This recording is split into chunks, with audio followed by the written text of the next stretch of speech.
Introducing the Brawl. We're here to give you the latest scoop on the tournament, which comprises 8 seasons, each with 3 stages every month.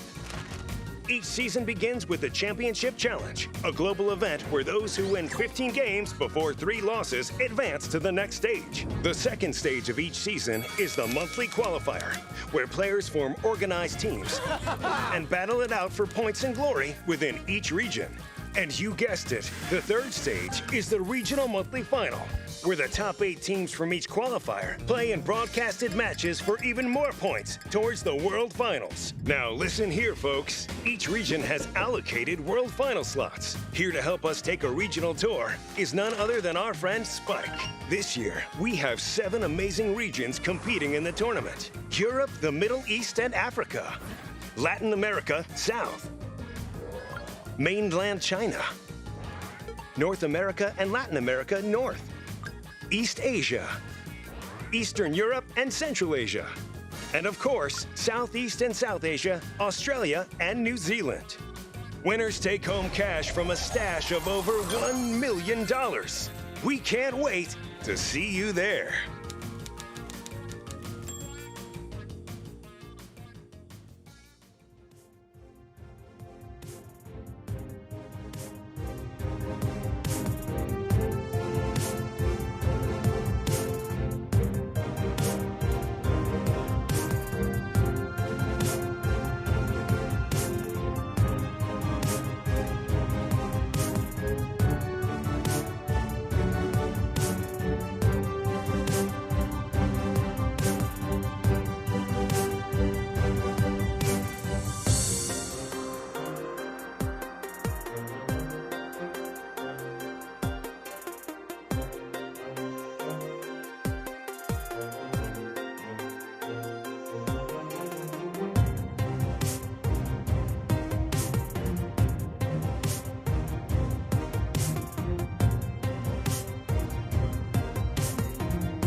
What's good, Brawlers? Welcome to another monthly final. You already know what it is. I'm F. Dot. That's going to be ReddySet. We are ready to roll. I mean, first and foremost, I always like to say, what's up, Reddy? It's been a while. How you doing, man?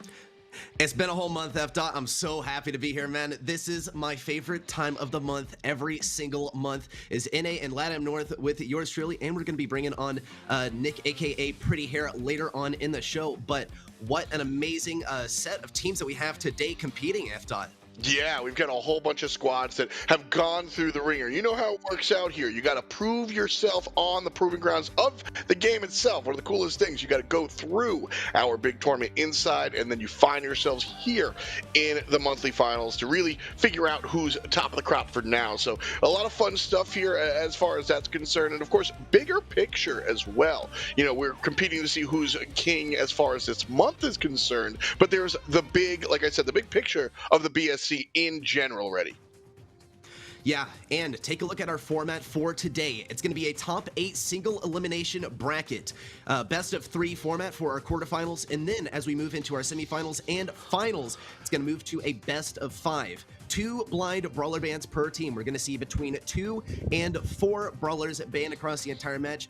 Get our players the chance to, you know, open up some other strategies, get rid of the very powerful brawlers in the meta so that we have a few more options for ourselves to run, you know, perhaps some more interesting brawlers, the ones that, you know, are not so frequent when we're playing, for instance, ladder or the like, just because, you know, we can get those really powerful brawlers out of the way and play some other ones. Yeah, you know, see a little bit of variation and some change. And speaking of change, a whole lot of it on the line. $1 million these players are playing for overall prize pool, so a lot of fun stuff with that in that regard that people are looking here. But don't get me wrong, it's not just about the dough.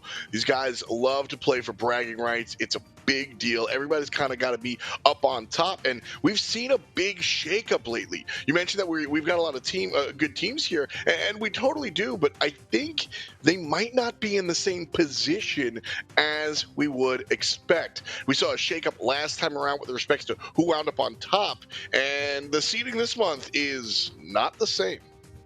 No, not at all. I mean, in our monthly finals last month, we saw pretty unexpectedly Tribe going down earlier than we expected, and that has now pretty much solidified our race between these top 3 teams, STMN, Tribe, and IX, to pretty much a tie. It's seriously anyone's game here in NA, and just over the course of the last month, we've seen all these teams compete in other competitions, and looks like Tribe has found their footing again. We'll have to see what sort of brawlers are bringing to the table this time, but our first match up on the docket today is going to be STMN versus Destiny. Both of these teams, we're familiar with them, perhaps more so one than the other. STMN, you know them from last month. They went to the finals versus IX. IX, of course, taking that victory, but STMN is still looking to be a strong competitor. Though, looking at our bracket, we're going to see potentially STMN and Tribe Gaming NA face off against each other once again here in the semi-final round. So expect that clash once more.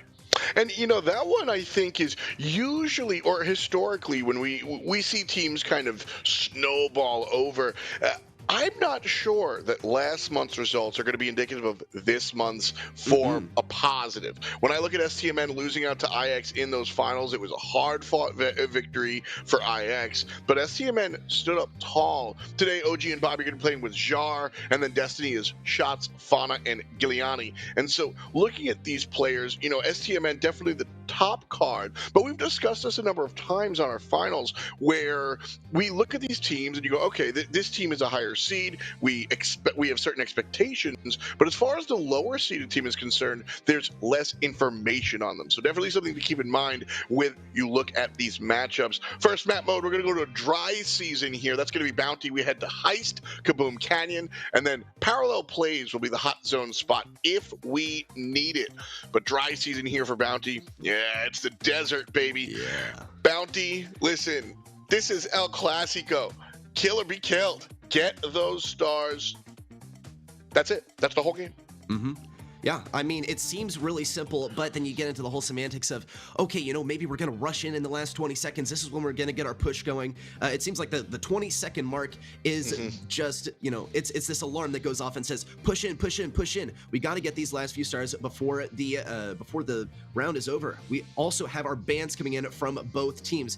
STMN Esports with some more or less expected bans. Max and Sprout are some pretty frequent bans for them. Destiny Esports, though, getting rid of Piper and Bell.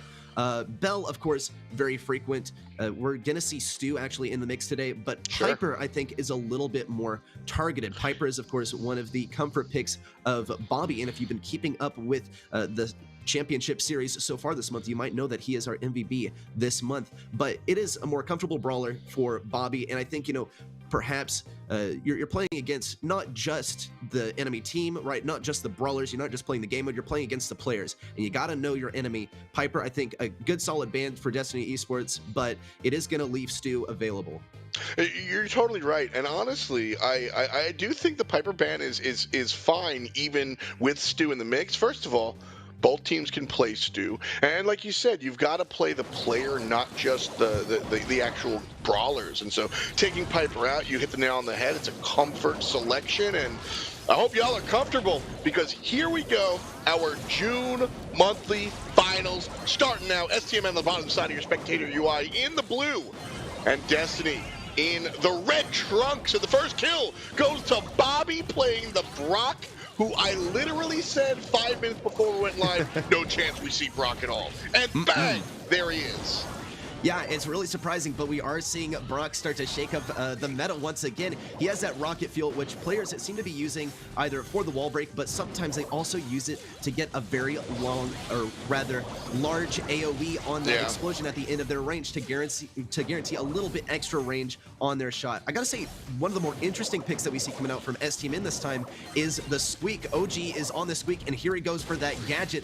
Doesn't make the connection, but we will see such long range coming out from this brawler because of that gadget that gives you the ability to throw practically across the entire map. Fana over here on the left side getting trapped just a little bit, is going to continue walking forward. Zar tries to get some damage on him, but isn't really able to take him down. The great kill onto Bobby for Destiny Esports, as they're now going to find this opportunity to head onto defense. We do see the Gene pick as well from Destiny Esports, and that's going to be great actually on defense. Oh no, Shots getting yet another kill on Bobby, and Destiny Esports is now 5. Now, wow, a whole 7 stars in the lead to start things off. It's not looking too hopeful for STMN as they're struggling to secure a kill. You know, I liked this composition from STMN, but completely negated by Destiny. A couple of kills can bring STMN back into this, but I think it's a little bit too late for that one. And the first game we have winds up being an upset. Last second kill makes it 17 stars, and a nice look there for Destiny here. So real quick, I want to break this down. I like the composition. You've got a Tick, you've got a Squeak, and you've got the Brock. And the biggest thing that these characters do, long range. So how does Destiny deal with that? Squash them, push them in. You've got all this range, you can battle us better in that regard. We don't fight in your arena, we fight in ours, and then Destiny just takes over. Fantastic stuff, Reddy. Yeah, I mean, this was great zoning, especially by Fana on the left side. Just completely put Zara out of commission for a while. Opened up loads of control for Destiny.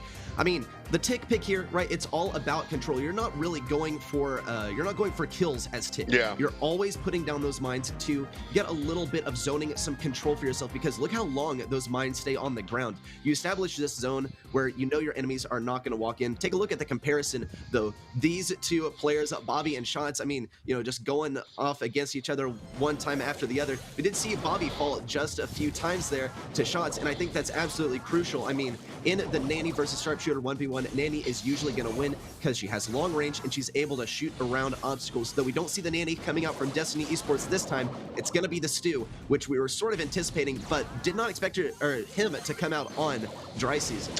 Yeah, an interesting choice. Ooh, Jar almost getting a kill right there. And the blue star goes to red one more time, so Destiny Esports in a good position. They're really trying to get this kill, and they can't find it. A good retreat coming out from Destiny, and there it is.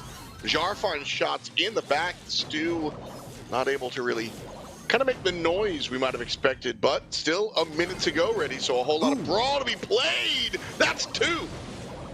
Wow, I mean, he was not able to find that super there to get out of the way. STMN Esports picking up yet another kill. Shots is really struggling to get in range here. He has such low health, and he's just not able to get in range of these guys. STMN Esports picking up yet another kill on Shots. That is just the risk when you're playing Stu. It is so hard to get in range of your enemies. Wow, and a massive shot from Zar to take out Shots once again. Here comes the Peep to find a target. Doesn't find a target immediately, but circles around. No! Is he gonna get it with the AoE? No, not gonna get anyone. And it explodes at mid. STMN Esports not gonna find that kill, but they're keeping themselves in the lead. Bobby getting a crucial kill on Shots, and I think the Stu is a little bit more trouble than it's worth. He's just such low HP for a brawler that does need to get in relatively close range in order to secure any damage on a target. Yeah, you know, Destiny here came with the same exact mentality as last time. Right now, they do have Blue stuck in the corner. STMN, if they fall, could give up the lead. Fauna gets 1. Wow. And Giuliani gets 2, but ultimately, not enough for the big show. This was the response from STMN. I think this was more the performance that fans might have anticipated out of Bobby and the squad here. But at the end of the day, yes, they just simply played better Brawl Stars compared to Game 1. But really, Destiny Esports had a great sort of composition pushing in on the long-range brawlers in Game number 1. And they tried to do the same thing. They tried to double down, as we say, with the Stu. And you put it perfectly. I don't think I could say it better, Reddy. More trouble than he was worth. And STMN just kind of took over. Yeah, I mean, Stu, you know, when he first came out, everyone's banning him left, right, center. He's a pretty good brawler, but he's, you know, irritating to deal with, perhaps mostly because of the novelty of the brawler. We're just not used to this fast of an assault. Look at the comparison there. I mean, 5 deaths by Shots. You know, that is pretty virtually all of the stars that STMN picked up there. And I mean, as he's constantly rushing in, right? I mean, that's how he's forced to play. That's the only way he's going to be able to make an impact. And STMN very acutely aware of that. We see, you know, it's not just a lane matchup versus Stu. They're all going on Stu because they know he's one of the greatest threats on the battlefield, but he's also probably one of the easiest kills. Otherwise, you're going to be in this long-range sharpshooter battle where, you know, you get low on health and then perhaps, you know, you get hit by some errant projectile. We'll have to see, though. STMN Esports picking up game number 2, bringing set number 1 to a tie so far. And we do see the comp change from Destiny Esports switching back to the normal one. We have Giuliani over here on the Gene, Shots on the Nanny, and Fana on the Tick. And we do see Tick actually going aggressive, not going to pick up the blue star, surprisingly. Typically, the role that we see Tick fulfilling here is running in with the last hurrah and picking up the blue star because he's able to hang on to it for so long. Usually, Tick is pretty out of harm's reach, and he has that last hurrah to keep himself alive and invincible just for a little bit. Destiny Esports keeping their lead with the 3 stars and the blue star to their name. STMN Esports forced to push in here. Here we see the last hurrah to tank that Tick super, and Destiny Esports cements their lead as we head into the last minute of the game. It was a good play by OG, forcing out the nonsense there from Fauna, who finds himself half HP, won't have it available a second time, but able to find some damage on the bottom side. And right now, sort of a reset here, you know, kind of backing off. Brock's gonna find a kill. So 2 stars coming on back into this one, Reddy, and then Char takes down Shots for the lead. Yep, goes to show how useful wall break is here. A great wall break from STMN, followed by an assassination there on Shots as he's completely exposed, locked into his super. Destiny Esports just 2 stars and a blue star down. Giuliani almost goes down. It was so close there. Fauna, though, looking for a kill. Not going to find it immediately, forced to pop it. That last hurrah. OG and Fena locked in a battle here on the right lane. It is a tough 1v1 to win, but it's certainly possible. Bobby looks to pick up the kill. Fana goes down, and STMN Esports still in the lead, though we do see the pull from Giuliani. No, that lamp blowout is not going to heal enough to save him. STMN Esports picks up set number 1 in a comeback there towards the end. A little bit of an appetizer might be game number 1, but game number 2 and 3, STMN came in and just chowed down. I mean, we're not talking about 1 or 2 stars, Reddy. This was a big win for both games 2 and 3, and so that's going to give STMN the set there on Bounty. I think they really responded well to this team and just played well. Yeah, I mean, I think it was a complete turnaround once we saw STMN Esports to take a little bit of a lead. The enemy team is just forced to push into you at that point, and then you get to dictate the pace of the game. As long as you don't back up all the way here. I mean, look at STMN. They were backed up all the way. They came so close to a Destiny Esports victory. We saw the pull on Azar, but Bobby staying alive with 1,700 health. I mean, what a close game that was, and a great comeback there by STMN towards the end. And I gotta say, this was a little bit closer than we may have been expecting, but something that y'all may not be familiar with about Destiny Esports is some of their players came first place in the Upgrade Series playoffs. I mean, these players, while you may not be as familiar with them in the BSC, they are very accomplished players. Look at the stat comparison here. I mean, I think they speak for themselves when you see Tick doing so much work, but so few deaths and so few kills. It's really just about control for these brawlers. Absolutely. I mean, that's the thing. 0 kills, 0 stars gained, 1 death. I mean, that's really less a commentary about what Destiny was able to do and more commentary of how oppressive we saw STMN kind of just play in that first one. So a nice look there.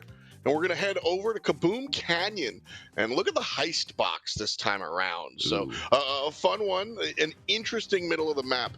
Right now, you need a little bit of both, wall break and, bunny hopping over the water. You know, when we talk about compositions, map specific for sure, Colette comes to mind.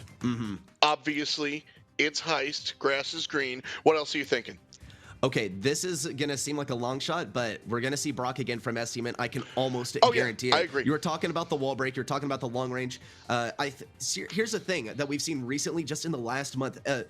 Real meta revolution for Kaboom Canyon. It's such a frequently played map in competitive, but usually we see some sort of a Colette coming out, right? But then Colette, take into account what counters Colette. It's basically anything that outranges her, right? So Piper, Brock comes to mind as well. Nanny as well. We usually see Nanny come out here if a team is having trouble with the long range, but now that Brock has gotten just a slight little buff in the last patch, we're seeing him come back a little bit. And so the counter to Colette is just have every single brawler on your team counter Colette. That is the strategy. Sometimes we see a Colonel Ruffs come out also as an accessory to Piper or Brock. Brock, he still has Incendiary, so he's great for dealing damage to the safe, even though Incendiary got nerfed quite a bit. It's a good possibility, and I was shocked to see STMN run it just a week ago the first time I saw it. Actually, okay, well, you know what? Fire me. We don't see the Brock coming out from STMN. It's the Colette Byron. It's a strong strategy, so nothing too unexpected, but we do see the Crow coming out from both teams, definitely accounting for the healing on the enemy team. Giuliani at risk of going down, does go for the slowing toxin on Bobby. Bobby goes down, and this Crow pick is also a really great decision. As I was saying, it denies the healing on the enemy team. It's not going to work as well for STMN as it's working for Destiny Esports, since we don't see any healers coming out from Destiny. I would have followed you to the Brock, because that's the thing. Piper is a go-to selection, not just for heist, but specifically for this team. And Brock is Piper light, you know. With some changes, I think that might be an incorrect statement. Like you said, so some of the changes have brought him in independently of the Piper, but. Yeah. You know, that's basically, you know, what you're looking at there. Jar jumps in and is doing damage to the top side. A whole bunch of it as well. As Shots is stuck here on the bottom side, Giuliani is able to play defense. All 3 members of STMN are here, and they put down Shots, but the damage is done here. STMN 70% now after the Colette charge versus 63 on Destiny's. Yep, Destiny, not going to get taken down quite there. Fana over here on the Colette, barely staying alive, does fall to Bobby. Shots really is looking for this next super to once again teleport behind that obstacle on the back right. Shots goes down to Bobby, and OG keeps him happy and healthy as he looks for another super. Here comes the next super, and a 13% damage, practically guaranteed for STMN, 51 to 69%. As Destiny Esports, we see another 13% fly in. They're not quite there, but they're gonna find a little bit of damage here with Shots. Oh no! This is the role that Nanny provides, just this sort of irritant to stay on that safe and slow down the enemy. You don't want to leave Nanny on your safe, but you also, you know, you just don't want to leave her on your safe, and you don't want to go ahead and go for a base race on the enemy safe at the same time. It's quite risky. It's so irritating. It slows down the push for the enemy. It forces you to pay attention to that character. And the last 10 seconds here, doesn't look like anybody's going to bring us to 0, but STMN have the lead at the moment. 1 kill, 2 kill, 3 kill, eat your fill, and that's going to be game 1. Heist goes to STMN. Yeah, well, I mean, we did see the counter from Destiny Esports, but it just didn't seem to exactly fulfill the role that they were expecting. You just got to get a little bit more anti-heal onto Colette and onto Byron. It's a very powerful ability if you can use it right. Let's take a look at our replay from our last match. Bobby getting aggressive here. Does look for that super on the Fana. This is where Fana started running for their life, actually, and Bobby looks to pick up that kill. That is the duo over here, is going to be Byron and Colette. Historically, we've actually seen a lot of Byron play from Destiny Esports, so I wouldn't be shocked to see it come out this time. I think they were not exactly anticipating the Byron play from STMN, given that we've seen the Bronc come out from them as well. And look at the stat comparison. I mean, I would say Bobby, look at how many more kills he got. It goes to show that Colette is not just for safe damage, right? Colette is able to kill enemies with that 1-2 super combo. 2 normal attacks and a super can kill any brawler in the game at any health possible. So it's a great combo. It's great for taking out enemies, and you're able to cycle that super back with the use of your super, because of course you can charge your super with your super. It's one of my favorite features about Brawl Stars, is the ability to snowball here. But we'll see if Destiny Esports goes for a comp change or sort of a mechanics change, maybe going for a little bit more kills and kill confirms with the Colette. I think that was the big difference there for what STMN did, for sure. There were a number of times, in fact, if you look at a lot of these teams that play Colette on Heist, it's almost as if that super button is only for the safe, and you really have to get yourself out of that mentality. And OG's team really just opting to go all in was a big deal. Speaking of all in, a team wipe in the first couple of seconds, and STMN has already taken out half of what Destiny owned. Yep, STMN Esports, look at their comp. Let's just take a step back and think about this. Bobby on the Brock, OG on the B, and Zar on the Nanny. It is a supreme long-range comp, and it is a strong counter to what Destiny Esports is running. They have 2 shorter-range brawlers that don't have a whole lot of health. Of course, we're talking about Colette and Crow. It's going to be tough for them to push up here. Fana actually finding a little bit of footing. Zar now looking for some damage on the safe. Giuliani with just a smidge of health left. Zar's going to get taken down by the poison, but finds a little bit more damage on the safe. I mean, none of these brawlers, with the exception of Brock, are exceptional for dealing damage to the safe, but what's more important is keeping mid control on this map. Look how open the mid is here. It's so important to gather control, and I mean, STMN Esports completely wiping the floor, snagging that win already, completely sweeping Destiny Esports with some amazing team compositions. Bobby, Zara, and OG doing a phenomenal job on their respective brawlers as well. Yeah, real smooth stuff here from these guys. 2 Canadians and 1 American kind of pushing things together. Game number 1, Destiny looked real strong, but it was almost like STMN was booting up, right? And then they really came through and just did the work that we expected them to do. Fantastic. They're going to move on into the semifinals against potentially IX, but we've got to see how that next matchup goes. We've got a full bracket as they are going to go up against, or it's Tribe versus Sadge, actually, next time around. So STMN here really making themselves look clean versus Destiny and set the pace of June's finals. Yeah, I love how you say, like, STMN booting up here. Of course, we had some interviews with the players, and Bobby actually said that his pre-match warm-up is to play Colt in just a team wipe and get full clips with Colt to make himself think that he's good at this game. Those are his words. Those are his words. I'm just saying. I totally get that, because it's all about mentality. And, you know, at the end of the day, Colt, one of the oldest brawlers in the game, Bobby and OG, some of the oldest players in the game. They've been around since 2017. That's as long as competitive Brawl has been here. So, you know, go back to Old Faithful. I think it's the same thing as when you talk to, like, competitive shooter players. You know, they just jump into deathmatch and just kind of, like, get it done, right? It just warms you up. It gets you in the zone. And Bobby Boy Brock right here, absolutely in the zone. 39% of the team's damage. Definitely doing more than his fair share here in the games. Yeah, I think we saw amazing play. Up next, we have O.O, or as they would like to be called now, Sadge versus Tribe Gaming NA. Apparently, they were not allowed to name themselves O.O or Surprised Phase or Reaction or whatever, but they're able to make their name Sadge. So at least that one is available. They're going to be facing off against Tribe Gaming NA, a team that we've seen have their ups and downs over the course of the last month.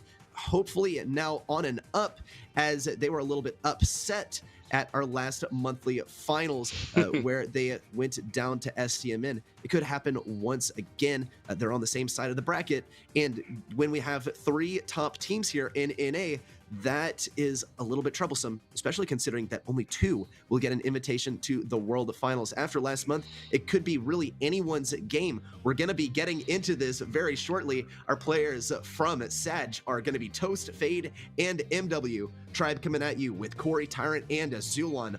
All very strong players that are established within the NA community. Yeah. Can't wait for this matchup. Yeah, I mean, Tribe, like you said, they did not do well last month, but don't get me wrong, they're absolute titans. I actually got a chance to work with Corey recently. We did another Brawl tournament, which was really fun, and he was in an analyst role. He wasn't playing, and really, the way he thinks about the game is always interesting. Really looking at the way the professional players kind of break things down. And so right here, he's hoping to be able to break down the opposing team. We've got Gem Grab, Siege, and a Brawl Ball if we need it. We'll be going to Double Swoosh, which, look at the grass. That's Double Swoosh. Gem Grab, also pretty fun. Just another kind of old classic. All right, last time it was all about the snake. I'm here for the donkey. Is it a horse? I think it's a donkey.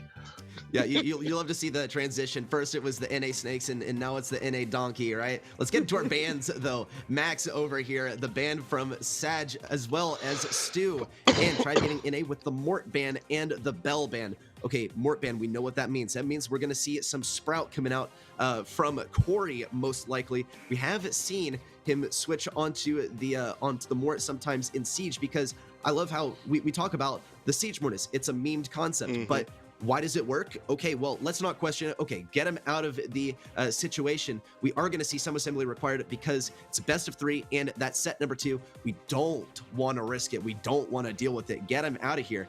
I think fortunately for both teams, though, we're not going to see Stu. Neither are we going to see Bell in our upcoming game.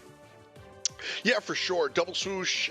If you watched the last region, there's no minecart on this one, so it's a little bit more comfortable, I think, for the players to come out here and rock this one. But when it comes down to Double Swoosh, I mean, you've got a little bit of brush to hide in here. Is that going to be a goal of teams to really look to get rid of that and deny that? Is that going to be this big strategy, or is it more just a general gem grab strat? Oh, it's absolutely important here on Double Swoosh. I mean, we haven't seen it so much yet because Double Swoosh is this new introduction into the competitive map pool, and I couldn't be happier to see it coming back. But Amber's a very popular pick here. So is Sandy. We'll have to see what brawlers our teams bring out. Yep, and it looks like both of our teams are going to be playing around these bushes. Corey going for the Amber pick. Fade over here on the Rose. We already see the unfriendly bushes coming out, and that's going to bait that gadget out of Tyrant. Fade going to face off in a 1v2 over here. Tribe Gaming NA with a fantastic, decisive victory there on the 2v1. I mean, this is what you got to be looking for with your teammates, is the 2v1 situations where statistically you're pretty much always going to win. More unfriendly bushes coming out from Sadge. It's not going to find that much value. Fade with a pull, Tyrant with another pull. We've seen the double pull so frequently on Double Swoosh, and it couldn't be looking stronger than right now. Tribe, they're holding their own. Sadge is actually establishing some permanence on this point with Fade constantly running in, but once that last unfriendly bushes is gone and here it comes, that might be turning around the pace of the match. Wow, great kills, and Tribe Gaming still in the lead. Fade on this Rosa is who I've been staring at this entire time. Off to a bad start, but now in the mid-game, really making noise. Gets one kill, but can't follow it up. I thought Zulon was going to fall, and he's got all the gems. But because he didn't ready, Tribe Gaming still staunchly with their heels in the dirt. Sadge only down 1, and there's 3 in mid. I don't think anybody feels comfortable enough to jump on in there just yet.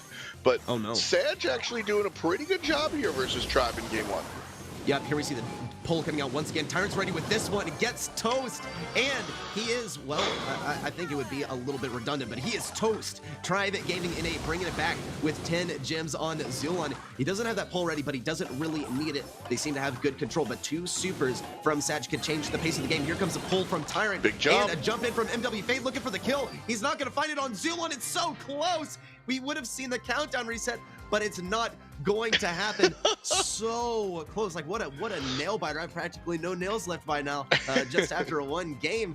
What a I guess near miss on the comeback.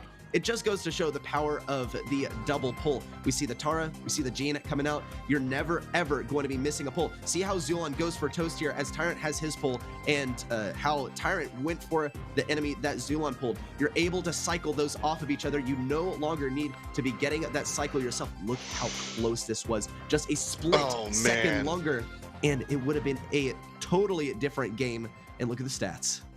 2 moments there, you know, and honestly, I'm going to say poor M-dubs. Master Walrus here, 0 kills and 0 gems grabbed. But with that said, there were 2 situations where he was a thumbnail away from getting those kills. The first time was against Zulon for 5 gems, and the second time was for the rest of them in that countdown. I mean, that's just, things can be decided on a razor's edge, and that's what we saw here coming out from MW. Just so close, but close only counts in horseshoes and tick grenades. So we've got to actually earn it. Tribe Gaming, though, I'm not convinced that this is easy peasy, done and dusted. I think this is, you know, Sadge, if they continue to play like this, Reddy, it's going to be a game. Yeah, I think so too. I mean, this was, I love the way you put that. Horseshoes and tick grenades. Yup, that is the only place where close really matters. I think we'll see the change up on the Crow, though. That is the anticipation that I have. Will we see it? Yeah, no more Crow this time, not from either team. Crow usually is there to deny the healing, but we didn't really see much healing from the opposing team. It wasn't really focused around Zulon on Jean with the magic puffs either. MW looking for some aggression on the left lane. Sandy is such a great lane, but Corey is going to outrange him, and he does have the ability to get rid of some of those bushes. He's going to wait a little bit, and here comes a super probably from Corey to get rid of those bushes. That's going to be a massive blow, actually, for Sadge. Tribe Gaming still keeping their stance here on mid. Fade actually looking for the kill on right lane. Is not going to be able to take out Tyrant alone. Here he comes, though, with the super, and gets the kill on Tyrant. Long range. Fade barely alive. And Sandy coming in to get that sandstorm on mid and get some control for Sadge. I love Fade right here. Gets the 3-pointer and then pops the Sadge pin. Oof. Lucky 7 gems on the side of the blue team at the moment, and they're starting to push in. Some confidence here on the Sad Boys as they're making it happen. Big super here. Going to slow everyone down, and that's going to cause a big separation, giving blue team complete control of mid. 10th gem going to pop. Bang. Wow. Countdown. Okay, we only see 2 supers from Tribe Gaming NA. One is on Corey, the other is on Zulon. It's going to be the most important super that Tribe has had this entire game. They got to get value on it. Toast also has that super. What is going to happen here? Corey goes for the super. Tyrant trying to get the kill, and the countdown is reset. Though Tyrant is at risk of going down. MW goes down as well. Tyrant has 1 gem to his name, but no super. No super. Rather, actually, yes, Zulon has the super once again. He didn't get to use it. Here comes the pull. Fade goes down. Just 3 seconds left, but Tribe, they're not going to be able to touch Toast here. He's too far back. And that is going to be Sadge tying up this set 1-1. What a great comeback from Tribe there, but it was not enough. I love the last second kill from Toast as well. Just like, we've already won, but bye, Zulon. But yeah, this was a big moment. Honestly, Sadge had already grabbed the bull by the horns at that point, but the big Sandy super totally separated everybody else, and just Sadge, they bought a house, watered the grass, and put up a fence and said, this is our property. And they didn't pay taxes. They got paid, and we're going to a game 3. I mean, that was, like I said, man, you know, game number 1 looked like a blowout because blue team didn't have any gems, but it wasn't. And game 2, Sadge performed really well, like game 1 kind of told us they could. Yeah, I think like a major change for Sadge there was switching on to the Amber for that long-range denial on Tara. Tara, she has, pretty long range if she wants to check bushes. She has poor reload speed, and she doesn't really do good damage at long range. She needs to get those pulls in, get the shots off of that, or just peek around corners to get some shots. We see the Amber on that lane to get rid of those bushes and push back Tara. I mean, a complete difference from game one. If we were to tally up the amount of pulls that came out from Tribe Gaming NA, of course, the counter to Tara and Jean are pretty much don't give them super, right? Or just don't give them super as fast. And Sadge, they did a phenomenal job of that this game. We don't see Rosa coming out. I mean, Rosa made a good impact, but did start kind of feeding them supers. It's just one of the risks that you're running when you're playing a tank. And I think this is a good decision to not run the tank this time. Yeah, I was actually curious. I wasn't super confident enough to actually say it. That's why I didn't. But I liked the Rosa, and when we came in and I didn't see the Rosa, I said, you know what? Rosa was the character Fade was playing that almost won the game twice, right? Yeah. Looked at Zulon once, looked at Zulon twice. The difference is the Amber is the one that actually got those kills. There wasn't no almost in game number 2. So I liked the Rosa and I liked the approach, but I think you come through with the bigger brain thought process about the tank feeding those supers. But Sadge here looking to just keep on keeping on, and I like that choice. Yeah, and I think we do see a counter here on the right lane as well. Of course, switching on to Leonard Carl, of course. Fade over here on the Amber is going to have a bit of a damage advantage on him to start off. Going to look for that wall break immediately. Loads of wall break from Sadge, and that is actually going to be a nice advantage on the right lane. But Corey is looking to give Fade a harder time with Carl. Carl is just so frequent in our current meta because with the last patch, he did get some faster speed on that pickaxe going out and returning. I mean, look at how fast it is now. And with Flying Hook, he's practically able to teleport, and we're going to see that already. Corey going for the spin on Fade does secure the kill. Took a lot of damage in the process, in fact, but that really is the counter here. Get close range on Amber. She's not able to hold you at long range like she usually would. Toast making note of this, switching onto the right lane for a little bit to help Fade push back Corey and get that long range. Again, a massive pull there from Zulon, and great teamwork coming in from Tyrant as well to get the kill on MW. Tribe Gaming cementing a nice lead on Sadge so far. They don't want to get pulled by Toast, so they're not going to get too close. They got to go for control, and then they'll be able to pick up those gems at mid. My man Zulon, the concrete carry. Real strong play coming out from our support player here. 7 gems in the pocket for him specifically, 8 in total. So everybody's going to be looking for Zulon as usual. But again, same strategy we saw last time. Sadge builds up that Sandy Super, drops it in the middle, and just uses it to park themselves in the lot. 8-8 right now. And now Tribe Gaming NA kind of pushing back in one more time. Both mid support players are the main gem carriers here. But M-Dub hanging on by a thread. Yeah, it doesn't look really like they're going to be able to do much here unless they get a Sandy Super. A whiffed pull there from Zulon and a massive pull there from Toast to take it back. He's going to go down. MW now looking for the defense. Corey trying to bring these back. Fade hopping in with the kill. Sadge completely turning this one around. No pull available from Zulon. He has no idea where the enemy is. 9 seconds left, and he doesn't have a pull. Corey looking for perhaps a flying hook. Here he comes trying to get the kill on MW. No, it's not going to happen. MW almost going to go down. Tyrant not able to hit him, and Sadge will be taking this one back here at the end of set 1 to claim it for their own. Tribe Gaming NA not securing that first set. We'll be heading on to Siege, where we'll finally see the Mortis ban come into play, or rather prevent Mortis from coming into play. But what a comeback there. Gotta say, I think Sandy was a good way to deal with Jean, just completely disable him from getting a valuable pull.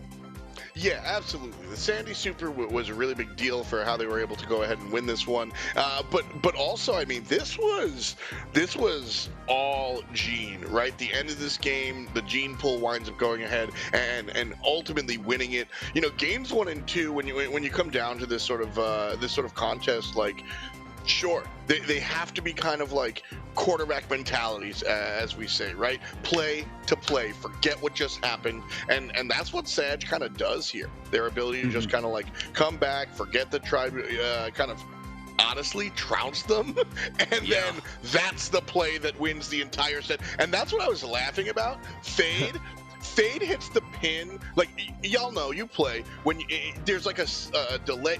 Fade hits the pin with the pull mid-air. Oh my And like gosh. just Ouch. the bad manners of it all, I gotta say, I like a little spice in my soup. And right there, Yeah. that's what we got. MW on the Sandy, a big part of why this team wins, not just the game, but the set. Yeah, and I want to point out the team damage percentage here, 37%, so a little bit more than his fair share.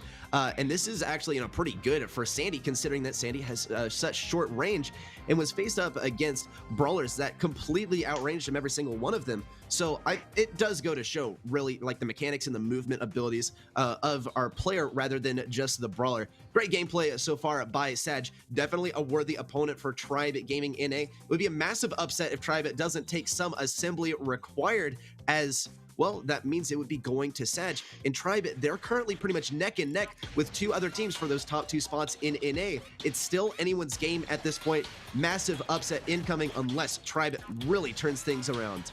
You know, that's the thing, is that, like, by no stretch of the imagination am I sitting here like, that's it, Sadge is the new team, Tribe's over. But I think there's a very real possibility that Sadge does win this one. You know, I think the performance they put out in Gem Grab was not a fluke.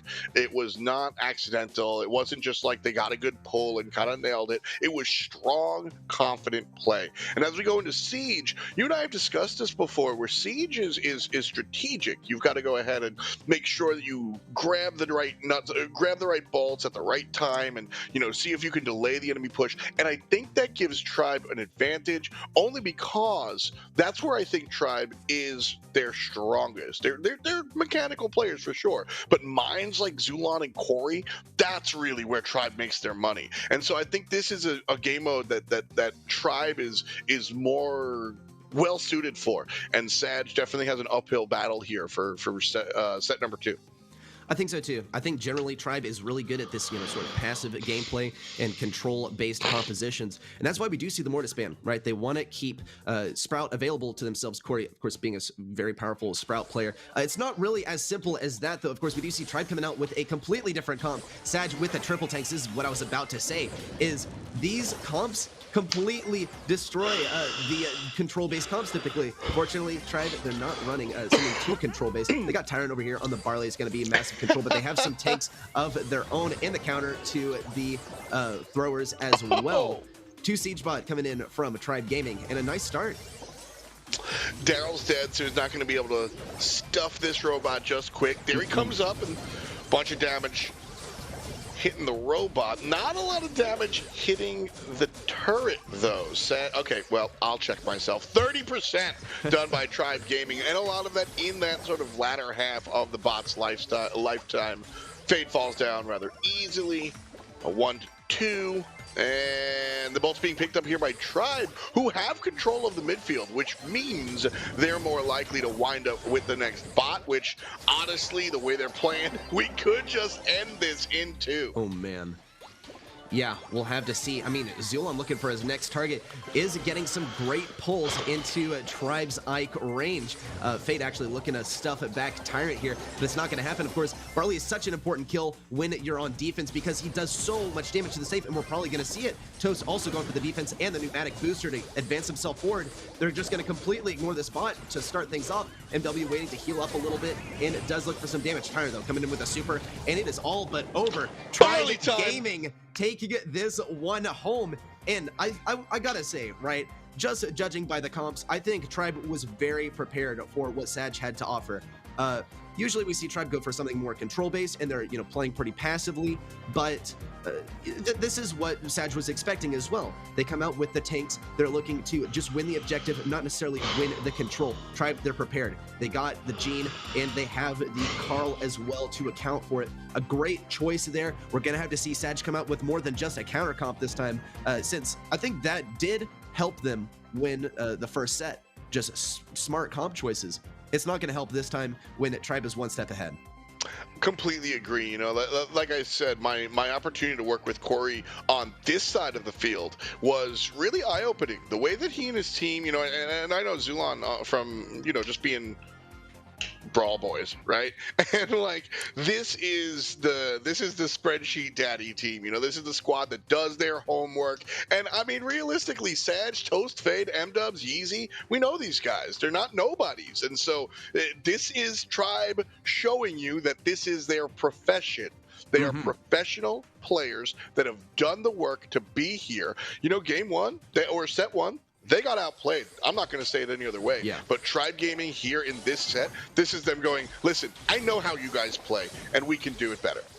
Yeah, and now we see an interesting pick, to say the least, coming out from Sadge. It's going to be Fade on the Dynamite. Very surprising here. It looks like it might be to deal with a Barley or something, since we did see Dynamite get a slight speed boost, and maybe he'll be able to outrun Barley or something. Can I just ask you the straight up question? Do you think it's worth it? Because Mike is tough.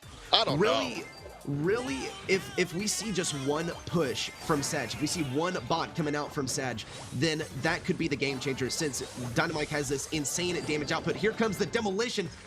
Almost takes out Corey. We got to see some good predictions from Fade. He is going to find that kill. In fact, on Corey, Sadge, they're still behind. There is time to bring it back for our second siege. They might, in fact, even tie things up.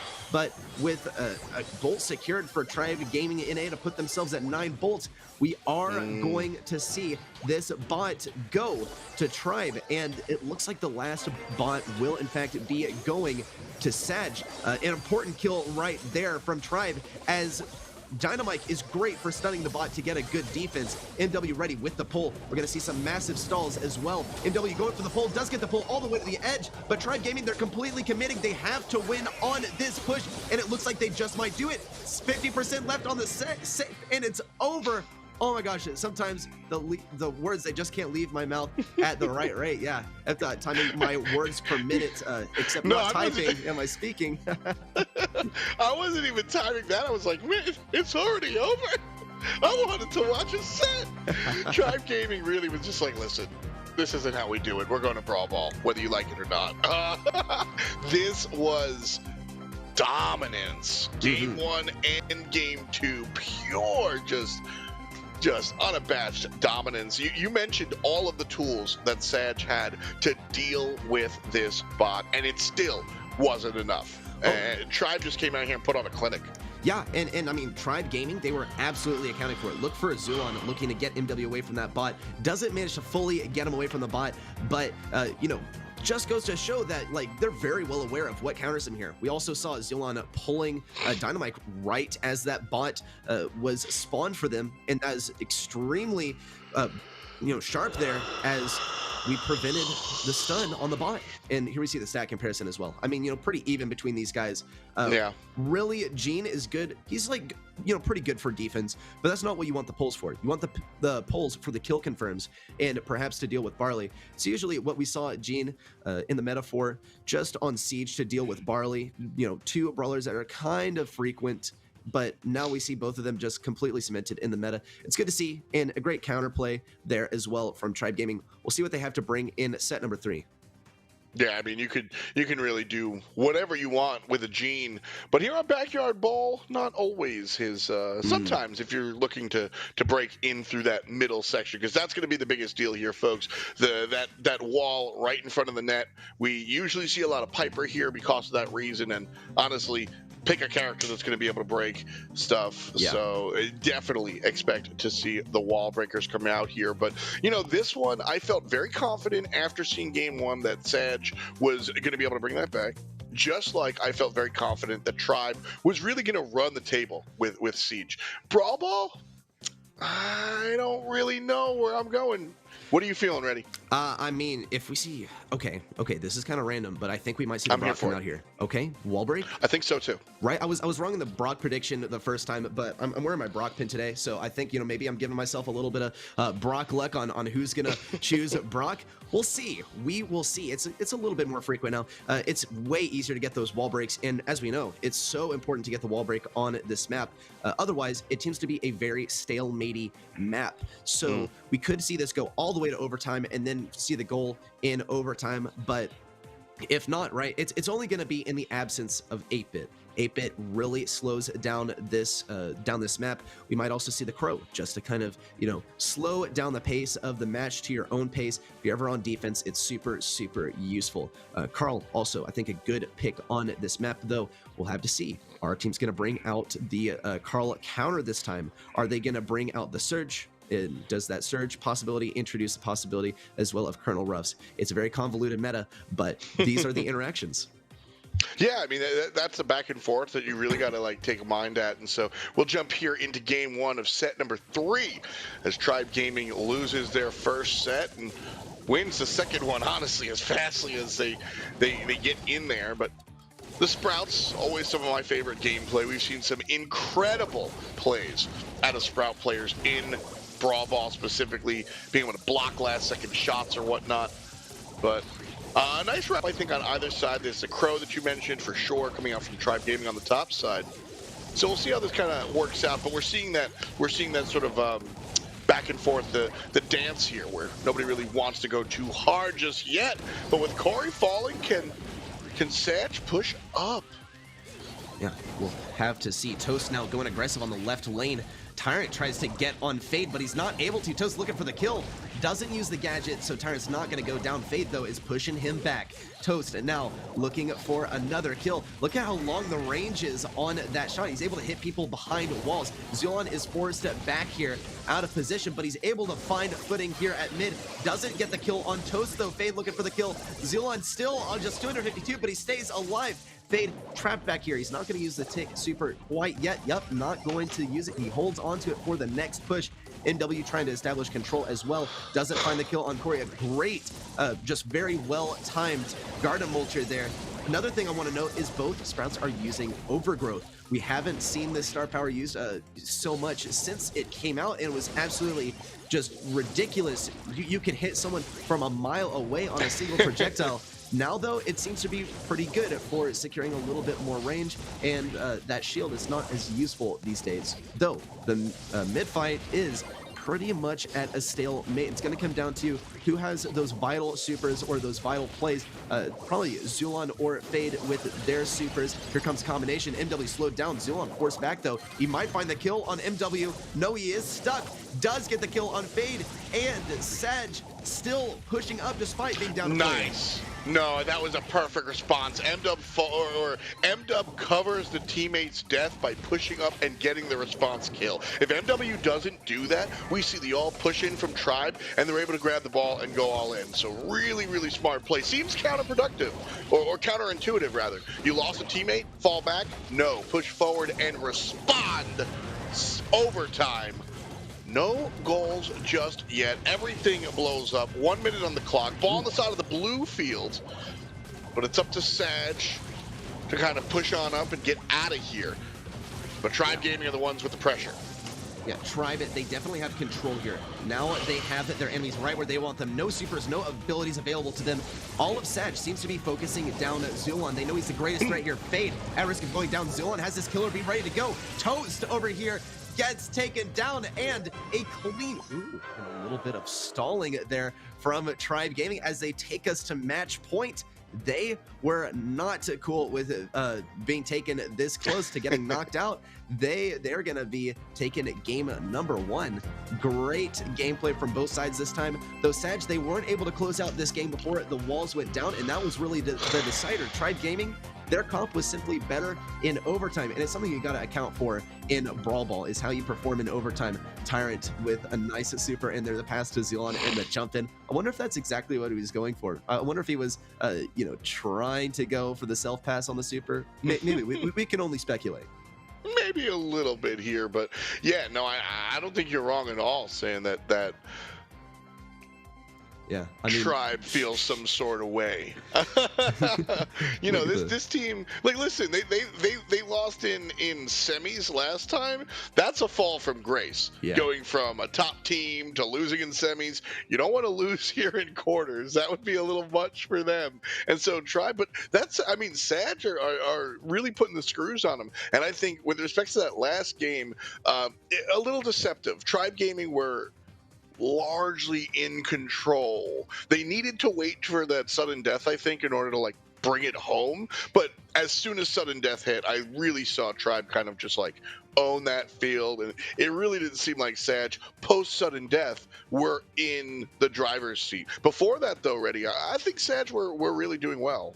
Oh yeah, I think they were doing a great job. I just think, you know, once the squeak gadgets ran out, they were lacking in range supremely. And that's just part of the risk that you run when you're running a shorter range brawler is if you get outranged, like, you know, tough luck. You're on an open map, you're just going to have to try and dodge. And it worked well for a while, but it just was really no match for the range that Tribe Gaming was bringing out. We'll see what kind of comp changes we have going into game number 2. Starting right now, Sadge now upping their range as I switch up the comp. Tribe Gaming, though, looks like they accounted for this supremely. It's the PDT, the Poco double tanks coming out super, super strong. Toast goes down, and Tribe Gaming actually looking for a decisive victory right off the first few seconds, walking it in. I mean, that is just how BB rolls with a Poco on the backlines, not looking good for Sadge.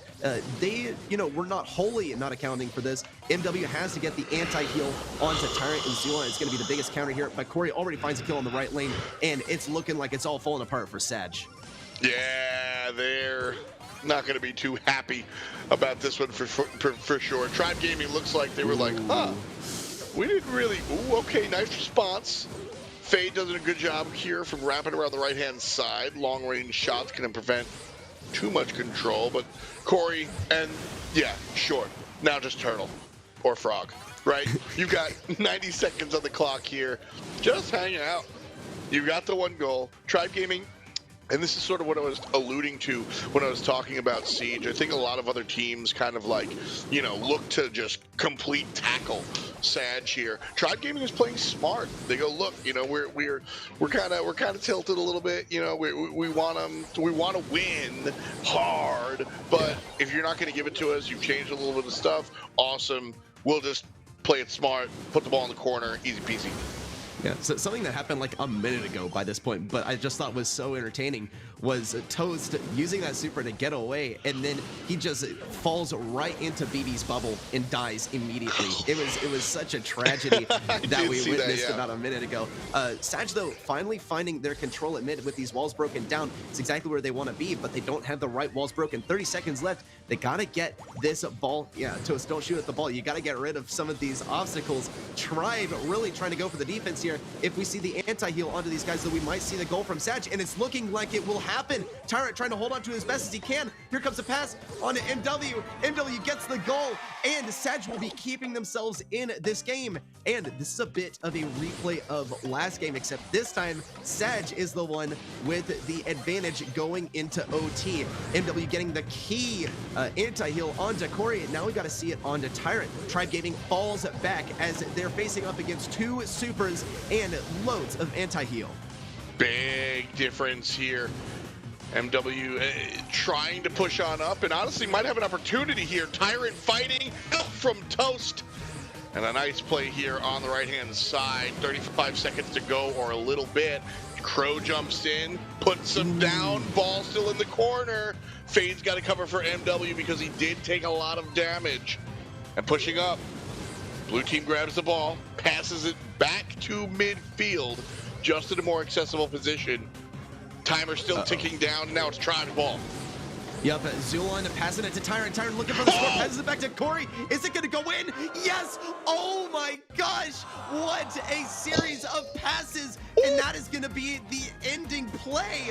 Tribe taking this match in just amazing showmanship fashion. I wouldn't even call it showmanship at this point. That's just like, that's how you had to put the ball in the goal.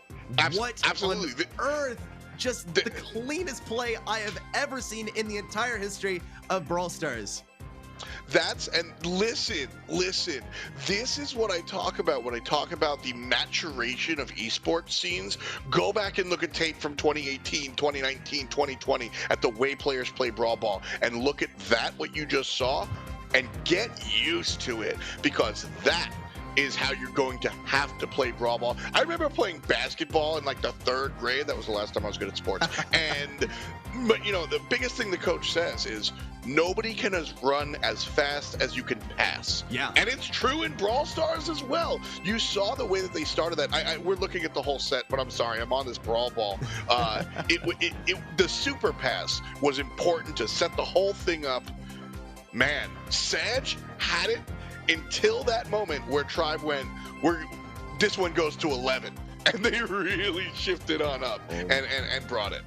Yeah, I mean, they just went full throttle there. They didn't have to do Sadge like that, I don't think. I mean, no question, Tribe is an extremely strong team, but just look at this. The pass back and forth time, it's like, I won't be able to make it. Corey, go for the shot, goes in the corner right around the edge, bounces on the edge of the goal. That's not something you see too often. That's what happens when you have a very close goal. Take a look at the stats on Corey. Undoubtedly, sort of the ringleader of this team, 36% of the team's damage, but I mean, that's not really reflecting what's going on behind the scenes. And of course, FDOT has said he had the privilege of working with Corey. This guy, he can talk, he can speak for himself.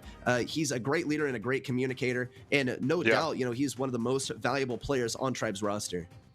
Yeah, real kind of fun stuff there, looking at Corey and the guys getting it done and able to kind of push forward, look smooth. Up next, we've got IX versus Ion, but we've got a surprise for you guys real quick. If you go ahead and type hashtag BO82 and your in-game player hashtag from your player profile in chat in the next 10 minutes, you'll be entered for a chance to win one of 15 Underworld bow skins. That's a lot of skins. That's crazy. Only one tag will be counted per viewer, so only write it once to make it count. Don't spam us. I know you're going to do it. Don't spam us. The 15 lucky winners will be individually notified in-game within a week, and the winners who don't own bow are going to get the skin and the brawler, bang, all together. One more time. Hashtag BO82 and your unique player tag. Good luck. Yeah, good luck, everyone. I mean, this is such an awesome opportunity to grab an amazing skin and an awesome brawler that unfortunately we haven't seen so far today. We'll have to see if our maps later on present that opportunity to use bow, and perhaps even the super totem. Maybe we'll even see Underworld bow. I can guarantee you one thing though about the skin giveaway: you're not gonna get it if you just put your player tag in some random skin that you want. I see everyone in the chat saying it's not going to work. I'm just gonna say it now, for just respect for your fellow brawlers, man. don't do it. Just the one that we threw up on the screen right there is going to give you a chance to win one of 15. So good luck, everyone. You'll receive it in a couple of weeks as well if you win the giveaway. So once more, good luck. Well, that's half of the quarterfinals. Now we've got the other half to go, but first, let's hear from our sponsors.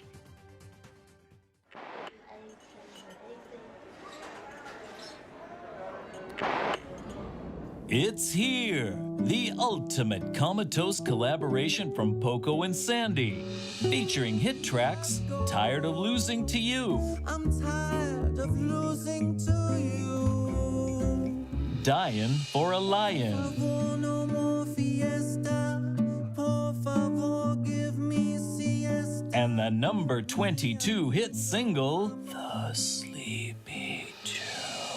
little brother, say no word, sleepy to Sleepy Jones.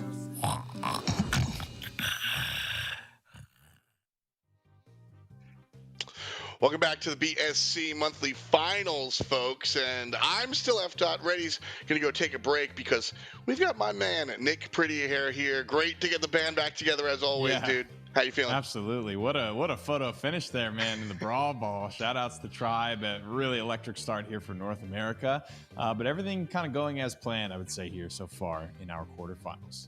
Yeah, as planned might be a little much. I don't think Tribe expected to have to do as much heavy lifting as they did. But like I said, Sadge, they're not nobodies. We know them in the NA scene. So good stuff from them. But coming up next, we've got IX versus Ion Gaming. Some of the cool stuff here. IX, Crying Man, Chepo, and Second Best. We know them. And Ion, Payne, Joa, and RBM. Some more of the Spanish-speaking players coming out and doing their thing. So definitely a lot of fun to kind of see this world as well. Yeah, making their first appearance there in the monthly finals last month here. 7th seed up against IX. It's going to be a tough one. We kind of know this here. North America is pretty hotly contested at the top. These guys, could skate by on maybe not knowing so much about them. The meta for this game is such rapidly changing here. Taking a look at some stats for one of your favorite players, your Crying Man, 30% of his team's damaged, lots of goals scored. Getting into this one, I am very excited to see what Ion are going to try and bring, but IX, we love watching these guys. We know that they're near the top of North America, and we know why. Oh, yeah, absolutely. Continuously real strong stuff. Lately, even stronger than we're used to. So cool stuff seeing that. I think Reddy said that there's these 3 top teams. We generally look at Tribe, we look at IX, and we look at STMN, and the jockeying for position. Always fun. And IX in position to do just that. But they got to get through Ion first. We'll do Hot Potato, and then we'll go Siege, Factory Rush, and Bounty if we need it. Will be on Shooting Stars. So a good look here as everybody kind of prepares to take the field. Hot Potato, a fun one, absolutely. We're going to look for those long-range characters as usual. Yeah. It's heist. Especially on this map. Yeah, it's heist, so it's Colette as well. But, as far as everything else is concerned, we don't necessarily need wall breakers, so we don't necessarily need that sort of thing. I think these compositions are going to be a little bit more flexible. Yeah, long range here you can see on this map. We were kind of memeing about it a little bit with the Brock, but obviously getting to see him today was really fun.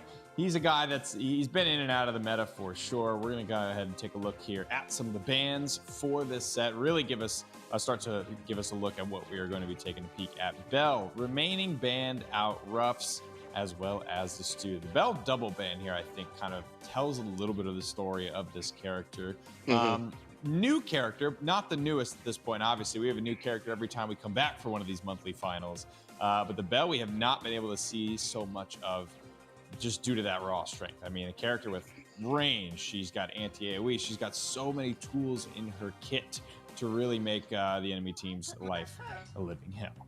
Yeah, it's always something you gotta be aware of here. And right away, we're gonna start off with the pins from IX. Okay, a little bit of a hello there. And we'll see if they're saying goodbye anytime soon. Chepo on the Rico. One of my favorite picks here for Chepo, in all honesty. But they're going to have to deal with a lot of what Ion's dealing with. Joa there on the right lane. Barley versus Barley. Song as old as time. The jump in here from Colette. Big damage on the box. Pain goes down. And that's the play. Yeah, need to make something out of that, though. Obviously, getting the pick is good, but you have to find a way to turn that into some damage to the safe, or just move the map pressure. Crying Man has his turret available. We'll see where he elects to throw that. Throws it down into mid just to kind of spot out the enemy Colette here. Not a lot of movement here from IX. Ion, not only with the map pressure, they have the safe health advantage lead. Really looking for, these picks are happening time and time again, Tom, but IX need to turn that into something. Oh, man, Chepo almost gets the kill on a Pain, but, almost. Second does, and I guess all's fair. Some damage on both sides here, 75% left for IX, but Ion is the one that's getting hurt right now. Big damage. As Barley returns some fire as well, so both not quite a full base race, but definitely damage on either end. This is the turnaround. 2 players from IX retreat to play defense, while second just moves up to do his thing. And boy, has he done it. 17% left here. Plenty of ammo to spare. That's going to be good for another 10% on the safe. So all is worth it here. One more defense for IX. If they can get this pick, that would be great. They cannot. It's a close one, F-Dot. If anyone kind of slips up here, it is going to cost them the game. I mean, absolutely. Right now, 22% to 6%. Listen, Ion can absolutely win this one. One solid play, one Barley super, and it's game over. Chepo doing a good job of keeping everybody at base. Second goes ahead and gets one. Chepo gets the other, and that's going to be it. That will absolutely do it. And IX Great stuff there from Chepo, man. He takes a couple of clean shots there, gets the cleanup through the middle there. Extremely close on both sides. Like we said, if those 2 picks happen for Ion, there's absolutely the opportunity to run it down there. Clean up the last 22% on the safe there. I gotta say, it felt like Ion were really in control for the majority of that game, but Heist can really split wide open with just a small window of opportunity here. And the second definitely found that. You can see here, dancing around, making sure he min-maxes. Doesn't really worry too much about the enemy players, only concerned about dealing damage to the objective there, and it pays off. Second doing 25,000 damage to the safe while picking up 4 kills. Ain't too shabby. Not at all. Not shabby at all. You know, I was looking at some of that play there, and Ion, they had that control until they lost that last fight, and it was able to just kind of go from there. But I think second on that Barley, I mean, that when we saw him just kind of hanging out there, it forces the Colette super. I mean, that was actually a small little positioning play that winds up opening up the rest of the map and the rest of the game there. So game 1 goes in their direction for sure. As we load into game 2, we'll see if there's any changes to compositions. Honestly, I wouldn't anticipate many, maybe a swap here or there, but I don't think either team won or lost based on brawlers. I think this was just raw performance coming out. No, I mean, it was so close there, so it's hard to point to any one brawler or really even any one moment. Like we said, early on in the game, I would say the first half, Ion had really good control over the map, and it wasn't until later on, I think with some smart decision-making from IX, sending only 2 players back and letting Barley just kind of go do his thing. That resulted in a lot more damage than I think Ion anticipated. Oh, yeah. And Ion wanted to kind of get it up. We're going to load here into game number 2. I think I'm with you. I think I'm not really anticipating many composition changes. But it is kind of that blind pick area. It's Brawl Stars. You never really know what it's going to be until you load in, and that's it, man. It's a complete run back here. Both these teams having a good game 1, so not really a lot to want to shake up. Well, we've got just a couple of seconds left on that raffle, so make sure you go ahead and slam that hashtag. And IX Gaming trying to slam this second win. Crying Man's going to slam Pain and find some damage on the other side, but right lane is working out for Ion. 7% damage so far versus the 14 coming out on the other side there. So IX not feeling super hot at the moment. And Carl really not the best at dealing high damage to the safe here. There's nothing really to bounce off of. Tries to get the pick with the super there. Like the opportunity, but this is a much better start F-Dot for IX than they had prior. About the same speed start for Ion. IX, though, doing so much more damage. Already heading south of 50%. Second of the dancing shoes on there for a moment. Thought it was thought he was going to be able to dodge and roll. Colette rolls on in. 65 to 1/2. IX Gaming here trying to push this one into the win column. The game's not over, but the raffle is. Hope you guys are lucky. Good luck getting your bow skin. No bow in this one, but IX is certainly sharp as an arrow. That said, Ion Gaming just takes the lead with a good Colette play. They do. This is that moment. This is very reminiscent of early game 1 where IX is getting the picks, frankly, but they just having trouble translating that into map and safe pressure here. If Chepo can win this 1v1 here over on the left-hand side, but it's just relentless pressure from Ion Gaming, specifically from RBM on this Carl. He wants to be ever present. He doesn't do the most damage F-Dot, but he's done a great job at just being there. Yeah, I mean, Carl brings out some competitive damage, but also is obviously very tanky and just kind of, like you said, just occupying space. A big deal here. 21 seconds on the clock, and honestly, nobody with an overwhelming lead. Ion Gaming does have the technical lead, and they look like they might just hang on to it. Colette goes in for the kill and won't be able to find it. Crying Man returns fire. That's a bad move, Robinson, because IX take the lead and take the game. Oh, man. Close stuff there, and maybe it's just me misinterpreting a lack of pressure or a lack of turning picks into pressure, but IX do a great job there, biding their time and getting the last shot off. Really, there's no opportunity there. They waited, and then when they knew the clock was on their side officially, they move in, steal the HP lead. It wasn't a kill. Nobody killed the safe, right? It was only an HP lead when the clock ran out that decides this game, and IX makes sure that they get the final say. Real smooth stuff from them, specifically in that second game. Game 1 a little bit closer. Game number 2 not far apart, but ultimately Ion Gaming makes like one poor choice, and honestly it's the Colette play. You know, Colette goes all in, which Reddy and I discussed. You should be more willing to use those Colette supers not on the safe and actually look for the plays, but since Colette winds up dying there, just opens up the door for IX to come through and just do the do. And just like that, set number 1 going to go the way of the Dodo, and Siege will be our location here. Factory Rush is coming up next, and definitely going to look towards these players to kind of change things up on Ion's side. Last thing for me on Heist, I think that's a great point that you guys bring up here as we take a look at the Siege map we will be playing is Factory Rush. Fairly open there in the mid, just has those kind of 4 elbows there to provide cover. But I think not getting functionally fixated with Colette and just using that super on the safe alone, you know, it's obviously part of why a big reason of why you picked her, but it's good to see certain players breaking the mold there and realizing, oh God, I hate to see that right there. That breaks my heart. That breaks my heart.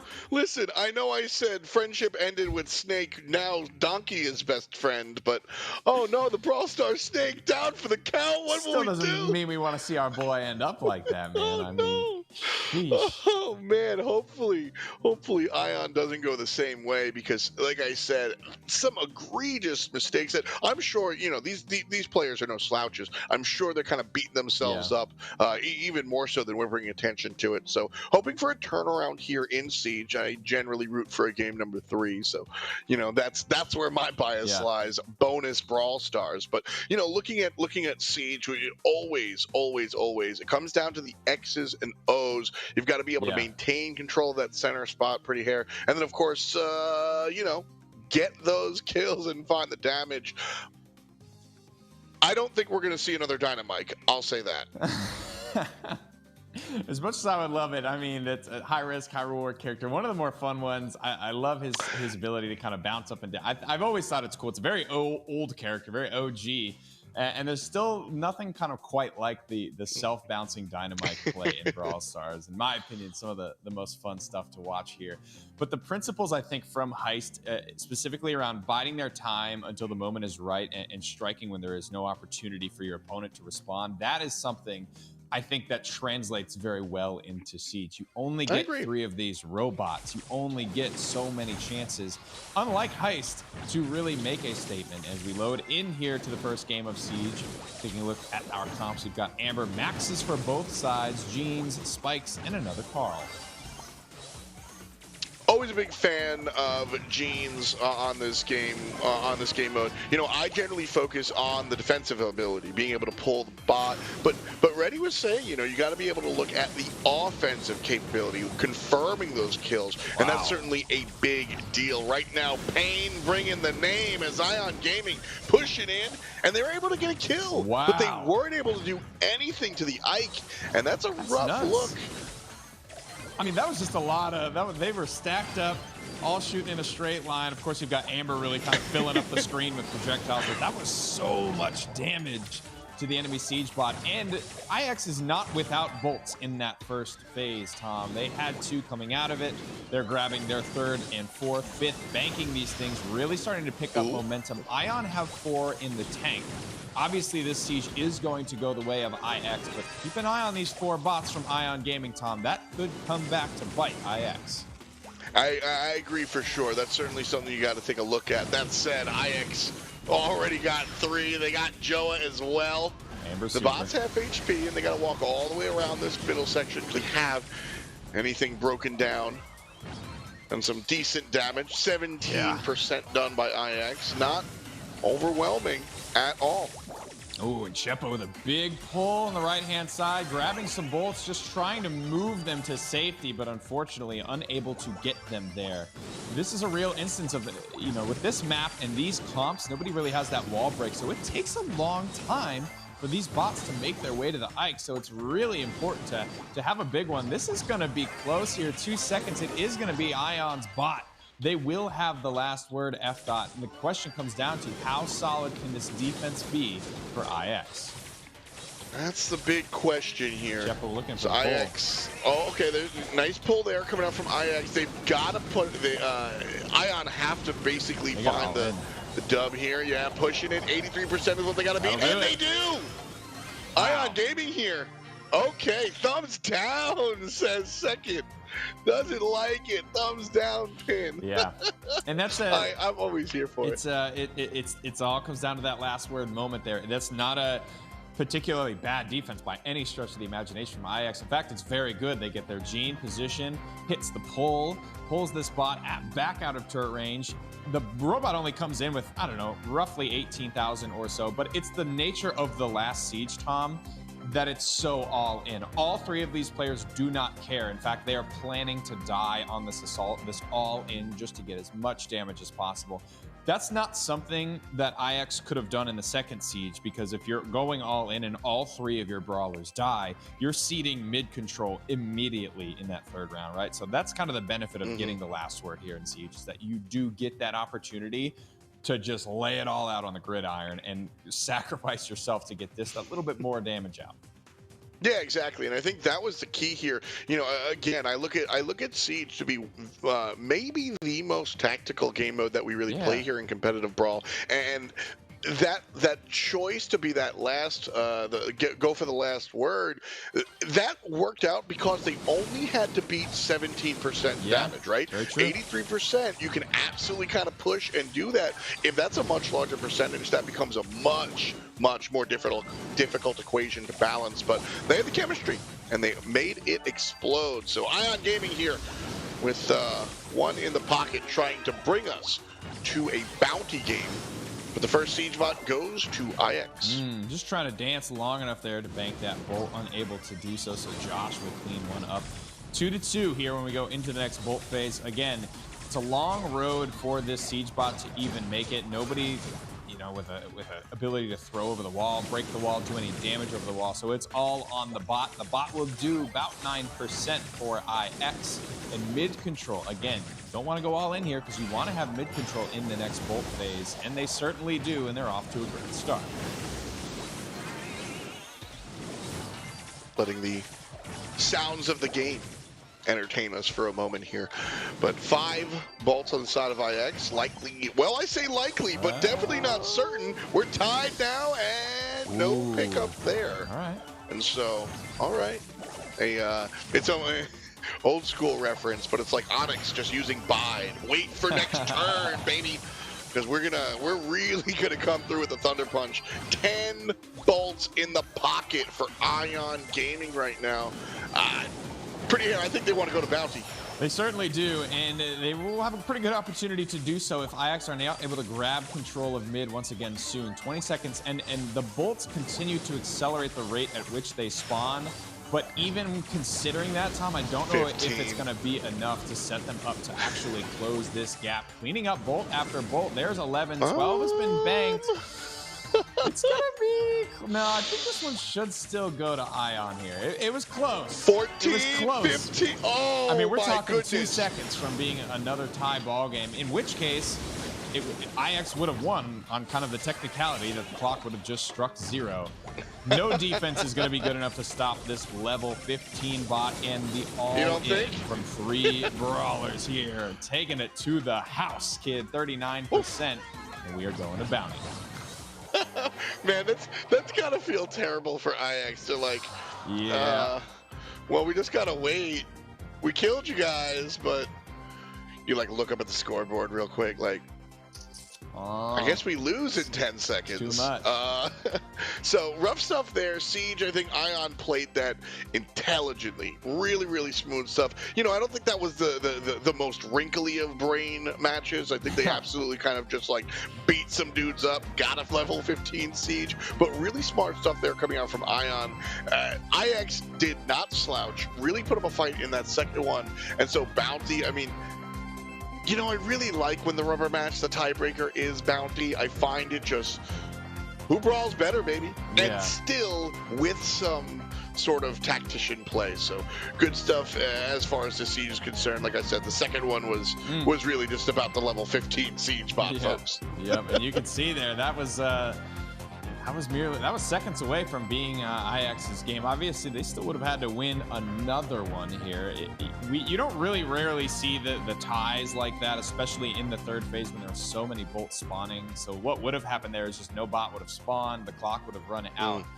Both teams, you know, only a 9% lead there for IX, but both teams would have probably just like tried to all in or get something cheeky, but it wouldn't have really been worth much. But I agreed. Bounty is a great tiebreaker set for us here. It's very ball don't lie type of game mode here. There's no robot to do the damage for you. It really comes down to you and your ability to hit shots. Love the shooting star as well. This is where we typically see that like Tick, Nani, Piper composition there. It is pretty set in stone. I would say there are a lot of maps, there are a lot of modes. This is one that has been pretty damn consistent across these monthly finals in the way that this, I want to call it a tennis match of this return to sender. You know, you'll see these Nanis kind of bouncing the damage from their peeps back and forth. A great map, great comps, great competition, and just happy to share with you here on this lovely Sunday. I'm excited. You know, looking at the return to center play is always a lot of fun. Just the but you know, we'll see because I agree. I think that those compositions are pretty standard. Sometimes we wind up on Snake Prairie or something, and things are very, very different. But at the end of the day, you're looking for long range brawlers. I'm curious. Piper generally takes the Brock spot, but with a little bit of the changes, we saw Brock earlier. Largely because Piper was banned. With Piper not banned this time around, I think, you know, we're more likely to see the Parasol Princess. So I want to see where these compositions go, because I think you kind of nailed it, but it's a possibility that teams kind of pull something different out. But on the game 3, it's a little bit different. We'll jump right in here and see how Bounty works out. Ion and IX shopping to get out of quarterfinals, and there's the squad. Ain't no change.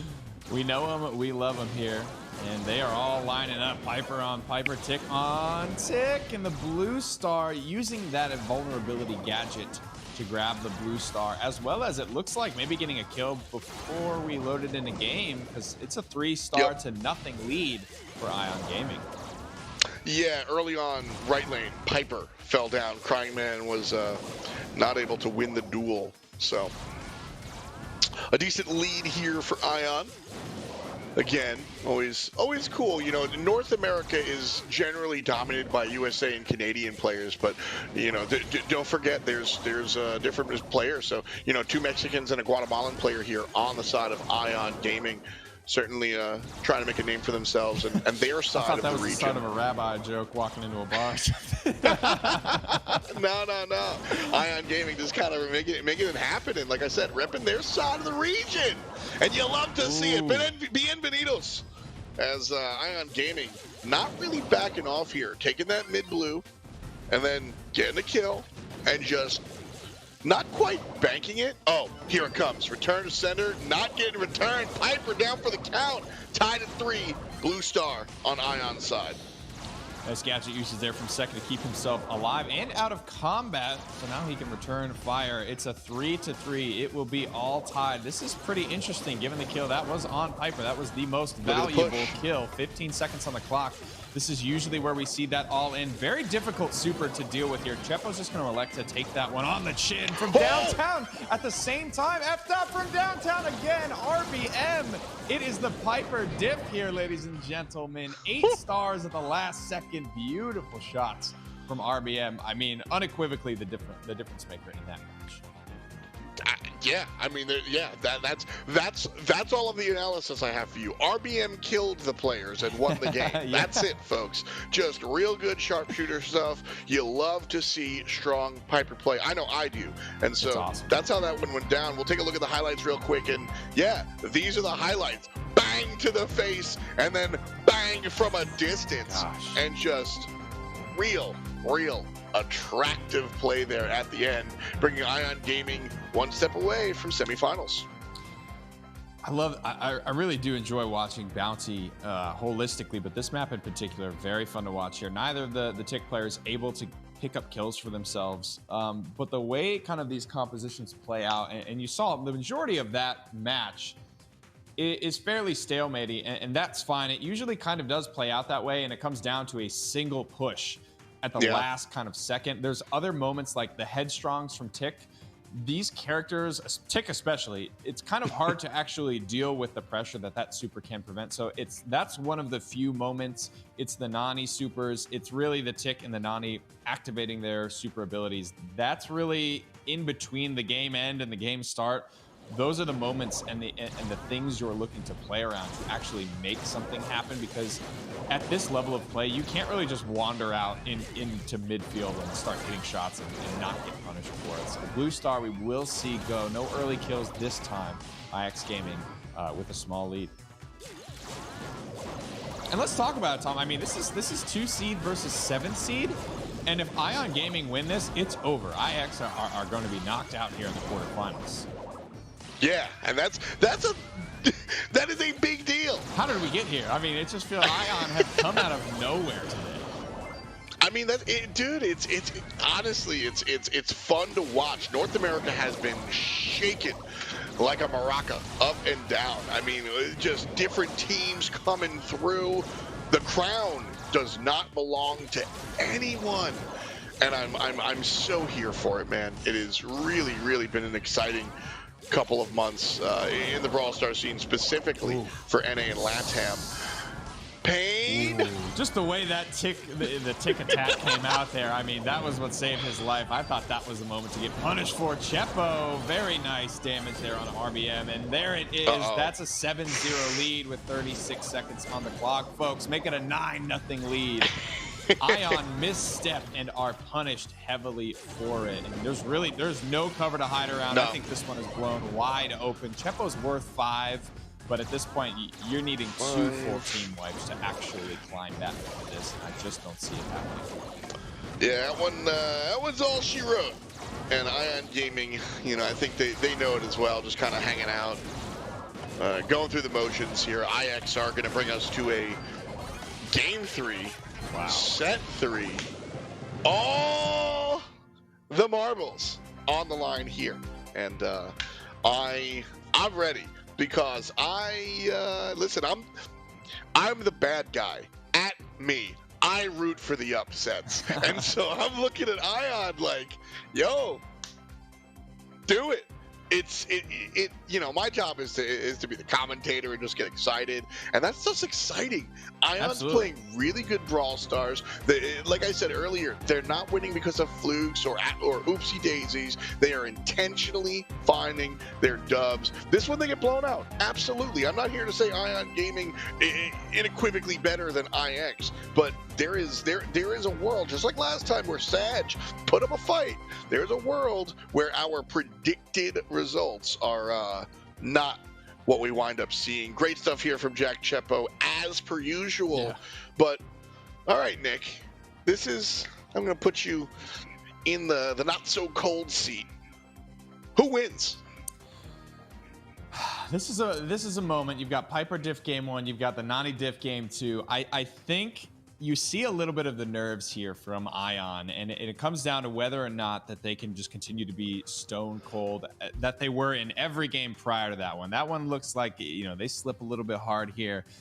I think statistically speaking, I am still here with IX. I think especially after that, that's the type of 15-0 loss that sort of rattles you a little bit. And when you are only on your second trip to the monthly finals here, I think you're a team that is still rattleable.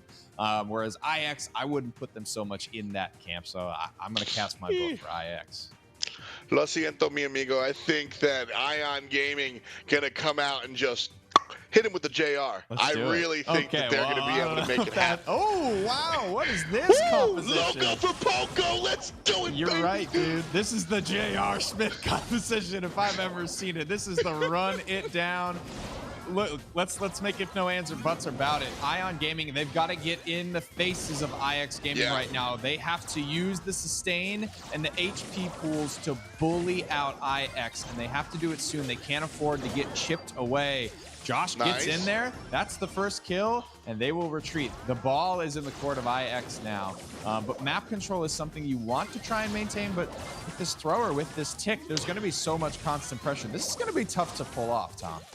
Yeah, this is an all-in composition. Nick and I were talking about the kind of standard comp, and this is a very different take. Basically, what Ion Gaming is looking to do is go all in, the push that we just saw, get their cookies, and then run home before anybody else can deal with it. Problem is, IX dealt with it. Piper's been punching the clock. There, we saw the long-range distance as well. So, lucky number 7 here for IX. Still almost a full minute of gameplay to go, Nick. And Ion do have time to make that same play that we saw in the early game happen again. And this lead is something that Ion can take down, unlike last time. 6-9 at the moment. And Ion are definitely not down for the count. They can definitely overcome this lead, but it's a constant. This is a good all-in here. If they can clean up IX and they back off, this is the problem, though. When you get nothing for these all-ins, you get chipped away and you give up 1 or 2 kills every single time you have to retreat. That's been the story here. Some of these all-ins have been good from Ion, but IX has made them pay. They have made them bleed out every time they have attempted to retreat. And it's a valiant effort. I love the composition. I think it's hilarious, but IX unrattleable, it seems. They run the composition you're supposed to run here, and they show us why. Man, the Foxes come out here, and I think that was the most hardcore spin I have seen. That was powerful. They really were like, yeah, you're gonna feel this one, man. But like, and you know what? I really, Ion Gaming, I loved that. It was just the fact that, and I guarantee you, I would put my money on the fact that that strategy, specifically in Game 3, right, wins a lot of the time for them. But IX Gaming is quite simply said one of the best teams in the world, and that strategy, you pointed it out perfectly, that strategy depends on the hokey pokey.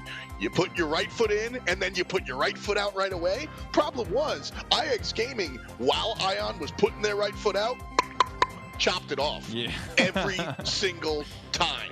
And so Ion Gaming, dude, I love the way they think about the game. I really love the way they approach that. I really thought that was a clean move. Maybe it wins next time. It was just the fact that IX knew exactly how to deal with the scissors. Just throw a rock at it, baby. And man, IX finds himself in the semis. But that, man, that might have been my favorite set in a long time. Really enjoyed that. Shouts to Chepo, though, and his 2 teammates. Team damage, 33%. That is a perfect third. Nobody is the leader here. Everyone contributing and owning the means of destruction here.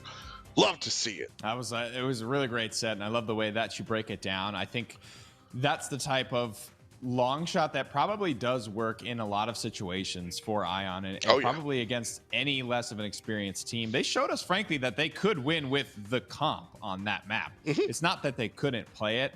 I think especially after that blowout, that's where IX started to get into their groove with it, and I think it's probably a smart decision. The result probably would have been the same if they ran the more standard composition, but a very fun way to kind of rocket and roll it and bring us to a close there in our 3rd quarterfinal as we get ready to move into our 4th. Man, like I'm not even kidding. Just like, you know, sometimes people forget that like casters, we're fans as well. That really was some of the most fun I've had watching Brawl. I'm getting emotional. No, I'm actually just, you know, the lights are bright, but I really enjoyed that one. We're gonna move on to our 4th matchup, though. It's Aqua versus DUDUDUNGA. A team that I actually really like these guys. DUDUDUNGA have been around for a while, and they're known in the scene as well. And so going up against Aqua, Aqua's a 3rd seed, and so going to be kind of interesting looking at these 2 teams dancing against each other, because Aqua is a squad that, like I said, 3rd seed overall, but not a team that I really have gotten much chance to. Oh, my mistake. It's Jigsaw, Canadian, Kangar. Okay, never mind. I completely take that away. Yeah, we know these guys. This is going to be a good match, I'll tell you that much.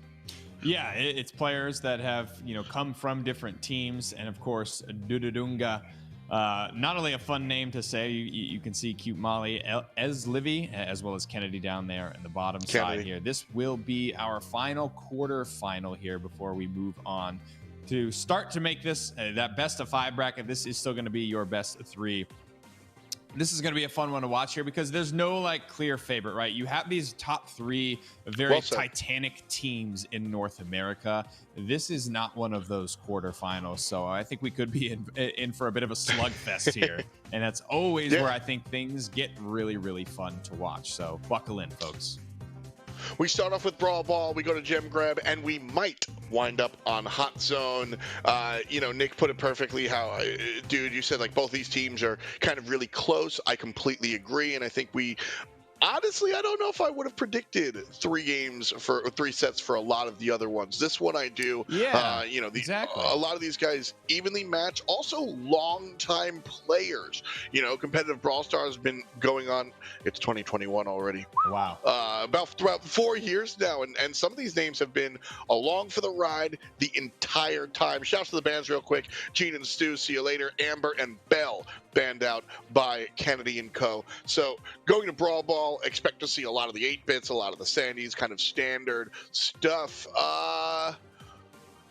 Maybe not. Sometimes these teams like to get a little bit cute, but I think at the end of the day, I think you want to start Brawl Ball kind of standard, and we'll see a little bit of that. Some speedy characters, and love the BB. Love the Poco Double Tank. That's going to be a nice look here for DUDUDUNGA. Poco Double Tank indeed, but a good composition to answer it, quite frankly. The M's Max as well as the Jessie. Jessie obviously punishes the stacking, and the cleave damage is what she is known for bringing. Poco, the only one left alive here, as Aqua look for an opportunity to kind of rock and roll here. Nobody with a way to break these walls down. Love seeing some more Carl here too. As far as these Poco double tanks, dude, like that is something that is going to bring variety to that style and that composition. Looking for a hole. True. Will they be able to find an opportunity? No. Just way too much healing coming out from Eslivy. Oh man, you'll have to see it. Strong. And does anybody see Molly? He's just walking up the right lane. But that's what it was. The 2 players are going to be respawning, no problem. A little bit scary there. That was like not particular. That was like that could have gone differently for sure. Yeah, I was like, okay, 2v1, and then BB was like, bap, super, and I went, uh-oh. But yeah, she goes down for the count. Control maintained by Aqua. Molly a little sad about it. But this looks like an imminent score. Max has to be careful. Right side, left side, juke, shoot, bang! Slash gets right on in there, and Aqua gets him wet. My goodness, the speed, that is what you play this character for, and Slash shows us why. First pick goes very, very quickly in favor of Aqua. They're already positioning to score here, F. Kang looking for the angle. He's going to get past thanks to the slow from Ems. My goodness, that was Pixels deciding that second goal. Pixels, my friend. Yeah, you know, it's funny that first one was real, like, you know, that was like juking. That was classic, you know, football, right? Just in and out. The second one was like, all right, sometimes you walk it in, right? Just kind of like doing it. But smooth stuff. This was that juke play that we were talking about here. Look how carefully Aqua up. Slash goes to the right, drags the entire team there, sees only Poco on the left-hand side, bashes it in. Nice play. Yeah, it looked like BB maybe wanting to set up a pinch there, but Poco maybe not on the same page. Hard to say. 5 kills for the M's.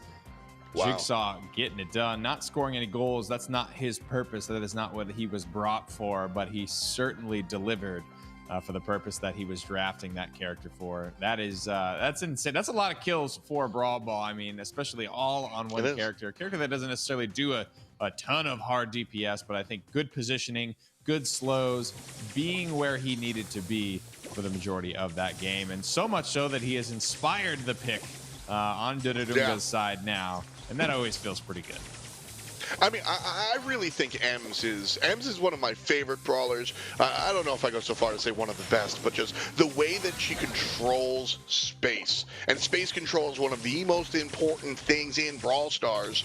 We have a lot of different game modes, and in almost all of them, you need to control some sort of space. I mean, God forbid we go to game 3. It's literally hot zone. That's the entire win condition is space control. And we see Jigsaw fall down there, opening up the space for DUDUDUNGA. Pass to the right-hand side, but the blast on the left-hand side. Oh, no. Defense is strong, and Aqua says no.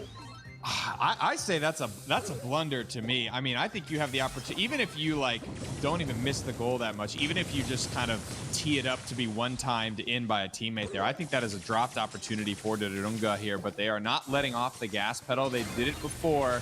They feel they can do it again as they continue to move up here. The Jesse turret is going to deter any further aggression for the time being. Slash gets in, gets out, trying to set his team up to close out Brawl Ball.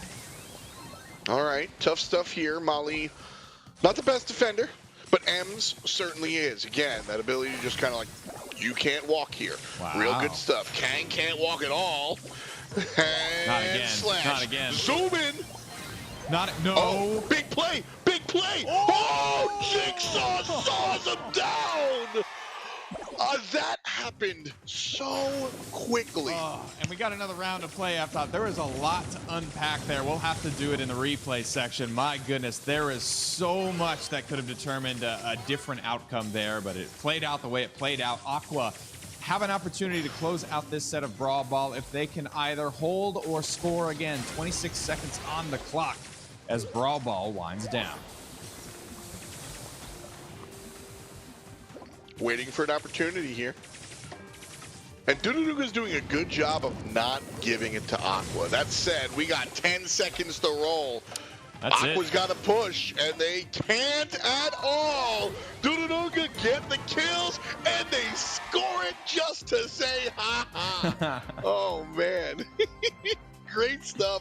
Aqua's able to take the first set, and we're going to move on into Gem Grab. Yeah, looking solid there. I mean, like I said, lot to unpack, and I won't even attempt to do it without a replay, but here we go. This is, we say the magic word here. This was from game number 1, where it was not a convincing victory necessarily. There were opportunities, and there was back and forth kind of from both sides here. This was the Juke Boots that decided the first goal of things, and then this was just the power of Ems, the space control, and Jesse being in the right place at the right time. This is where things, I think this was it where it got messy. You can see barely blocked. It is the back off from the enemy Ems before Aqua is able to stay alive by, we're talking 100 HP, if that, get the ball back and finally eventually score.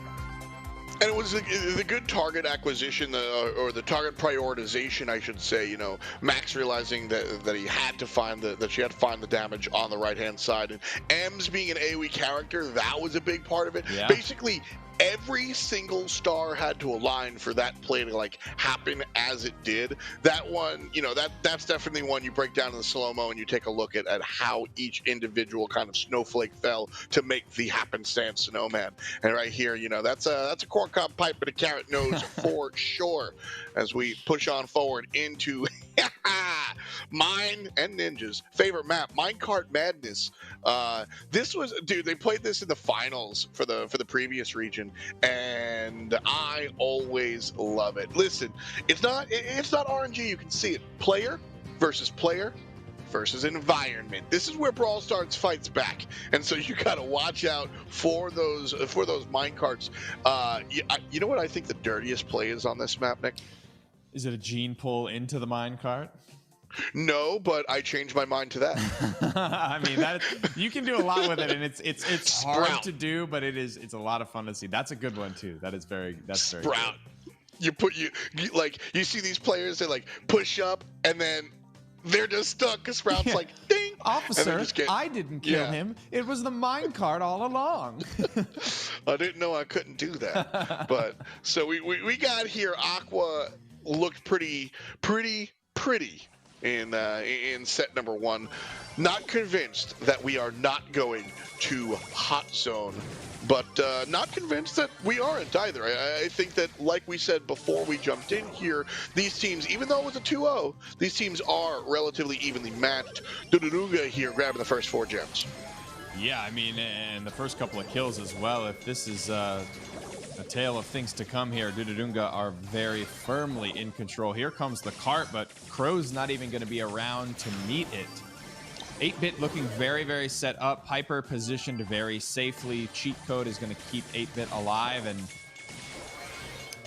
I don't see, barring a big, barring a big blunder. That's a medium-sized blunder there, getting run over by the cart. Here's the all-in. I think this is where it has to happen if it's gonna, because DUDUDUNGA only need one more gem, and then the countdown will start.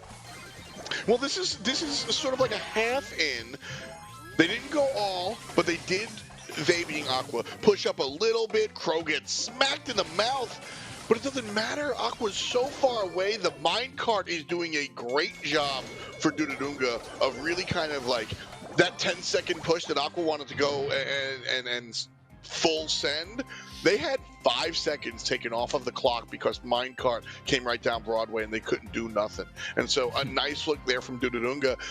That was dominance. The first set, sure, Aqua won, but there were some moments. That one, Aqua wasn't. They were, you know, AFK. They did not really show up there. Compositionally, just struggling to get in range to do anything. When you pick something like that, the minecart helps dictate the pace of the map and who's sort of in control at certain moments, yes. But that's sort of what makes me and leads me to say that compositionally that was sort of over before it began, because there was, even with that map element helping you at times get in position to do something, there was still very little that Aqua was able to do there, and DUDUDUNGA just had control from start to finish. One more time, man. We started off, and but by the time I finished my statement of I'm not sure we're going to go to a third set, it was like 5 gems to 0, and like I don't even want to hear about the minecart there, because okay, now it's going in Aqua's favor. They're able to kind of maintain this mid control, but Kang on this Jessie, I really want to see where they opt to kind of play here. It's not a heavy comp switch up like we may have anticipated, but we'll have to see, like, what can this Max and this Crow do when they're actually properly positioned. This is what I think they brought the Jessie for. When things aren't going their way, 8-Bit and Piper are holding hands inside of 8-Bit's super. Jessie has a static target that she can bounce her shots off of, and she has 2 brawlers stacked close together. That's what you want it for. You could see 8-Bit reading that moment, knowing that opportunity had presented itself. That's why they are bringing Jessie here. She's not concerned about the gems, folks. She wants to maintain pressure. Man, you nailed that. Really, really smooth analysis there, because I think that's their exact plan. And I wasn't even really thinking that, but Aqua, not really thinking about anything but winning, going ahead and taking this one, and they won't have the benefit of the minecart this time around like DUDUDUNGA did last time. Kennedy's able to take down Kang, and Slash has to run. All 10 gems are on Slash. Kennedy's pushing forward. 8-Bit's trying to make this happen. 3, 2, 1, that's it. We're going to a game 3. Not quite a set 3 just yet. Aqua can finish this one out, and if that last game was any indication, they certainly know how. I mean, Jessie very clearly a comfortable pick after the set of Brawl Ball that we had just watched from Aqua. This is the type of bounce back, and you can see they're so confident in the other 2 picks. The Max, dividends, baby. Has the movement speed, has the dashes, carries all 10 gems. Not even, I wouldn't call it not close, but she had exactly enough time left on the clock to stay alive there. The all-ins from Crows, and the ability, Piper has this too, right? To be able to jump over the map, the minecart, excuse me, and ignore the sort of ebb and flow that this map can just force. 15 gems grabbed so far here in this set. That's what you pick up the Max for. And that's obviously not exactly comparable to the Piper there, but it's a different style of composition. Piper still was their gem carrier when they had gems to carry. That was not the case this time. It was a 10-0 one way in game 1, and then a 10-0 the complete opposite direction in game 2. I'm stumped. I don't really know what's going to happen in game number 3. Again, another comp switch up. It's Kang again off of Jessie onto Carl. Almost the entire complete run back here, but it is, again, still that Max and that Piper differentiating the 2 in the mid lane. Interesting that Kennedy takes almost, a response to a response here. Kennedy switches off the 8-bit, goes on to the Carl, and Aqua anticipated it, leaving Jesse at home. And so a nice look there. One thing I don't like is Mali has not performed on this Crow all set. And it's been troublesome. Frankly, so neither right now, Crow for me. I haven't really like wanted to write. This is it. Like the Crow does, he dives in and he gets a kill, and like, no! or in this case, almost gets a kill. But Yeah. I don't know. That's what they're bringing it for. But it's just opportunity maybe hasn't presented itself. You're looking maybe for those times when there's desperation, when the clock is ticking down, and one pick will matter. Carl getting involved now, popping the super, so tanky, so mobile. Play. Look at the devastation wrought by Carl. Can they get in and get out with these gems? F-Dot, I don't think so. They are simply too deep behind enemy lines. We are all tied up 6 gems to 6. This is what the universe is supposed to give us. We have a trouncing of one way, another blowout the other way, and the third game is going to be neck and neck, literally tied at 7. And Aqua here pushing up. Jigsaw all in onto the Piper, who jumps away and pops it. Jigsaw unsuccessful. Ooh. Kennedy is, though. Red team snatch and grab, but also Kang on the other side. This is a mirror match. You got to get out. You got to get out. You got to give your opportunity for your teammates to maybe pick up the gems. They are changing hands. All of these gems have completely flip-flopped back and forth, now on their original owners. Countdown is going to start, and they do have a 2-gem lead, so this should be long, just not long enough, actually. We do need to see at least an additional gem. Crow, this was your moment, but unfortunately, it looks like DUDUDUNGA are going to close out gem grab and force a game, or set 3. Yo, so both of those deaths, Minecart. Like, Minecart didn't run the player over, but the first time on that second track, Minecart trapped the player in, then Piper gets him like right close, and then the second time the same thing happened. Minecart just stops the block, didn't allow it. Again, I brought up that insane. I brought up the fact that we played Minecart Madness in the finals in the last region. Falcone, Ark, and Teddy, those guys are clowns. They gave the Minecart the MVP. And honestly, in this set, the Minecart might have been MVP as well. Definitely had its moments, definitely scored its kills, but like you mentioned, trapping players into inopportune spots. And these gems changed hands from one team completely to the other. It was these Carl all-ins that were winning the day. And just, this was a big moment, though. If Slash fires one less shot there and instead just keeps his eye on the ball and goes to pick up the enemy's gems, he might actually have enough speed to kind of skate out of there at the last second. But that is all, you know, there's no use crying over spilt milk here. And this is it. Kang trapped by the minecart. His team able to clean up the gems, but not the Piper. And then so many good moments. So many good moments. Slash. That's 2,000 damage. That is absolutely worth talking about. You can see just how many gems were grabbed in this set. These were big boy games with some big numbers. I think the most I've ever seen is about 30, and we were getting damn close to having 30 gems out on the field there. That was intense. Yeah, like I said, I mean, that's what the universe is supposed to give us, right? Game number 1, lopsided in one direction. Game number 2, lopsided in the other. So obviously, give me the split. As we head to split here for Hot Zone, the first Hot Zone of the evening. We would have hit Hot Zone in quarterfinals 1, but, well, STMN did their thing. And so we'll see Hot Zone here this time around with Split, an interesting one. Usually this is where we see a lot of Surge here. Yeah. And basically anybody that's able to kind of like hop the fence is a big, big, big deal. And everything on sale there at Gene's Lamporium. What's your first purchase from Gene's Lamporium? Times are tough there. I think I am going to grab myself just some brass cleaner. Well, I'll pick up the oil because I want to keep the lights on here as Hot Zone is split. Like we said, that's going to be where we're heading to next. I would love to see Surge. I think Surge is just a fun character to kind of watch, and he will come out, here on this map for sure. And also Ems. I kind of like wrote a love letter to Ems earlier on in in Brawl Ball, and this is really where I think she earns her flowers. Real good stuff here. Area denial.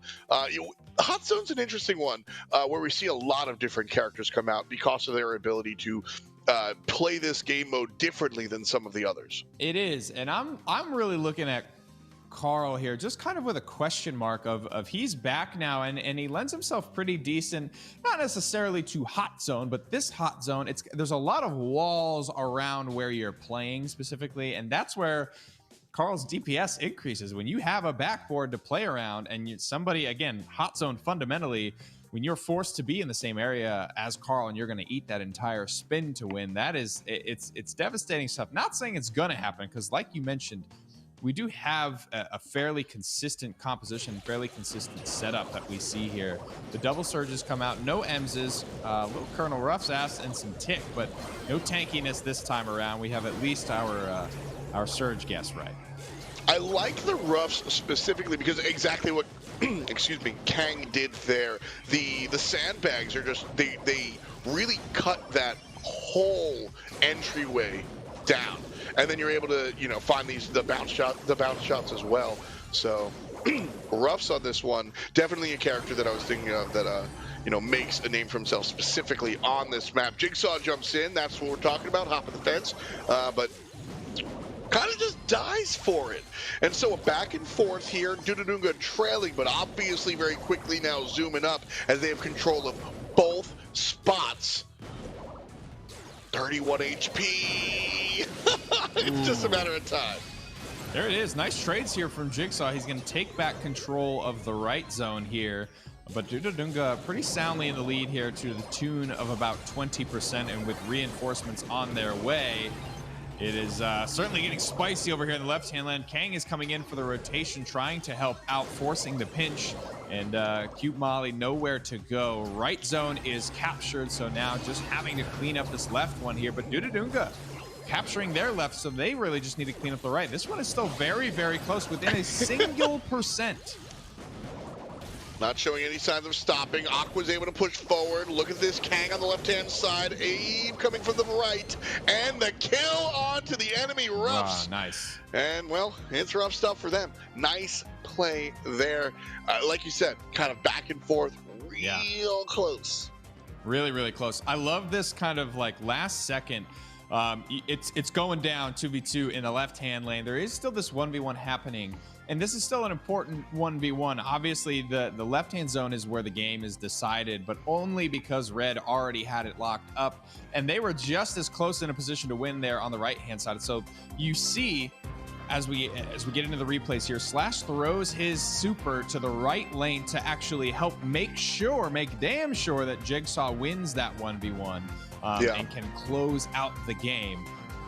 And wins this. This is it. It comes in here, and then he moves back into position to close out the game, giving Jigsaw the upper hand. Because if he loses that 1v1, things are looking just as bad for them. 5 kills for Jigsaw to Kennedy's 0. So obvious room for improvement there statistically. And that's the consistent guy that we've outlined. Surge is the player on this map. Seen a decent amount of Rico in the past too, and Scuffs kind of serves that role as like almost Rico. He has the ability to bounce and play in that tight little hallway above the hot zones. And just for the reasons you mentioned, the sandbags there really doing a lot to shut down some of the pressure from Surge. Yeah, I mean, I split Vermilion City is Lieutenant Surge's spot. Love to see it. That sometimes casters make references. That one's for me. Shout out to my Gen 1ers out there, Pokemon. But we got the Onyx biding his time. We got the Vermilion. we're in it to win it today, baby. Listen, I got the trainer hat on, dude. I just got to get out here and make it happen. And DUDUDUNGA trying to do just that. No real changes here. In the composition. It's probably a good look, I think, for both teams. Because, like I said, that one was close. And Kennedy's going to win the fight on the right, but ultimately it's still Blue that's able to make that happen. Nice play by Molly to go ahead and change things in the right lane. It's a very similar story on both sides. Nice shield there from Molly to avoid the Headstrong. Headstrong is, it's very funny. Tick is very bad at dealing with Tick Super. Turns out it's tough to deal with those incoming projectiles and those close range fights. You want to be far. You want to have your opponent at a comfortable difference. Kang winning the 1v1 there.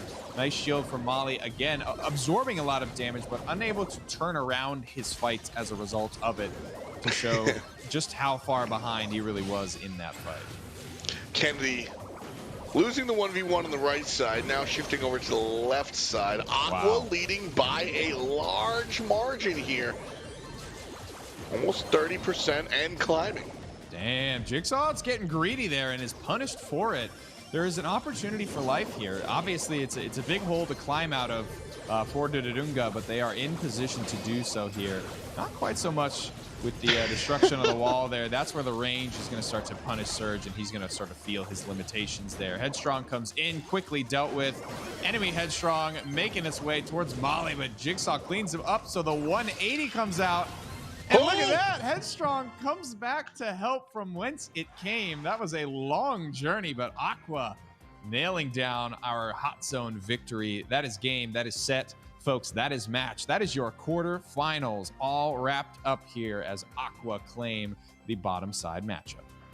A tight one for sure. You know, I think a lot of the other matches that we saw, there was a top card and a bottom card. This one, both teams, in my personal opinion, came through relatively evenly matched. I think the gameplay that we saw kind of told that story as well. Yeah. But, you know, Aqua coming out on top. Fun to see them kind of move on here.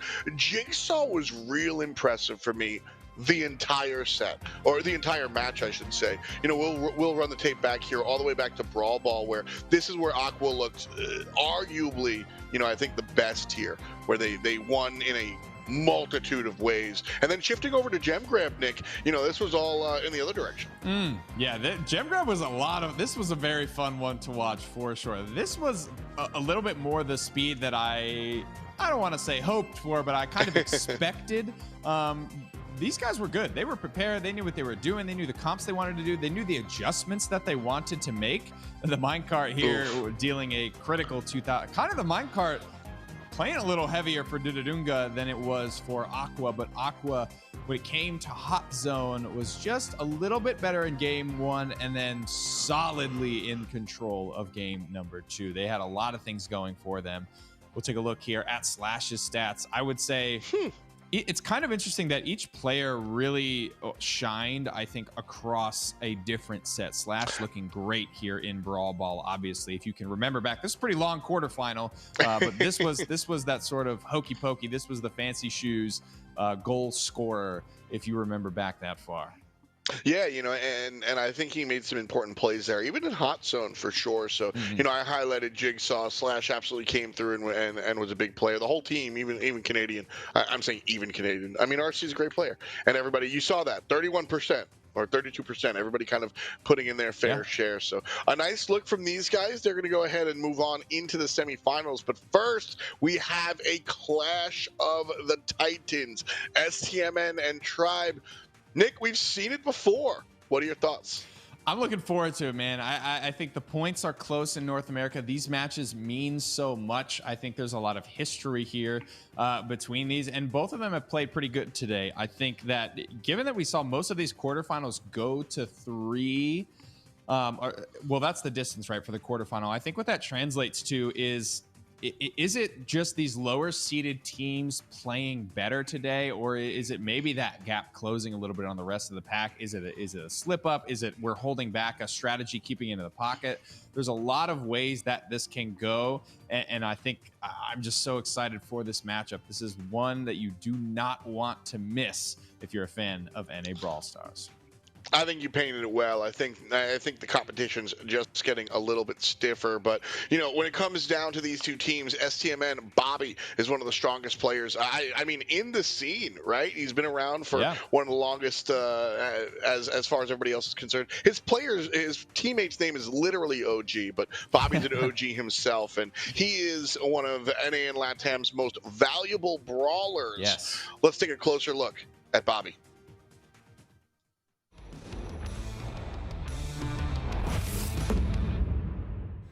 We all know that legendary brawlers are elusive to find, but legendary players are notoriously harder to come by. Welcome to MVP, Most Valuable Brawler, the series where we highlight some of the most legendary players in the history of Brawl Stars and take a deeper look at how they've built their legacies. Today, we're heading over to the NA and LATAM North region to take a look at Bobby of STMN to find out what makes him worthy of the MVP title. Big Paul is going to open up the world for STMN. OG goes all the way home, and so does the ball. Bobby is a Canadian pro player and Brawl Stars veteran. As a beta warrior, few come with more knowledge or passion for the game. His team history is an impressive one, with past signing to orgs such as Space Station Gaming and Tempo Storm. This year, he and his teammates OG, Tooney, and Coach Alec26 are looking to bring home gold with STMN. Following what was arguably the most intense monthly final so far, they fell just short of a grand final victory last month and ended up currently at 3rd place on our leaderboard. But as history has already taught us, Bobby is nothing short of a fighter. We've had really intense matches throughout all 3 of the first months. Most recently, we got into a bracket where we had to defeat Tribe in order to get to the finals. And this is something that no one in NA has done, I think, for 9 or 10 months now. So we grinded a lot for that. From Tyrant. Bobby, the last member standing, but Tooney coming in to support. Zero trying to get damage, but there's not enough time. That is going to be the win going to STMN. It definitely raised our morale to be able to beat Tribe and kind of show everyone that we can do it. Bobby understands better than anyone that a team is not defeated following a loss, but rather only ever defeated if or when they decide to quit. In 2019, Bobby came just short of a place at the World Finals by less than a second in an intensely close game of Heist. Last year told a similar story as a long-term rivalry with Tribe came down to the very last monthly final to decide it all. With every knock Bobby has endured over the years, he's continued to strive for greatness, and his ability to persevere is nothing short of inspirational. Yeah, I was proud to come second in the entire region. I mean, twice in a row shows some form of consistency at least, that we're at the top, but the expectations we've always had is to come first and to win. It kind of just motivated me and made me want to keep going and push harder. Bobby is a mad scientist of experimentation and exploration when it comes to the Brawl Stars meta. He's a daring player who's never been deterred by what others play or say in the competitive scene, and as a result, he's responsible for some of the weirdest and wackiest comps out there. The most notorious of his concoctions has been introducing Mortis into Siege. Bobby brought the creature of the night into the spotlight, with many regions following suit in what became a widely memed concept. There are a few brawlers in modes that are just a complete should never work no-go. So for example, Mortis in Siege was one, Shelly and Bounty's another. But then I tried out Mortis in Siege for like a YouTube video, and I was really surprised with how effective it actually was. And eventually everyone caught on, and even Brawl Stars shouted it out in their like little esports video at the start of 2021, which was cool to see everyone kind of laugh at it. Not laugh at it, but kind of be like, oh my god, they're really doing this in the Brawl Championship. They're really bringing out what we think is like the worst brawler for this mode. People want to see it. Every time we watch back the games and we bring out the Mortis and Siege, we see the entire chat get really excited and want us to win. Oh! We have the golden Mortis on Bobby. Bobby has always prioritized the importance of friendship above all else in his team dynamic, something which can be extremely overlooked in esports as often the ruthless nature of competitive can take its toll over time. Bobby is empowered by the prospect of winning, but more so with the prospect of sharing his achievements with the people who mean most to him along the way. So thank you to you guys, and we do plan on winning. We are going to come back strong, and you guys are going to see the results soon. Let us know what you thought about Bobby as an MVP. Who else do you think deserves to be crowned with the title? Let us know and join us again to see if we pick them as our next most valuable brawler.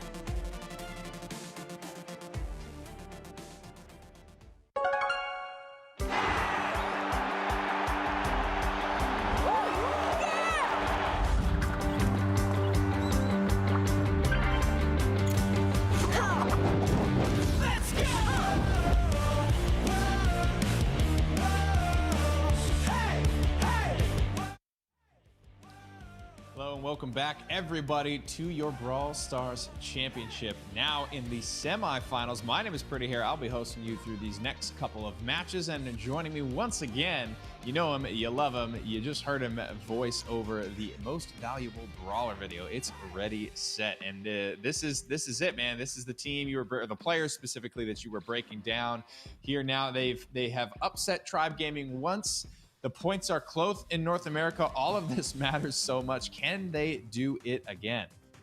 Yeah. Oh, I'm such a huge fan of the most valuable brawler. What an excellent segment, of course, scripted there by Ark. But, well, I mean, our team at hand, STMN Esports, looking very clean headed into this one versus Tribe Gaming NA. We saw this exact matchup, the exact same stage of the tournament as well last month. STMN and Tribe Gaming, only one of them will head on to the finals to claim, I suppose, the lion's share of points for qualifying for Worlds. It's definitely a stressful situation for both of these teams since only 2 final spots are there for NA, and we have 3 teams pretty much competing to grab those spots. We'll see if perhaps a 4th team rises through the ranks. In fact, I do think we have a candidate coming up in our second semifinals match, but STMN and Tribe going to be an absolute banger as we watch these teams just completely fire away an absolute grudge match. Grudge match is a great way to put it. A lot of history between these two. Not any bad blood that I would say, but it's because it's so competitive. It's because there is so much riding on that.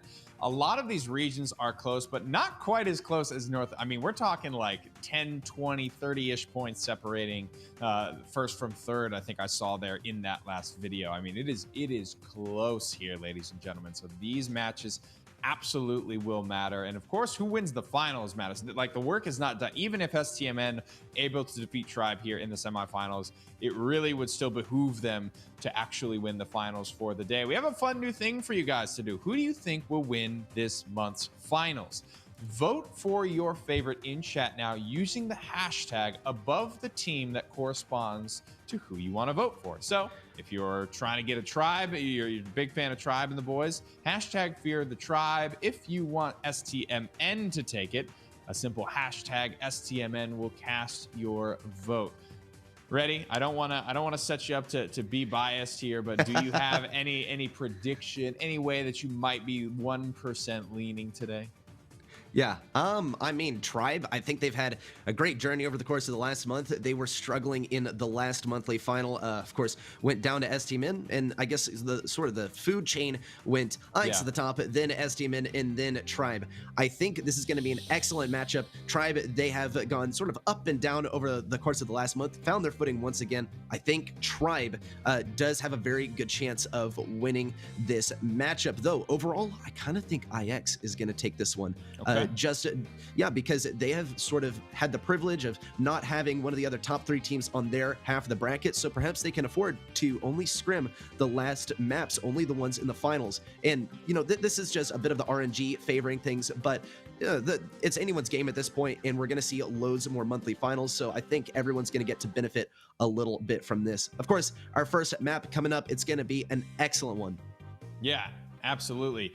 Do we see the wall break come out? I think this is the map that I remember watching. Let's talk quickly about the bans before we get too heavily into that map talk. Max gone, Sprout gone, Bell naturally taking a seat, as well as Gene. Safe Zone Heist will be our first. So now that we have the bans out of the way, we know who can and cannot be played. Reddy, who are you expecting compositionally in this first map? I mean, I would not be surprised to see a Brock just for the wall break. Also, Colt as well, I think is good for breaking open Colt the is that's what we saw last side. time, right? This was that map. Okay, it's the Colt. The first thing they do, break the wall, open it up. It really changes how this map is sort of laid out. So, but you bring up a good point in the Brock as well. We were memeing on it. We were like ready to kind of clown on you for your Brock pin before the broadcast started. But there he was in just about game number 1. Yeah, I mean, he's kind of coming back into the meta, especially here on Heist, where Incendiary is good for getting some reliable damage on the safe. We're not really seeing his first gadget. It's really just all about that free wall break starting off the game. And of course, he outranges Colt, so it's a bit of a safer option when you find yourself in a long-range battle. Safe Zone, of course, also is one of these maps that we see coming back into the map pool after a long time being out of it. And looks like a lot of people are actually favoring STMN here. No huge surprises, giving or given that STMN came so close to going to Worlds last year. It really came down to just a split second in a heated heist match. And of course, we had the privilege of hearing that during that MVB segment. But this is how it's always been in NA. It's these top teams, and they're so close. We have, you know, 2 spots available this time, but it almost feels like it's not enough since we have 3 teams competing for that spot. Well. The votes are in. The community has voiced their opinions. Different compositions here now. It's time to let the players decide for themselves. Czar for STMN playing that Brock. Bobby will be on the Colette, and OG rocking the Byron. Haven't seen a ton of Byron here today. Despite his popularity, you know, earlier on in the championship series, banned out very often. He is not quite made the splash here today. No real big picks to speak of there. Czar might have an opportunity to move in, get some damage there. Piper still playing defense. Nobody doing really much of anything here. Tribe Gaming just getting a couple of percentages here, but no big swings. And trust me, Reddy, the way this map is, those swings are going to come in spades when they do happen, because you really need to get a lot of pressure before you're able to actually move in and get some damage. Oh yeah, but once you've moved in, you are ready just to set up and pummel the safe. Corey gets this power up from Tyrant, which is going to be an absolute change of the pace of this game. Wow, Bobby dodging a lot of shots. He's full health. Most notably, Corey. That's really the main brawler that he has to dodge here is Piper, especially powered up. Corey actually opting to go for OG now because OG is keeping Bobby alive. I mean, that is a strat, right? You have Colette. She is your ticket to loads of damage on the safe, and then you have Byron to support her. But so much damage coming from Tribe as they finally managed to break through that defense. Here comes the super to take down Czar, and now the pace of the game has changed around quite a bit. STMN now pushing it back up to mid once again. Tribe Gaming, they are just 5% behind here. It's all about the mid fight. It's definitely sort of similar to Kaboom Canyon in that respect. You just don't have the walls here. Kaboom Canyon, of course, it being another map that we play a lot in competitive. 62% left on Tribe's safe. OG keeping Bobby alive. Tyrant goes down. Bobby gets another super, and STMN are finally finding their footing on offense. Is this Poco double tank, or is this just Byron and Colette? Bobby has just been an absolute force here. 25%, 21%, 15, climbing, falling. Bobby and OG. Wow. It's not quite a base race. It's probably as close as we have seen in a long time, but my goodness, this Byron Colette, this was pulling weight, man. It was Bobby's going in and out, and that's typically where you see, I don't want to say punish, because Colette got done what she wants to get done to the safe at that point, but that's where you see all that damage. They know where she dashed from. They know where she's going to end up. But Bobby was walking away from those interactions full health, Reddy. Yeah, he was. I mean, so much healing from OG on the Byron there is so crucial, and OG's being mindful to stay out of range. Looks like actually Corey and Zeon were really focused on Czar on the left lane as well, trying to keep him away. They opted for that base race right at the end there. Just look at the stat comparison. Corey, with the power-up, was going to be the main damage dealer from that composition that Tribe was bringing out. Bobby, obviously, going to be dealing damage with Colette, and it just does not match, especially on that base race situation. Each shot from Colette, it reloads much faster than Piper, and it deals a load of damage. Getting that support from Byron is going to be a massive help as well. It doesn't look really like Tribe was ready to hit with the counter comp this time. I'm thinking that perhaps Ruffs was, just not working it so well since he was outranged so heavily. The strat is you get Ruffs, you get the power up, right? Put that on Piper, for instance, get some one shots at mid, then get loads of damage on the safe. It just wasn't working though. We'll probably see more of a mirror match approaching as STMN. They're definitely ready to deal with this sort of Ruffs gameplay. That was wild. That was really different comps, different goals, different win conditions, both of which you highlighted beautifully in your analysis there. But my question, Reddy, at this point is do we see any composition switch-ups? Obviously, STMN winning that one there, feeling pretty good about what they have. If you're Tribe Gaming, what's the adjustment that you make? You mentioned the Ruffs was probably where you might look first. Yeah, I mean, I really think that Tribe, they might go for that Byron and Colette strategy once again. STMN, they're really good at running the strategy, but Tribe, we've seen it from them time and time again on Kaboom Canyon. We'll see if they employ it once again here on Safe Zone. I think maybe we could also see a Nanny come out to get like a full sort of sniper comp. If we just switch out the roughs for a long-range brawler, for instance, B or something like that, then perhaps we can get like a comp that completely outranges. Tribe, though, they're actually sticking with their guns here. They're running the same comp once again, though STMN perhaps a little overzealous. Now they're switching OG onto the Surge, and, well, we know the Surge versus Ruffs interaction. It tends to favor Colonel Ruff since he has those sandbags ready for the Surge green button, the teleport. We'll see what STMN does to account for that as Tribe Gaming starts to gain a little bit of ground here. They do, and the curve shots there from Corey is going to be the first damage to either team safe, only to the tune of 5%. No Colette's here to kind of get what is as close to free damage as possible. OG goes in, gets the up down, gets the level up. Doesn't get any damage to the safe yet. He is where he wants to be as far as map control goes. And last game, we saw almost no cover whatsoever on this map. OG is just going to repeat and continue to rock and roll here. Small lead for STMN on safe damage. Corey is not worried about it.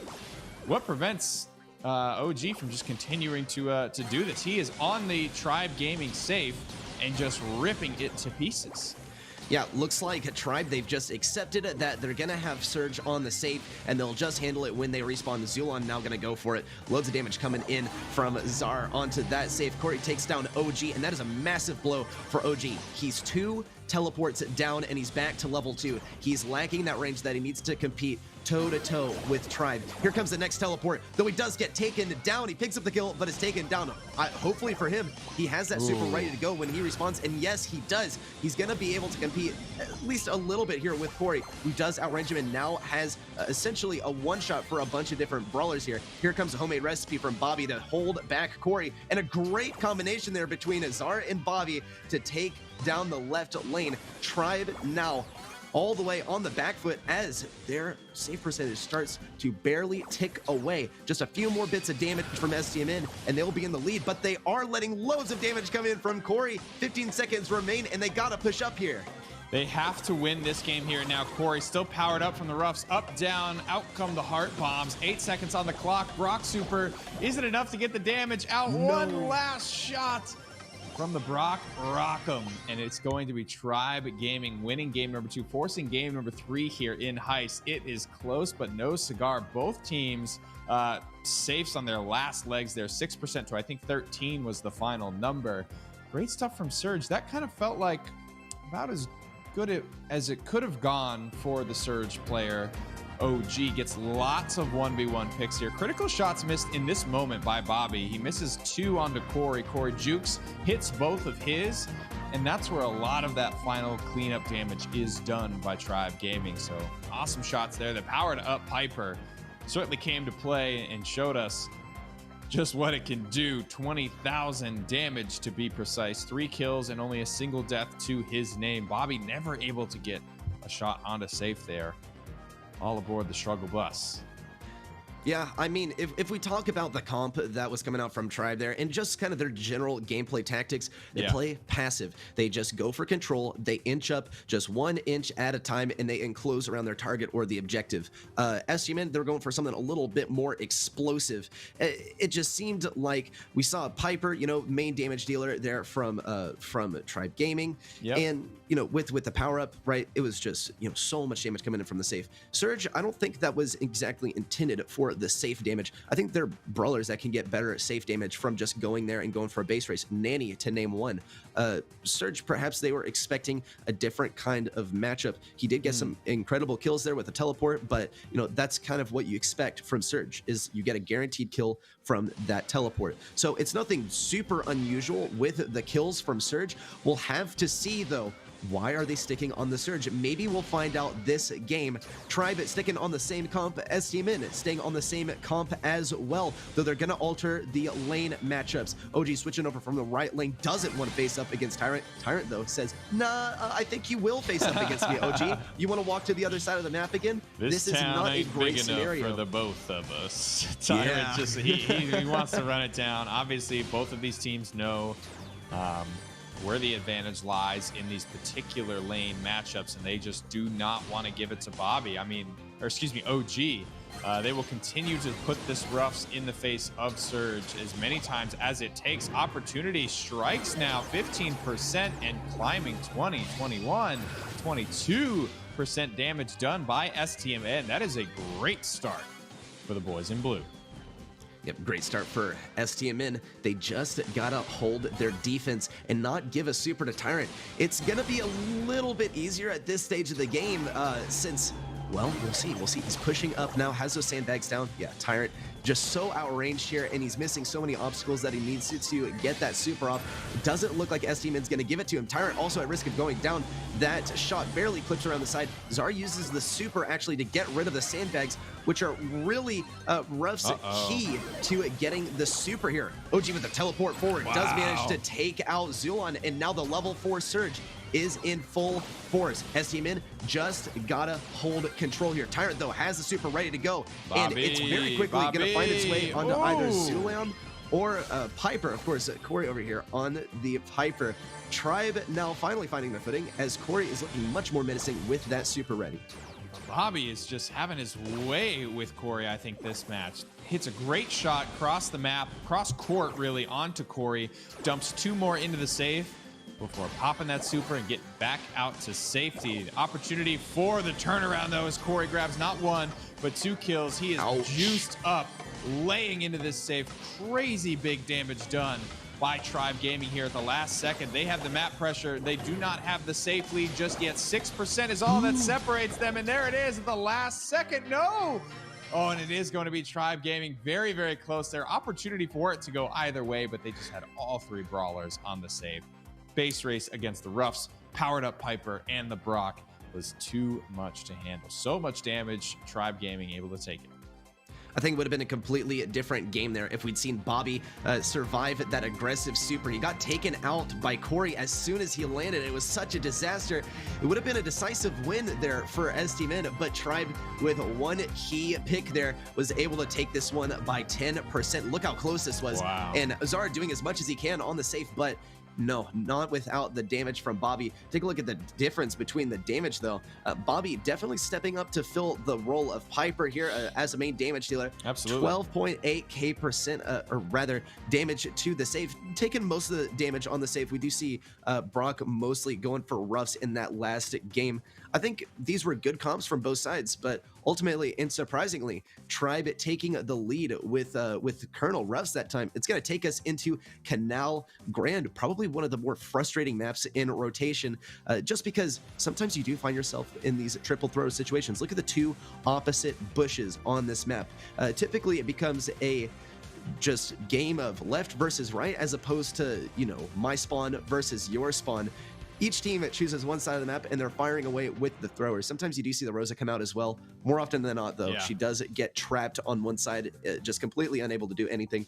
We'll see what sort of brawlers our teams bring out here. I think it's going to be a real back and forth one for the majority of the game. If I'm remembering correctly, Sprout was banned, who tends to be a fairly popular thrower on this map in particular. We've seen some awesome cheeky walls. This is you use the word frustrating. I personally enjoy, I think, sitting from the fan caster perspective, seeing what these players come up with, how they use kind of a strange layout. It's so much of the maps are divided sort of horizontally there at the 50-yard line, but this one has that giant canal running straight through it vertically. So it really does have a different flavor and a lot of different kind of strategy alongside of that.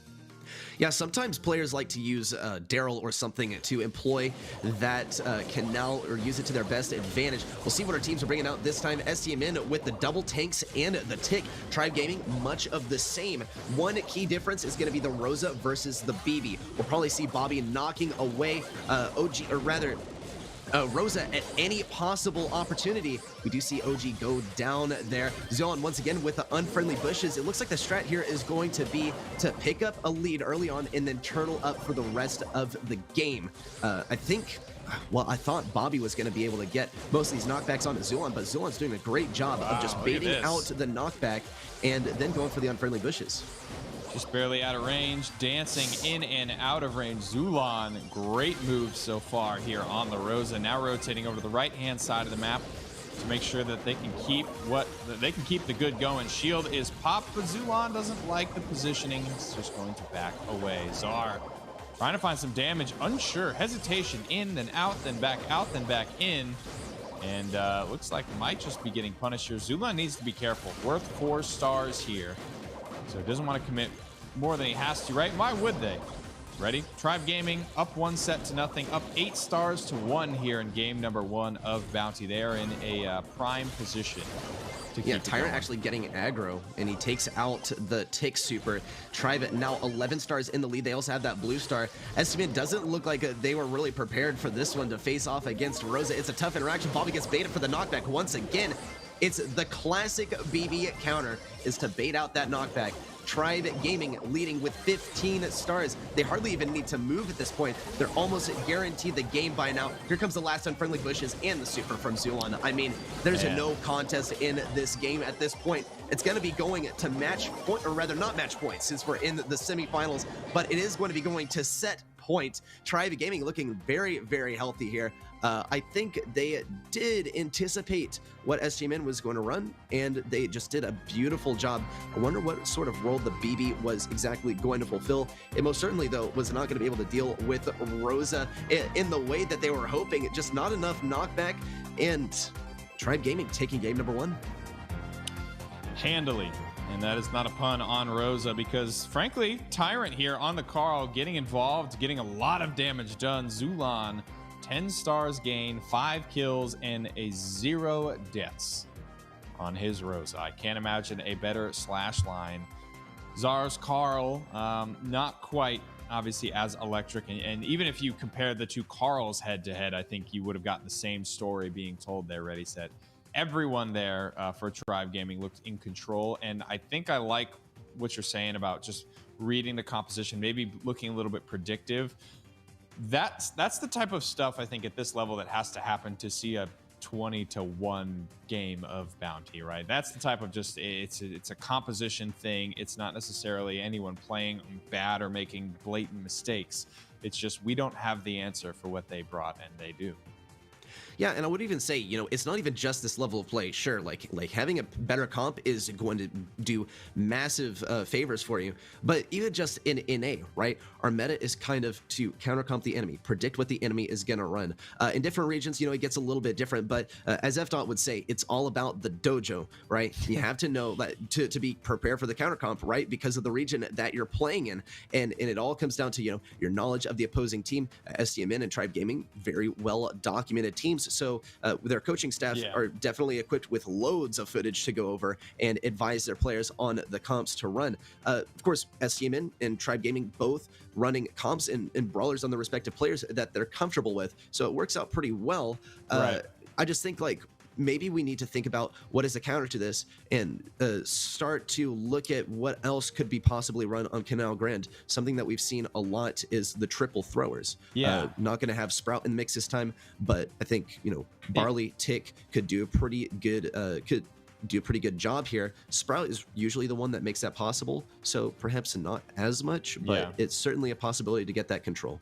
Well, we'll find out here soon enough, as we're just about getting ready to load into game. And part of these mind games, Reddy, is this is, like you mentioned, it's a grudge match. And if it ain't broke, don't fix it here. You're going to see pretty much the run back from Tribe Gaming. The comp switch up coming largely from STMN. You see the Stu, you see the Brock, you see the Tick down here. Very different style than what they ran in game number 1. Not the triple thrower, but they have a lot of range to deal with. They're cleaning up these bushes. They are not allowing Zulon to move as freely as he did in game number 1, forcing him to take some chip damage early on. Headstrong is very easily dealt with there, but it's map control, baby. Wow. Tribe just have nowhere to go, nowhere to retreat to at this point. It is the chokehold, the Noose Titans around Tribe Gaming. They are down 4 stars to 1. We'll have to see what they're able to do to respond. So far, it doesn't really look like they have an answer. Yeah, I mean, Bobby doing a great job. He seemed to get the last shot on Zulon twice in a row with that super. We'll see if he uses it once again. Looks like really the strategy that STMN is employing here. They have a feeling that Tribe is going to run that Rosa again. And what is their counter to it? Just don't let Rosa move. OG on the tick here is going to be one of the key brawlers. Wow, actually look at Zar just zooming around, getting loads of control on the left side. This is not looking good though for Bobby. Zulon gonna go down to Zar. Zar zooming out of the way and taking back these stars that were just stolen from STMN. But back to the tick pick. I think this is a great pick to get control and to sort of control where enemies are going to move to make it easier for Bobby to hit them, make it easier for Zara to get in range. Zulon not going to go down here to OG. Rather, OG is going to go for the control. A three-man pinch, and that's going to be enough to take STMN Esports to game number 3, unless Tribe Gaming NA has a massive comeback. I mean, Zar is absolutely dancing on fools in game number 2 here. Really, really fun to watch. 23-9. Just 2 absolute frag fests of a game. Lots of kills going either way. Not pretty one-sided, not quite as one-sided as game number 1, but this is STMN responding to what Tribe Gaming has brought to the table. Yeah. It is all about the counter-comping, like you mentioned, and they certainly knew what they were doing. So now, what is the scissors to this rock and paper we have seen so far for STMN? Is the adjustment going to come from Tribe Gaming? Is the adjustment to the perhaps adjustment going to come from STMN? Are they just going to run it back? There's so much at stake here, and so many ways that this could go. Yeah, I mean, something that I think Tribe really struggled with this time was getting good value off of their tanks. I don't think we'll see the Rosa again. I think the Carl is definitely likely. We could even maybe see a Byron come out here just to support the Carl at long range.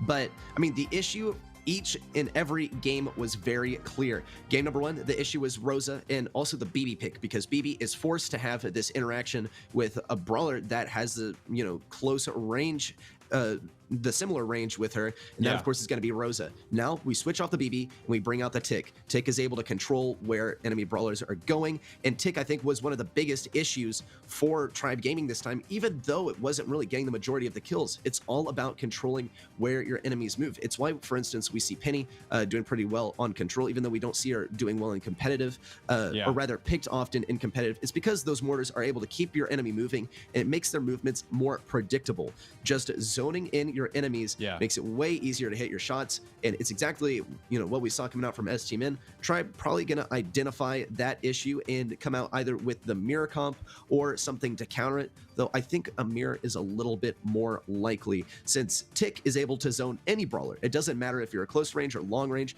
Those mines are still going to keep you from walking where you want to walk. So we'll see what sort of adjustment Tribe Gaming NA has to bring here, but I think STMN came with a really strong comp this time. Tick has looked solid so far here in Bounty, and I don't think we would see him changing. Hasn't really been the point of contention. So solid. I mean, Tick has got to be one of the more mainstay throwers, I think, across all game modes and metas and regions and anything you can throw at him. Tick is just so solid and has an answer for it all. We've seen Rosas, we've seen the BBs, we've seen lots of different ways of navigating this map.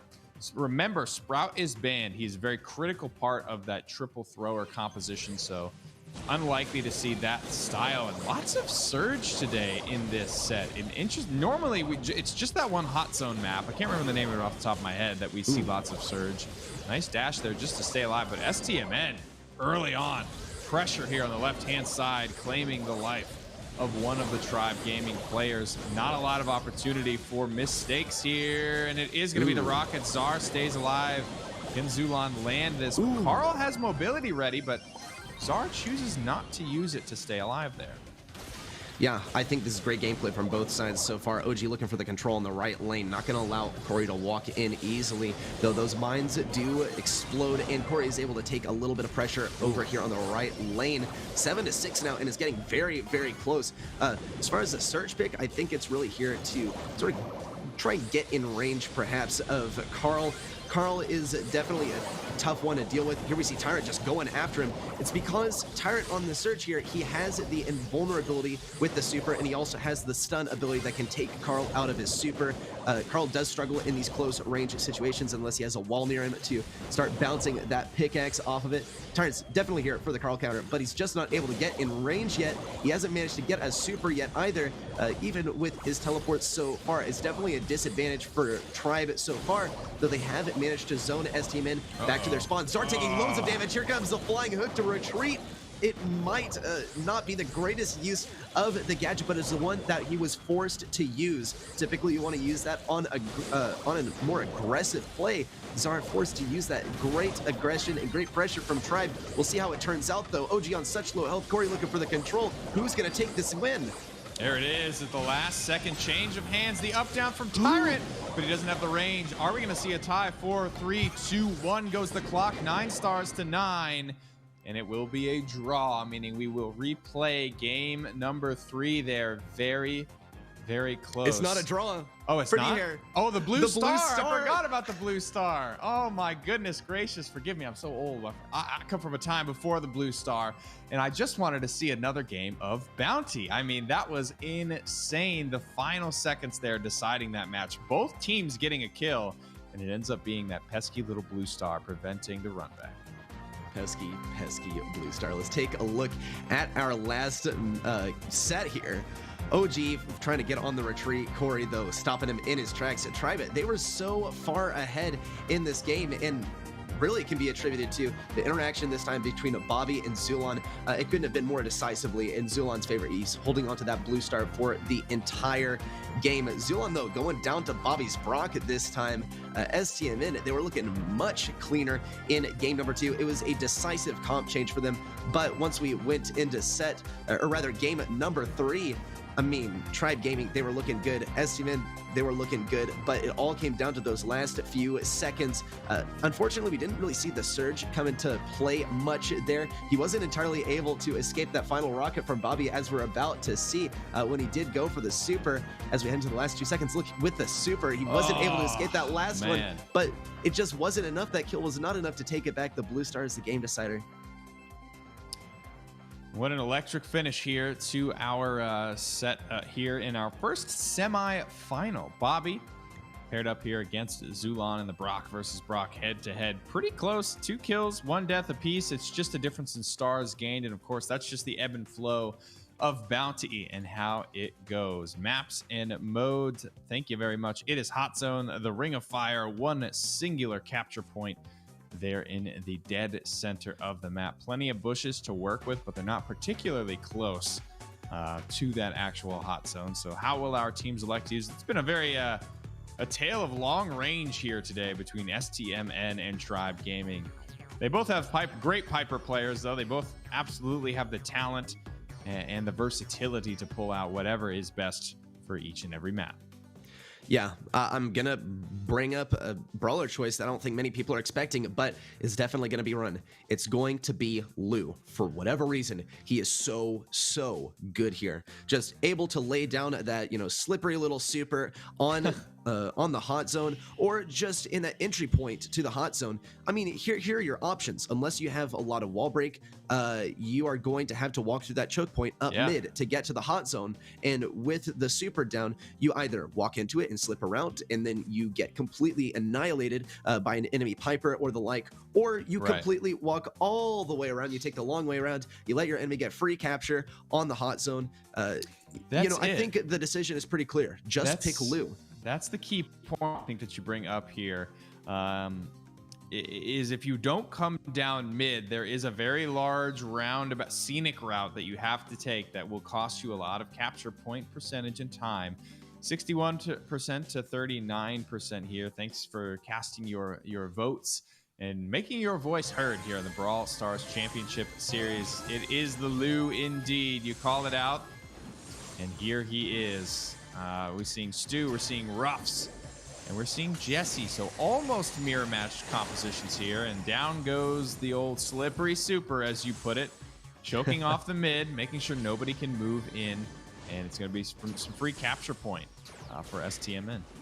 Yeah, and I mean, from where we stand, it looks like STMN, they absolutely have the control here, but just wait till one team gets their super. It changes hands back and forth as those supers start to fly out. We'll see these Stews grab control on the left and right lanes. Zara is about to go down. Zulon actually might put OG and Bobby out of commission here. Here comes a super, and STMN, they're either forced to retreat or go up the right lane, up this choke point. Tyrant completely expecting it. Zulon, they have them pinned in this back right corner, and the percentage is just racking up in Tribe Gaming NA's favor. Zard now looking to get aggressive on Zulon, but Zulon using that super as a retreat. He needs the next super, but it's not going to be that much of an issue. Tribe, they still have control of things. They just got to stay out of the range of Bobby, as they don't want to give that super to Bobby so he can power up yet another teammate.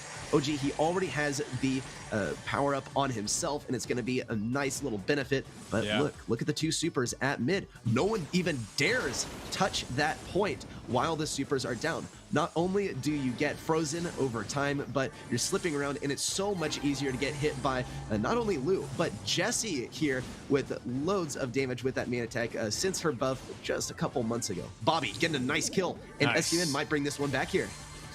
And out comes the power up here for Zar. Wants to take the duel with Zulon. Zulon happy to give it to him even without the power up. In and outs, these Stews dancing around. Zulon gets the trade.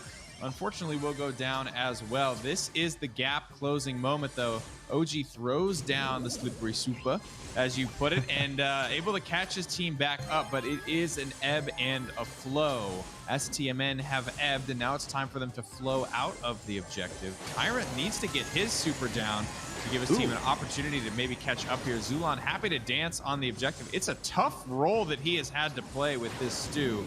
But one that he has rose to the occasion of. 69 to 68%. STMN now starting to build a little bit of a lead.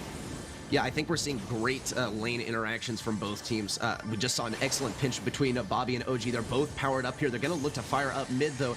Corey's looking for positioning on the left lane. Here comes a super as well from STMN. They're keeping this 12% for themselves, but that super is going to expire pretty soon here within the next few seconds. They're taking advantage of it now, getting some crucial kills. Tyrant going to go down to the ricochet from Bobby.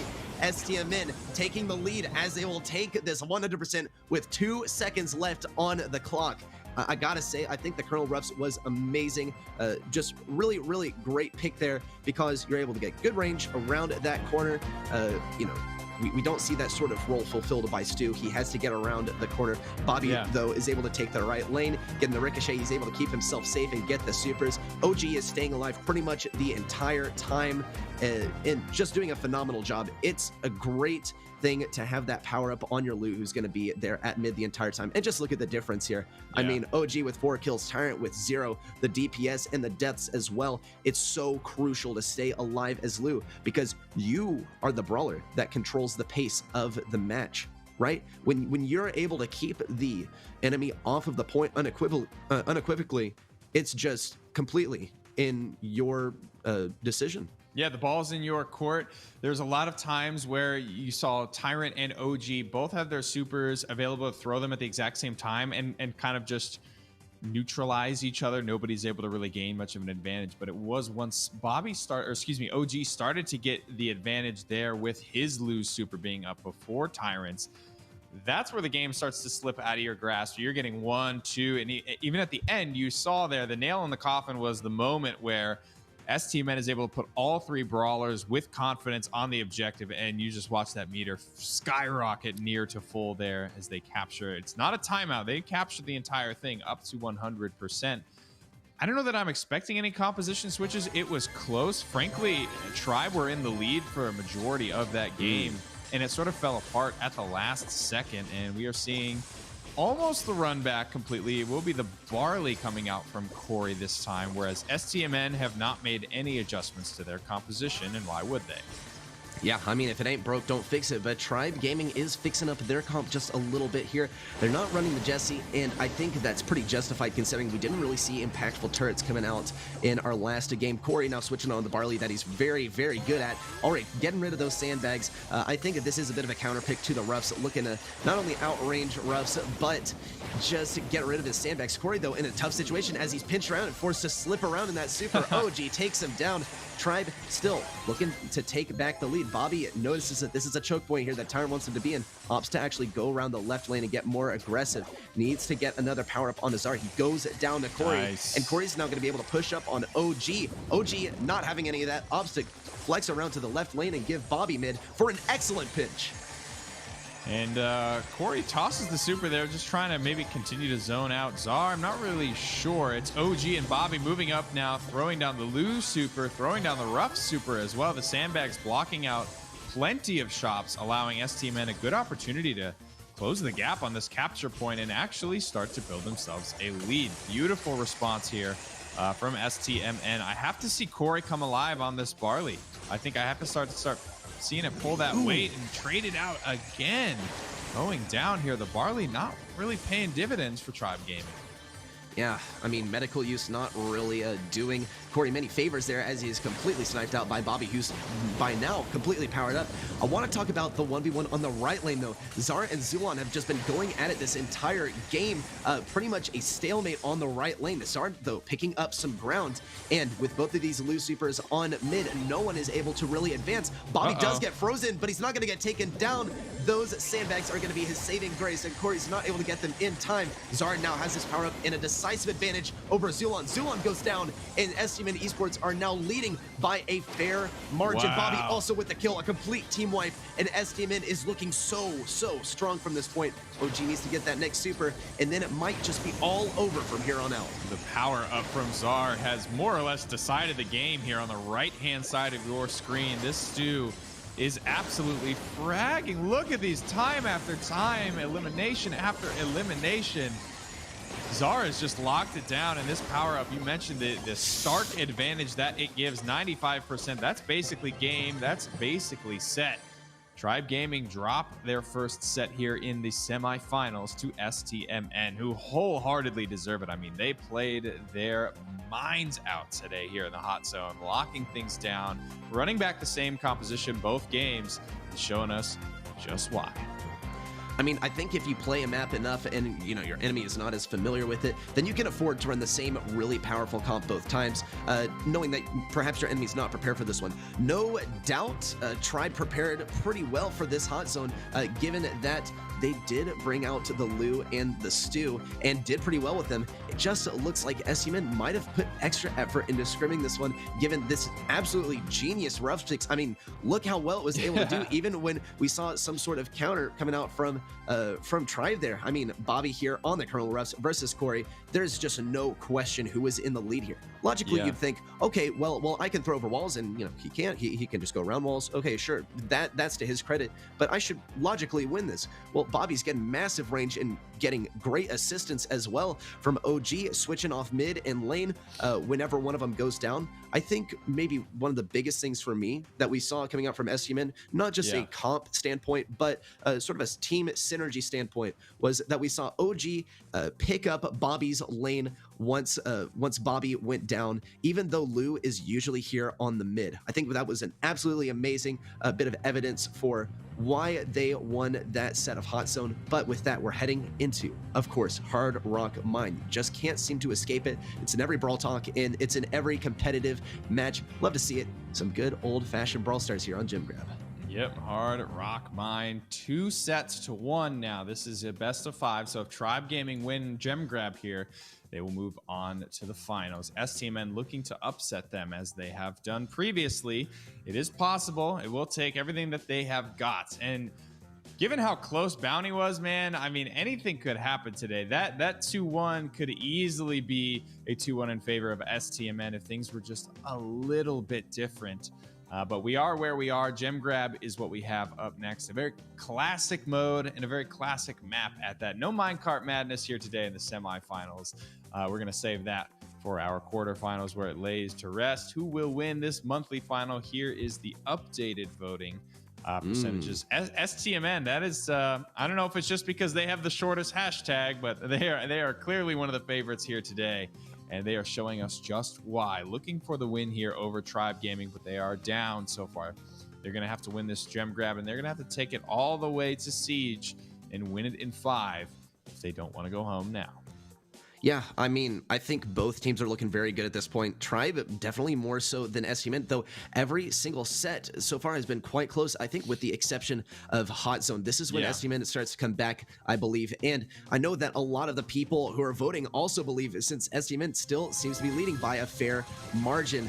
Let's see how it turns out on Hard Rock Mine. We see some powerful brawlers coming out. Bobby, classic on the Rico. Czar, as usual, on the Stu. OG switching onto the 8-bit. However, Tribe Gaming, they have Corey on the Rico this time. Tyrant on the 8-bit. He's so good on that 8-bit. And Zulon, once again, fulfilling that role as Stu.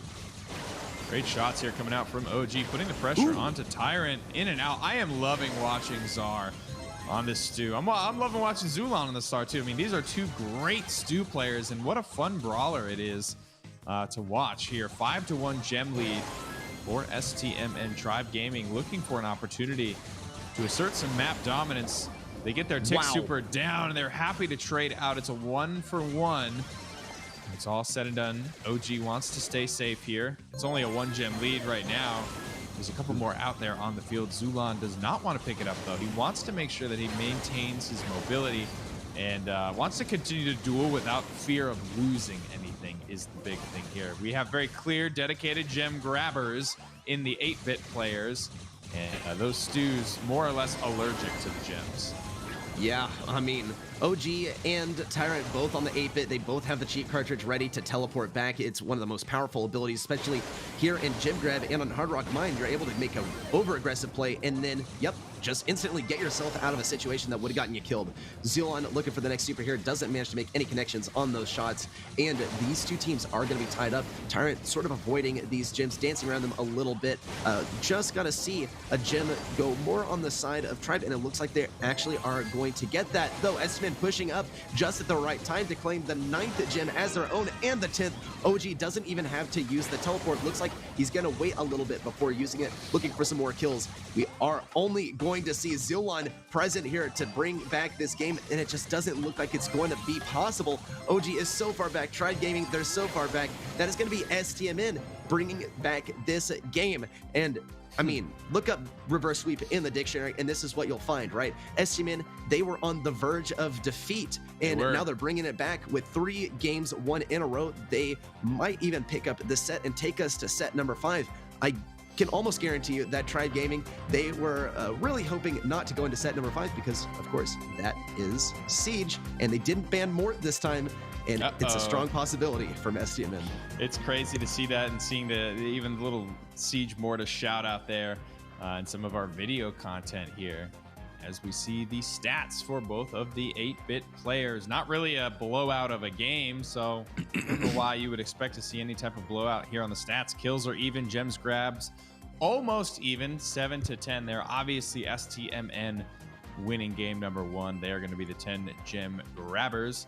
I don't even know that there's a definitive moment for me that really says, okay, it's STMN's game to lose now at this point. This was truly close. I mean, it really was back and forth for the majority of that game. We are just about ready to load into game number 2 here. I don't think I'm even expecting comp switch-ups. I think both of them played really, really well. I think both of these comps make a lot of sense. It comes down to the individual moments for a lot of these guys, and it is an absolute razor's edge that separates these two teams. Yeah, I mean, it was anyone's game for that entire last game until we saw STMN Esports make that last-minute manage to take 3 gems for themselves. We'll see what happens this time. It looks like so far, actually, Tribe Gaming is in the lead. You gotta look back on your previous game and improvise and adapt and overcome what your enemy was employing last time. No real major changes in mechanics so far, though. Tribe, they have really been excelling so far at winning these decisive victories. Actually, Corey going it down. We do see the switch-ups on the brawlers. Zulon's not going to be on the Stu this time, and Corey's not going to be on the Rico. They switch around the brawlers, and STMN, though, they're saying the exact same. Seems to be working a little bit better for Tribe so far. And you can tell, though, with the switch up on the Stu, that Tribe, they were kind of hoping that STMN banned out Stu. They didn't want to play a Stu game, but here they are, and they're forced to play him. Czar trying to get back aggressive once again on the left lane, though Tribe, they have a more aggressive 8-bit super, and it seems to be working wonders for both Tyrant and Zulon. Loads of damage coming in from these two, and Tribe Gaming will be running back 12 gems. I mean, Tyrant is absolutely crushing right now on the 8-bit. Not only able to maintain proper positioning to get the speed boost, but the damage boost on a character that already does so much damage like 8-bit is absolutely insane. Very difficult to deal with. Too many bodies in front of Tyrant and his enemies. I mean, he's just able to get the countdown started. That is a much more decisive game than game number 1 here. And now we are going to be on match point here. If we can see a game for either of these teams, we will either be going to a 5th set or we will be closing things out here. What's the difference for you, Reddy? What makes this such a decisive victory in favor of Tribe Gaming? I think it's a switch up. I think it's the switch up of Rico and Stu. Corey is now on the Stu. Zulon is back on the Rico. This is where Zulon is comfortable. It's where he's really good. We see him taking out OG. I mean, he just always seems to be prepared for anything with Rico. We see Bobby on the Rico too. I mean, it's his comfortable brawler, but we didn't. Yeah, but we didn't see the 1v1. I mean, look at this now here. Corey and Zar competing toe-to-toe on Stu. And I mean, you mentioned PrettyHair that Zar on the Stu was a complete standout player. Just really great performance to note. But Corey now matching this, and we have Zulon available to play the Rico. It's, night and day from game number 1. I don't know if we'll see STMN bring out something that they're a little bit more familiar with and go back to some comfort picks as we head into a high stakes match. They want to be able to head onto the grand finals. But Tribe, they're in a strong position right now. I don't anticipate that they'll really switch up the comp at this point because they can't really afford much, especially because our next set is on Siege, and STMN is sort of favored to win that one just historically versus Tribe.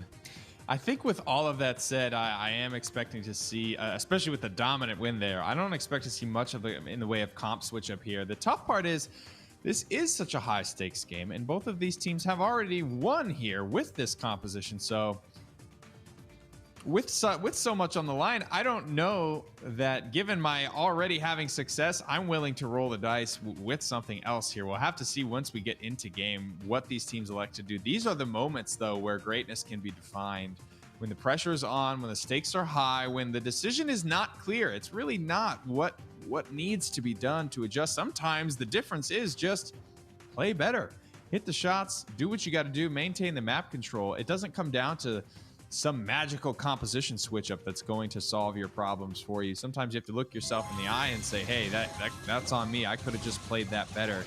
And all that analysis out of the way, it is going to be the run back here. Mirror matched all 3 games in Gem Grab. El Clasico mode, El Clasico map, and El Clasico composition here between STMN and Tribe Gaming. Match point for Tribe Gaming. If they can win this match, or this game, this match will go to them and they will move on to your June monthly finals.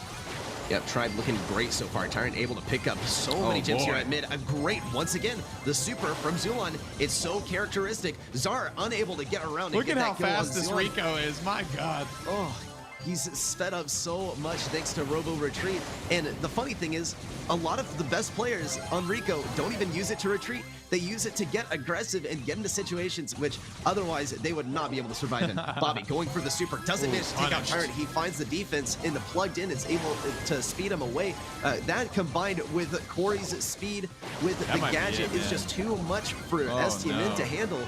Tribe now finding that 10th gem, and it's looking they might head on to the grand finals. I think it's going to be that way here. Corey is only 1 gem to his name, and he can give it up too. This is the spot you want to be if you're Stu, chipping down your opponents as they approach for the final salt. And this salt is looking all pepper at this point as Tribe Gaming take it pretty convincingly. It's just small little moments, not really any glaring mistakes. You can see these moments starting to form, and it is at that time that Tribe Gaming puts their foot down, shows us why they are the dominant force here in North America and one of your top contenders to go to the World Championship from this region. I don't know what else to say, Reddy. I mean, it was a great showing from both teams here, despite the community in STMN's corner. It is Tribe Gaming that will be moving on to the finals. Yeah, I mean, what an amazing story arc for Tribe, as they've been kind of struggling over the course of this month, but they've come back and they've said, yes, this is where we belong. We belong in the grand finals at minimum. We'll see what they're able to do against our other grand finalists, which we'll find out after a little bit of setup.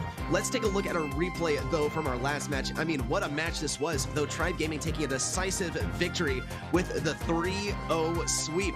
OG and Bobby, I mean, came out here on Heist to try and get loads of control. Tribe, though, they were able to do so much damage with the Ruffs pick. We did see the Ruffs pick a little bit later down the line from STMN. It seemed to work so well in Hot Zone, but I mean, rather, it wasn't a 3-0 sweep. It was a 3-1 victory. My bad.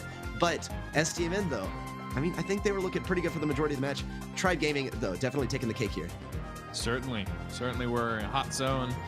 Very narrowly decided in game number 1 here. As you saw, STMN, it was at this moment that they were able to put their foot down and rip this one away from Tribe Gaming. It was close up until this point at which it was closed out, and then that was kind of it for Hot Zone. And Gem Grab, obviously, we just watched this one. Some of these games just seconds warm here, played in just moments ago, and Tribe Gaming was able to close this one out, move on to the finals here.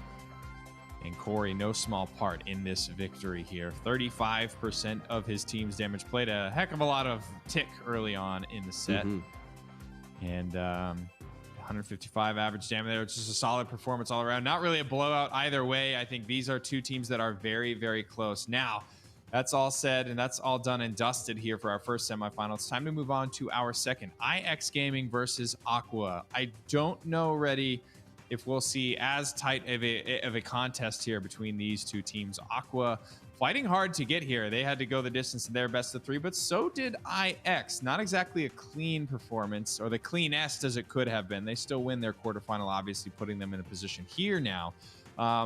Predictions, are we just expecting the seeding to tell a story here? Is it just going to be IX kind of doing their thing in the semis and moving on to a very easy road to the finals? Yeah, I mean, I think I say this a bunch, but just over the course of the last month, and you know what? Why is this month so important? Well, Brawl Stars, it moves so fast. We got patches, new brawlers, it seems like every 2 weeks. Yeah. All comes down to who is the most adaptable to determine who comes out on top. IX Gaming and Aqua, I think, you know, two very good teams. Aqua, more than any other team in NA, does stand the chance of kind of turning our popular phrase top 3 in NA to a top 4 in NA. Just such a stacked roster, and I think, you know, they are going to put up a very good fight versus IX. My prediction, I think IX have basically considered, okay, you know, we don't have STMN, we don't have Tribe on our side of the bracket, we get a free just path all the way to the grand finals, and they practice the grand finals more than anything. But as we know, our grand finals maps are not the same as our semifinals. We could see that discrepancy shine through. Aqua definitely prepared for their match versus IX. We're going to see map number 1 is going to be on Super Stadium, one of our favorite Brawl Ball maps. And I just got to say, this one I love. You have a sort of an open mid, right? Can be mid range brawlers, can be long range brawlers, but then your lanes are going to be more short ranged or mid range brawlers. Love to see the opportunities that it opens up. Of course, we'll get a little bit of a better idea what those brawlers are going to be once we get the bans. I think Max is probably one of my favorites to see here because it just dictates the pace of the game. It can be really frustrating to play against because it can kind of feel like the match goes back and forth, but we'll have to see. And just a little bit of insight here, the double no ban for Aqua. They did not check in on time, so they unfortunately passed both of their bans. So this will be a more open set, obviously, with only 2 brawlers banned. It's going to be Stu, it's going to be Crow. Let's break this down, Reddy. I mean, we have a lot more on the table than we're traditionally used to seeing. We're talking Belle. That is the one that I'm looking at. She's banned in every set. Sometimes she's double banned by both teams because they absolutely do not want to see it.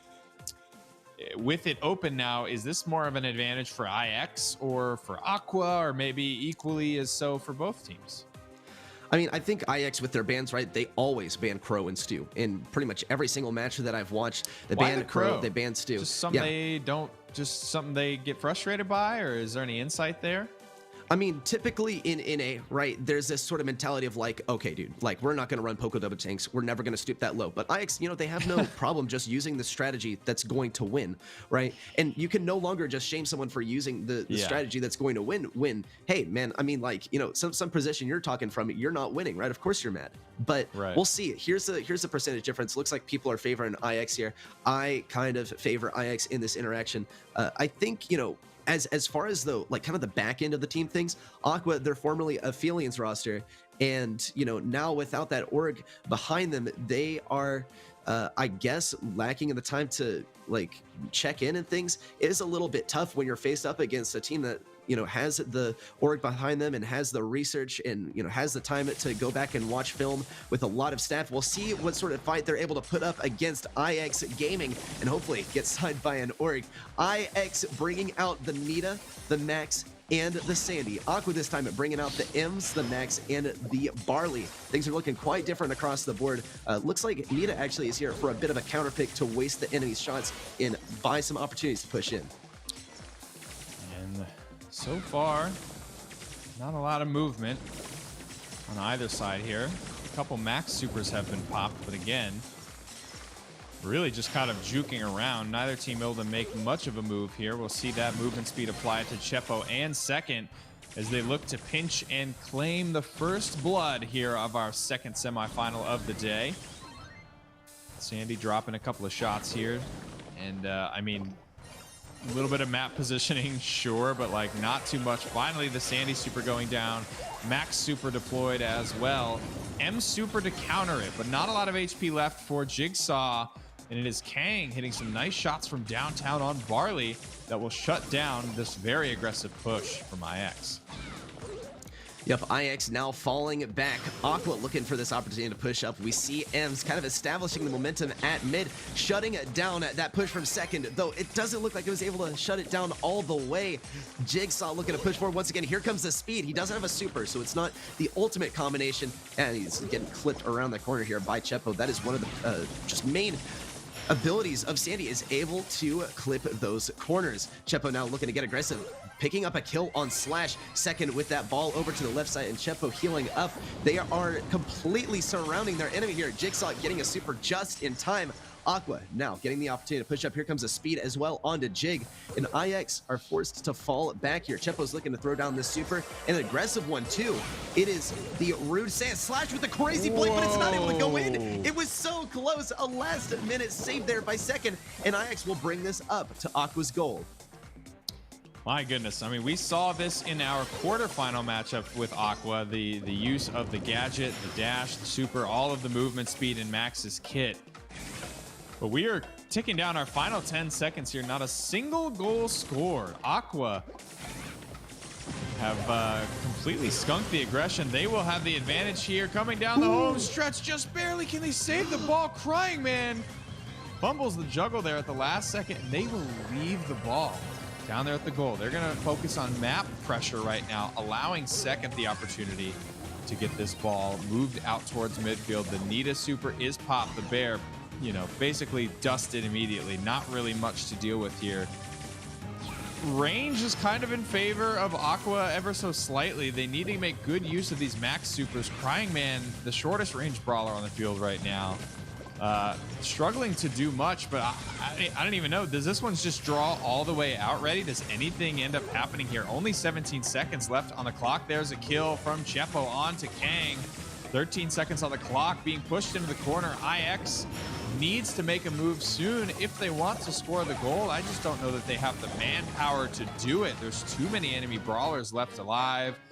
Wow. 1-0 goes that. There's no blue star here involved, folks. That is just a good old-fashioned 0-0 into overtime, and then it times out there. That's pretty rare to see, Reddy. I mean, no goals scored. Nobody can make it happen. And again, this is IX. This is the number one of the top teams in North America. But this is Aqua. This is what you're saying now is a team to be watching and looking at as maybe the number 4 spot that is going to start being a problem for these top 3 in NA. Yeah, that number 4 spot is certainly one talking point to keep in mind. I mean, look at Kang over here. This is his first time having to play against his former team. He used to play for IX, and now he's playing on Aqua. Yeah. He departed just a few weeks ago. And I mean, of course, we briefly saw that breakdown from Chippo, one of the mainstays on IX. He's been on IX for practically as long as I can remember, always been on their roster. But I think phenomenal play coming from both of these teams. I thought that Aqua was going to have a decisive win here with their comp, but it just looks like with Ems and Nita in overtime, it's sort of as the counters, right? Neither of them really had the range to make it that much of an impact on the pace of the match, and it just kind of stalled out. We might see a bit of a comp change coming up. I think it really does come down to the scores leading up to overtime, because in overtime things get a little bit too stalematey for our two comps. I think we could see a little bit of a change, but you know, since both of these strategies work so well, I wouldn't be too surprised if they stick with them. Well, only one way to find out here as we load into the old run back of game number 1. IX Gaming up against Aqua, and it is a comp switch up here, but maybe not in the way that we thought. It is the Mortis coming out for Aqua. Again, very similar start here to game 1. No Barley this time. It will be the Mortis taking his place. Movement speed pop for both Max players. What can they get off of that? The first kill goes to IX. Yep, second now looking to push up here. Doesn't have a super ready to go, but they do have great positioning with this ball. If they can bait out the enemy's shots, this is the perfect position. Kang gonna have, wow, actually second, able to get that ball in the goal. And that's gonna be goal number 1, going to IX Gaming. Cryman, he's gotta get this super over here in order to deal with Kang. Kang, not entirely sure what the Mortis pick is looking to fulfill. We'll see if it really does come in handy second with a pass forward. Cryman doesn't have that super ready quite yet. It's really going to come down to win second and Cryman have the supers available. Kang ready to grab the ball, but he's not going to go for it quite yet. Here comes the aggressive play from Kang. He's looking for that super double bats as well. The kill, and Slash is passing it to Kang. What an amazing bit of teamwork there. Aqua now taking the second goal of this game and tying things up. There it is. Early Max super, early Sandy super from IX. Kang wants to get in there, steal some life, and he will do just that. Trades out 1 for 1 here. Probably calls that worth it. M super moving in now with max movement speed. Kills are going down. Crying Man has the super available just to slow things down. Get that bear out. Watch him wander his way down towards midfield before being cleaned up. It's 1-1 here. Again, this is a repeat of game 1 because the first game, in crazy fashion, completely drawed out. It's not something you see very often. M super just to counter out, slow things down. The Nita Bear is going to come out, but Crying Man is just running out of HP, does not have what it takes to push all the way in, but is able to win that trade. Reddy, that's big. Oh my gosh. Bear with me. Really coming in clutch there for Cryman, keeping him alive and healthy. Kang not going to use that super. And IX actually looking to push in for this final goal as we head into overtime. Boom. And there comes the super from Cryman. IX going to take this one in the final 10 seconds. What a way to come back there. I mean, it was going both ways. I don't think the Mortis pick was really the way to go, even though it did work pretty well. Yeah. It wasn't able to shine there towards the end. It didn't make them. It didn't quite break them either. I think there was just a lot of great plays. Here's one of them. Obviously, Kang going very deep for this one. Gets the super available. Lands it. Cleans up the kill. In position to score the only goal that his team scored that game. So that's why I said, didn't quite make it, but didn't quite break them either, as he was largely responsible for their one and only goal there. 3 kills, a goal scored, 4 deaths to his name. Pairing up there against Jack Cheppel on the Sandy. Great stuff from both squads.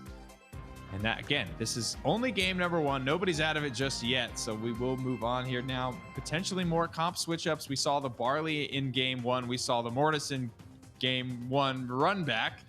Is there anything else? Is there anything you're expecting to see from Aqua specifically? If you didn't like the Mortis, what might you run instead?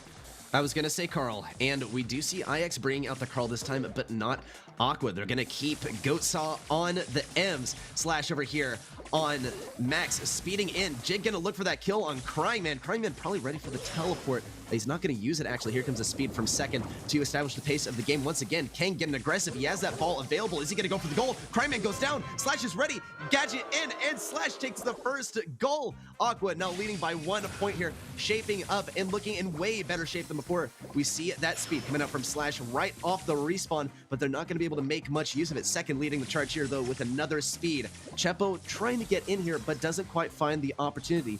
If he uses his gadget to get in on Jig and then supers, he's going to get stunned out of it, so it's something he's going to have to account for. Here comes the pass. Whoa. Who is going to go for the ball? Chepo actually opting to go for Slash. Super around to go for King, but he's forced to back out at the last second. Second going for the ball. Crying Man with the alley-oop, and it goes in the goal for IX, tying us up once again. IX 1 goal away from taking set number 1. Crying Man with some absolutely phenomenal movement here. Really great job choosing his fights and choosing when to commit and go all in. That is the mark of a good Surge player. Chepo using the hook gadget to get all the way in, trying to stay involved here. 1 goal apiece here. Obviously, IX with the overall set lead here, 1 game to nothing. Chepo doesn't have the super, doesn't really have much of an answer here. Kang trying to get this one in second, just barely there in time. I think that ball would have had the legs to get there, even if he wasn't. So good that this player is able to respawn and step out into the spotlight there. Jigsaw popping the M super, but quickly taking so much damage. Has to get out and actually goes down. Yep, Chepo now coming around the left side, trying to get some damage on Slash. Slash not having it, goes for the tree and covers his tracks with some shots to build up the next super. Cryman, though, is looking pretty good with the level 4 here on Surge. Second, ready for the speed, getting his second win as well. Cryman trying to get in here on Jig, but just isn't able to get around that corner. No, does get 1 shot, 2 shots off on Jig. And the countdown has started. IX, no doubt, favored here in overtime. Aqua now trying to push in, but they just can't, especially now that the walls are about to break down, and IX is just holding back, ready to explode out on offense. The pass to Jig, is he able to put it in? Cryman with the save. Chepo about to go down to Slash. Slash looking to put this one in. Second is going to have to clutch up. Second with the pass, and Aqua takes game number 2 to tie things up in set number 1. Wow, this is not the blowout the seeding might anticipate or might tell you, right? This is a very close match between these two teams, at least in the Brawl Ball. That we're going to a absolute deciding game. Incredible moments there. You mentioned that IX are heavily favored in overtime. Slash finding so many good opportunities today on the whole in Brawl Ball, especially on this max. So much mobility. So many opportunities if you're caught asleep at the wheel here. Second, just barely saving that one. That would have been a deciding goal much earlier on. But Aqua able to win it out all the same. What an incredible day of Brawl Ball here for Aqua on the whole. Again, Kangarmo of Aqua now, this is his first opportunity to play against his old team of IX. So attribute it to whatever you want, but this man clearly knows the tricks of the trade, and he knows what IX is up to. We got to decide us a winner here in Brawl Ball. I mean, this is crazy how tight just this first set is in our second semifinal. I think we're going to be in for a great day of Brawl Stars. I think so too. I mean, what an exhilarating match so far. Seeing, of course, we see this is our 5th game of Brawl Ball already. I mean, this is crazy. Yeah, we're going to be getting into it very soon here. IX coming out here versus Aqua. They're bringing the Max, Sandy, and, well, we'll get to see in just a moment as he respawns. Aqua not able to take full advantage, though, of the 3v2. See the speed coming out. Crying Man on the M's. Crying Man, such a talented M's, and we'll see what he's able to bring to this party. But Aqua, they're bringing out the Bell, surprisingly. Oh my gosh, what a close save right there. Aqua, though, they were all forced to circle back into the same area, and just IX completely taking advantage of this. Chepo with the score, second with the sad pin, and IX taking an early lead. It looks bad, but it's really as a result of bad positioning from earlier on in that round. Second, looking to close the gap and complete this chokehold. It's positioning again that is making and winning the day here for IX. No buts about it. They run down 2 goals scored in, I think, what was that, like 22 seconds total there in that game. What the hell happened, Brady? I mean, we went from completely drawing it out in overtime 0-0, very close game 2, very close game 3 to that. I mean, what happened?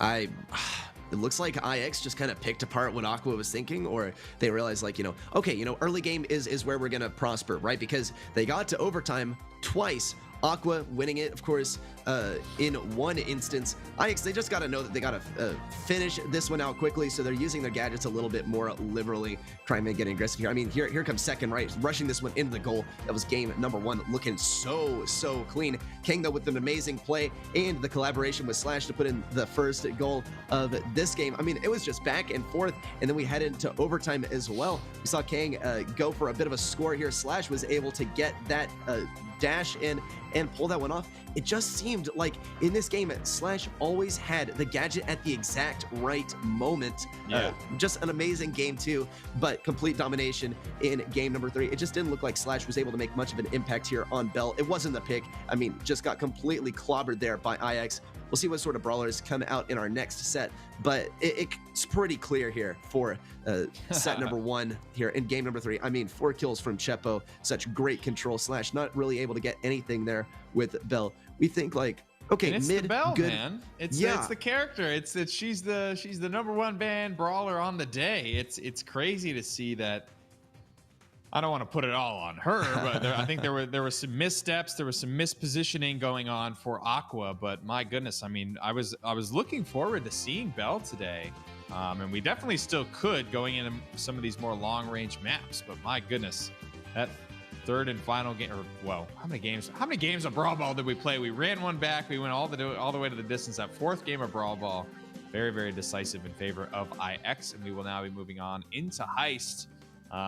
What are you expecting here? I mean, there's lots of opportunity, I think, for the wall break. I mean, again, Bell is open here. This is a very long range map. We saw Byron and Colette be pretty successful on some of this Heist maps earlier. IX and Aqua, what do you think they're bringing to the table?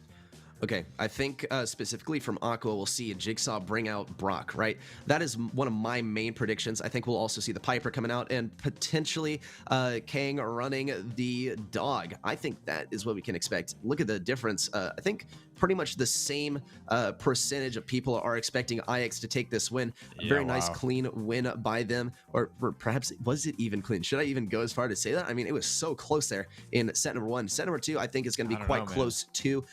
We'll see. I mean, IX, really often they do come out with a complete counter. Like in our last monthly finals, it seemed like they were able to predict every single move that STMN was making. They countered every single comp, even like right off the beginning of the set. It was absolutely crazy to watch. This time, I don't know if that's necessarily the case. Also, I mean, just trying to counter on Heist, I don't know if it's such a great strategy, since you're not really trying to fight the brawler so much as you're trying to get on that safe and deal loads of damage. So those specific brawlers, right, are kind of limited. We'll see exactly what sort of brawlers they're bringing out this time. But I mean, as far as what we can expect from Aqua, I think it's pretty clear that we're going to see the Piper, we're going to see the Ruffs, and we're going to see the Brock. And I think it's just as likely to come out from IX. I think we see Brock Chepo. I think we see second on the Piper, and then Crime Man on the Ruffs, because he's pretty comfortable on that brawler. Mirror match could be imminent, but I mean, these teams are full of surprises. They certainly are here. It will be the Colette, it will be the Byron, it will be the Bell, it will be the Colt, and the Max. Yeah, I mean, and the B. I mean, this is 6 different brawlers for these two teams. This does not happen very often, where it is just completely different on both sides. A lot of viable ways to go here, a lot of different strategies. When you have so much map to play with, the in-out there from Colette is going to be punished a little bit here, but so much damage being done by Aqua. 30% already dealt to the safe. And the markup is going to be good here. Cryman cleans up 1, maybe looking for the kill on the Byron as well, but Jigsaw has his number, 140 HP. Easily enough dealt with there. But again, the lead is still in favor of Aqua. They get some massive damage done in this first assault. Yeah, and another great shot there. Kang does go down to Crying Man, and Aqua now are trailing a little bit. They're forced to retreat. Here comes the damage amplifier from Chepo. It does find its way onto Jig, and a kill as well. loads of long-range brawlers from IX Gaming, and it looks like that's really the strategy, is to break open these walls and then go for the control from there. They're gonna have to find more damage on Kang, though. Kang is dealing so much damage to the safe, and we've seen most of the damage amplifiers actually go on to other brawlers. Kang looking for this next super, just needs one more hit from here, and then that's another 5,600 damage on the safe. He is actually going to use the gadget to get another excellent amount of damage on the safe. And Aqua, really what they got to do is establish control of mid. It's going to be quite hard here given their comp, though. They are so outranged by their enemy, and it's going to come down to whether they can out-heal the enemy's damage or whether they can just juke out the enemy's shots. Kang doing a phenomenal job, though, taking down some health on Chepo. And second, here comes the last bit of damage, but he just doesn't go down. Kang manages to find some damage on that safe, and he's still going. No. What am I watching? Kang, the monster, dealing so much on that safe, and it looks like it's actually over. Aqua looking to take this one from IX Gaming. 1320 damage remaining on the safe. What a comeback will be required by IX Gaming to win this game. I mean, there's just not enough time left on the clock to deal this amount of damage. 61% to 2. This is a massive lead. Kang, oh my gosh, the ex-member of IX, come to haunt them in more ways than one. I mean, he did an absolute massive amount of damage to the safe in game number 1. Kang. It was all about Kang and his Colette. And that's kind of how this composition is set up, Reddy. The Max is short range, just there to give movement speed stims. Byron, long range, just there to support and keep this very long range Colette brawler up and on her feet. So yes, it's 32,000 damage to the safe, but this composition is there to allow him and to enable him to do so. And boy, did Kangarmo step up to the plate. Yeah, I mean, I won't necessarily like say the max speed is the end-all counter to the long-range sort of sniper, you know, let's outrange Colette comp, because, you know, you can put it in the hands of the average player and they won't be able to perform with it. But put it in the hands of Kang, right? Give him the speed. He's able to juke out the enemy's shots. He's able to dodge them, right? He's able to get that reaction time as well. I mean, the whole strategy there of IX was, we're going to outrange the enemy, we're going to open things up, but of course, Aqua just retorts with, well, okay, good luck hitting us. Okay, we have Max with the passive supercharge to get our pushes out. Then we're able to come back and defend. I mean, you can only break so many walls for free until you start having to hit all of your shots in order to get more wall break, for instance, on Colt. I think this is just such a great strategy and a great reactionary comp coming out from Aqua. I thought that, you know, Colette, Byron, oh man, this is so dead now that it comes down to, am I going to be outranged by the enemy? Aqua saying like, sure, I mean, Max is going to be outranged, but we get free supers just from the star power. We get passive recharge. Just an amazing way to handle this. I think it really does, though, come down to the skill level and the mechanics of the players to make it work. Yeah, absolutely. I mean, these guys are playing lights out. Aqua have been, you know, they have some very good players on this squad, but this is still a tale of seeding a little bit for them. This is still an upset in my book. I think they deserve all of this credit. Now, again, very different compositions this time around. It will be the Belle, it will be the Amber, as well as the Colette. So, and IX running the composition that Aqua ran in game number 1, so maybe a little bit of those mind games here North America is so famous for coming out in game number 2, but a good start so far. Mid-dash slash is taken down. Chepo will be traded out. Crying Man looking to move in, trying to find an opportunity to get in here, get some damage out on the safe, but so focused on poking out his opponents. Will lose his life, but that's okay. 13% of the safe's health is dealt every single time that Colette can dash in and dash out. Slash will be going in to even up the score there, 87 to 84. It's anybody's game at this point here. Aqua 1 game to nothing here, but IX 1 set to nothing. So they are still in the lead of this set, despite it all going so far. And the Amber, talk to me about this Amber, man. As it gets cleaned up there in the midfield, both teams kind of rocking and rolling with this now. Yeah, I mean, Amber has great range. It's kind of like M's, where she's able to put out the shot that lasts for a long time. Oh my gosh, Amber de la Vega is such an amazing skin. Aqua actually getting in here with the first bit of damage. from Colette. Now 75% remaining on IX is safe, though they still can't seem to fight their way out of their own spawn. This time without the wall break, it's going to be a little bit tough. They do have the bush break. Jigsaw actually opting to lay down a little puddle there for himself. Crying Man goes down, and Aqua now finds the opportunity to get even more damage on the safe. Chepo healing, or rather not healing, dealing damage on Slash. Slash falls, and IX Gaming with a lot of damage done on their safe. They got to push back. 35 seconds remaining in the game, and the damage amplifier comes in to take out second. Aqua establishing their presence here at mid, and we love the control coming in from Goatsaw as well. The fire is enough to keep Crying Man out of the mix for a while, and some nice dodges by Jigsaw are able to keep him out of commission for even longer. Second taking major damage. Here comes the damage amplifier as well. Aqua, they just won't leave. They're not going to pack up and head back to their spawn. Crying Man needs to get this super off on the safe, but there's so much damage to be done in so little time. Aqua, they're gonna actually take this one right down to the the last second. I mean, an amazing game there for Aqua, and an amazing set as well, decisively in their favor. They will take Heist again. You nailed it. It's decisively in their favor. They really showed IX that they can play at this level and they can dominate at this level.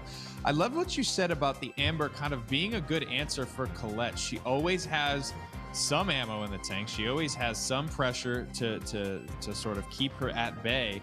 And there's never really a great window to move on this Amber. And as a result, it just felt so shut down. Crying Man was stuck here on these hay bales for such a vast majority of this game. And Jigsaw did such a good job corralling what is easily the most important piece of most of these heist compositions, is this Colette and her time to collect. Normally punished out as soon as she goes in for the dash, but you can see Crying Man just corralled so much more than Slash was. 28,000 damage to the safe, as well as 2 kills on brawlers with the same amount of deaths as Crying Man. So statistically speaking, a hell of a performance from Aqua's Colette there, and it's going to net them this set, and they're going to move on. It's 1-1, baby. We are cooking here in the semifinals. IX, a team we would otherwise expect. When STMN and Tribe are not on their side of the bracket, we expect IX to have a very easy road to the finals, but it is just not proving to be the case here today. And we will see Hot Zone up for set number 3. IX certainly has some film to study here. If you looked back at the STMN Tribe gaming set, this map has already been played here today. So expecting more Lou, are we ready? Yep, Lou is a absolute no-brainer. The one that I wasn't really expecting heading into this one that we could actually see again, I think, is a Colonel Ruffs. Both teams, right, they have no aversion to playing this brawler, where he is a little bit frustrating to play at times because he does have kind of short range, it feels like, especially when you're faced up against the long-range brawlers. It feels like, ugh, I can never, ever hit them. You're not able to use a high health pool to your advantage to get in range, right? He doesn't have very good health, but where he shines is his ability to power up his allies. We'll see Kang coming out here with the Colonel Ruffs. IX Gaming, similar story. They have Chepo on the Ruffs. Crying Man is going to be the Lou this time. Typically, he would be on that Ruffs, but sometimes it gets deferred down to Chepo. Crying Man now taking mid as Lou. Chepo holding a nice bit of control on the right lane here. We do see actually the Bell coming into play as well, taking out a good number of those sandbags. And Aqua looking to get on the point a little bit more as they do have the lead. Jigsaw slipping and sliding around on mid, and IX Gaming now taking the lead. Powered up Bell here. Traps are laid down in the hot zone. Slash is just maxing out the capability of the max here. Trapped now, slowed. Lots of slows in play between Lou and Bell. But it will be Aqua's Kang picking up that kill there. Aqua heavily in the lead at 68% and climbing to just 13 for IX. We need to see some signs of life here. The Lou super is going to come out from Crying Man, slow things down for now. As second moves in and is punished as he steps on Jigsaw's trap that was laid, it feels like an eternity ago at this point. As Kang hides in the corner, waiting for second. I think second smells this one. Now Kang moving in. Surprise! In comes Colonel Ruffs. His range is limited, but not when he can get the jump on you, and that is going to do it. Aqua convincingly grabbing game number 1 here, and unless we see a big switch up, a big response, Yeah, I mean, IX are going to find themselves down 2-1 here in the semifinals in what in any other monthly finals should be an easy route for them. Aqua is standing tall, and they are showing us and proving your point, Reddy, of why they could easily be number 4 in NA, and not just number 4, but a number 4 that can really put the pressure on these top 3 teams in North America. Oh yeah, I mean, you know, when you go under the radar for a little while, right, you are able to, you know, slowly build your skills without many people really noticing that you are about to just arise from underneath them and completely undermine all of what they've built all along. I mean, take a look at the discrepancy between these two teams. Cryman are really here on the loot has to be fulfilling the control, but it's just not happening. Slash picked up so many kills there. Usually it's not really the role of Max, but Slash, we've seen him on Streetwear Max the entire time, and by entire time I mean virtually the entire match, and he's doing a phenomenal job. He's such an amazing Max. Cryman, really kind of a jack of all trades here. He does have some brawlers that he's really amazing on, but you know, when it comes to an odd brawler that, you know, that role needs to be filled, Cryman is the one to turn to pick that brawler for. Unfortunately, it just didn't seem to work out this time. We'll see if IX makes any kind of adjustment. I don't think it was really a comp thing, but we'll see. I mean, the Colonel Ruffs typically works pretty well. We see Cryman actually not going for the Lou this time. He's gonna go for the Amber. Second here at mid with the Bell. Looks for some shots over here, but he's not able to quite hit Slash. Aqua falling back. Really, they're gonna allow, it looks like IX to waste a few of their shots before they start pushing out.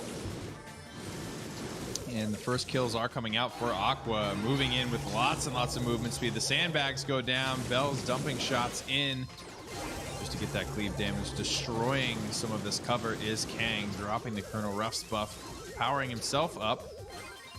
It is a very narrow lead here. No team really decisively in the lead. Kang does have this power up.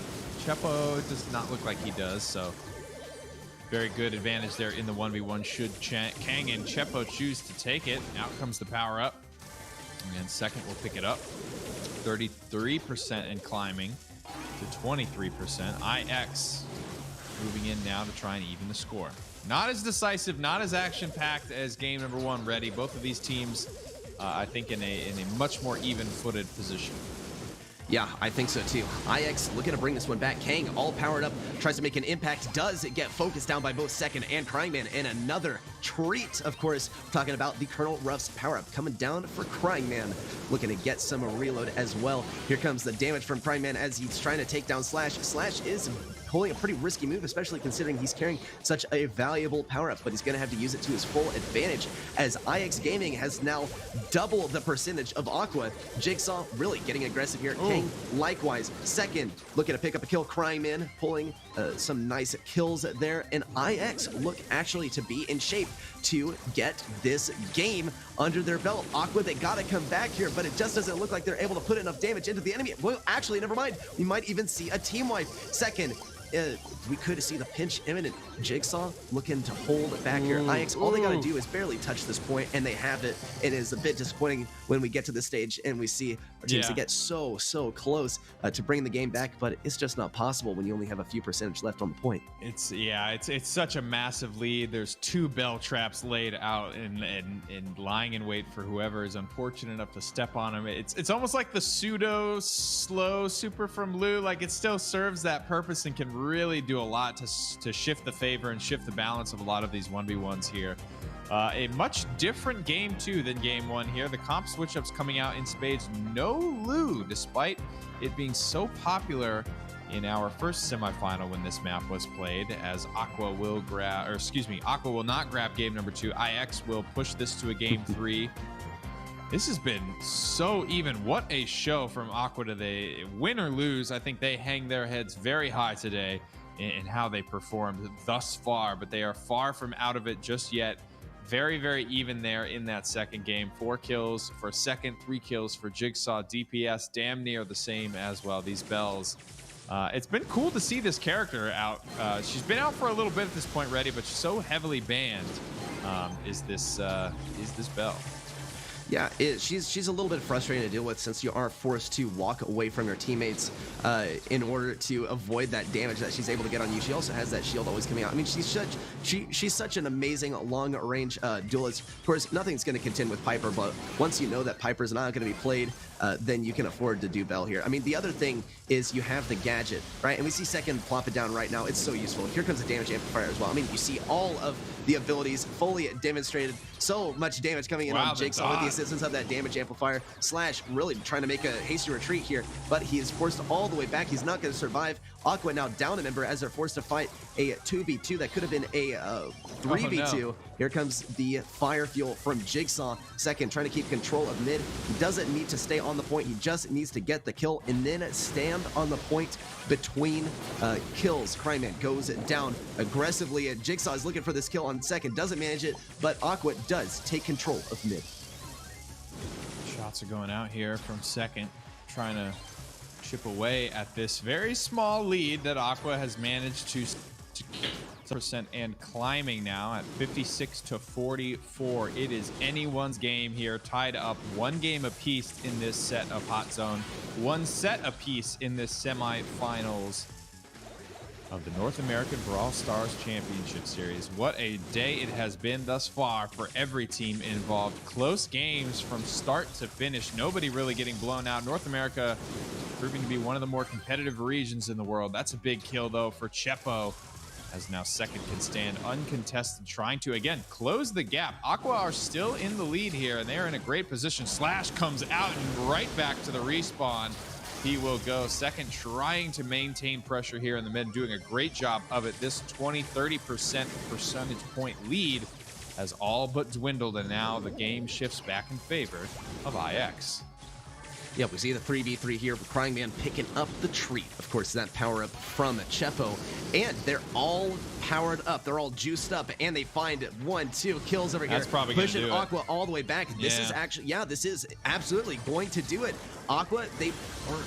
Jigsaw now looking for the super. Going to push the enemies off the point. Slash, though, goes down. There's no chance. King doesn't have a super either. It's so demoralizing. That momentum that Aqua had going into this has all but diminished. IX now taking this set, and Aqua, I mean, they're still looking pretty good, but I think this was just very solid gameplay from IX. Also, the Colonel refs, right? You can tell it worked so well. Every single player on their team had that power up, and they were just firing away. It's a bit disappointing when you head into a fight, a 3v3 fight, and by statistics, you are outmatched, right? By 30%. Mathematically in trouble.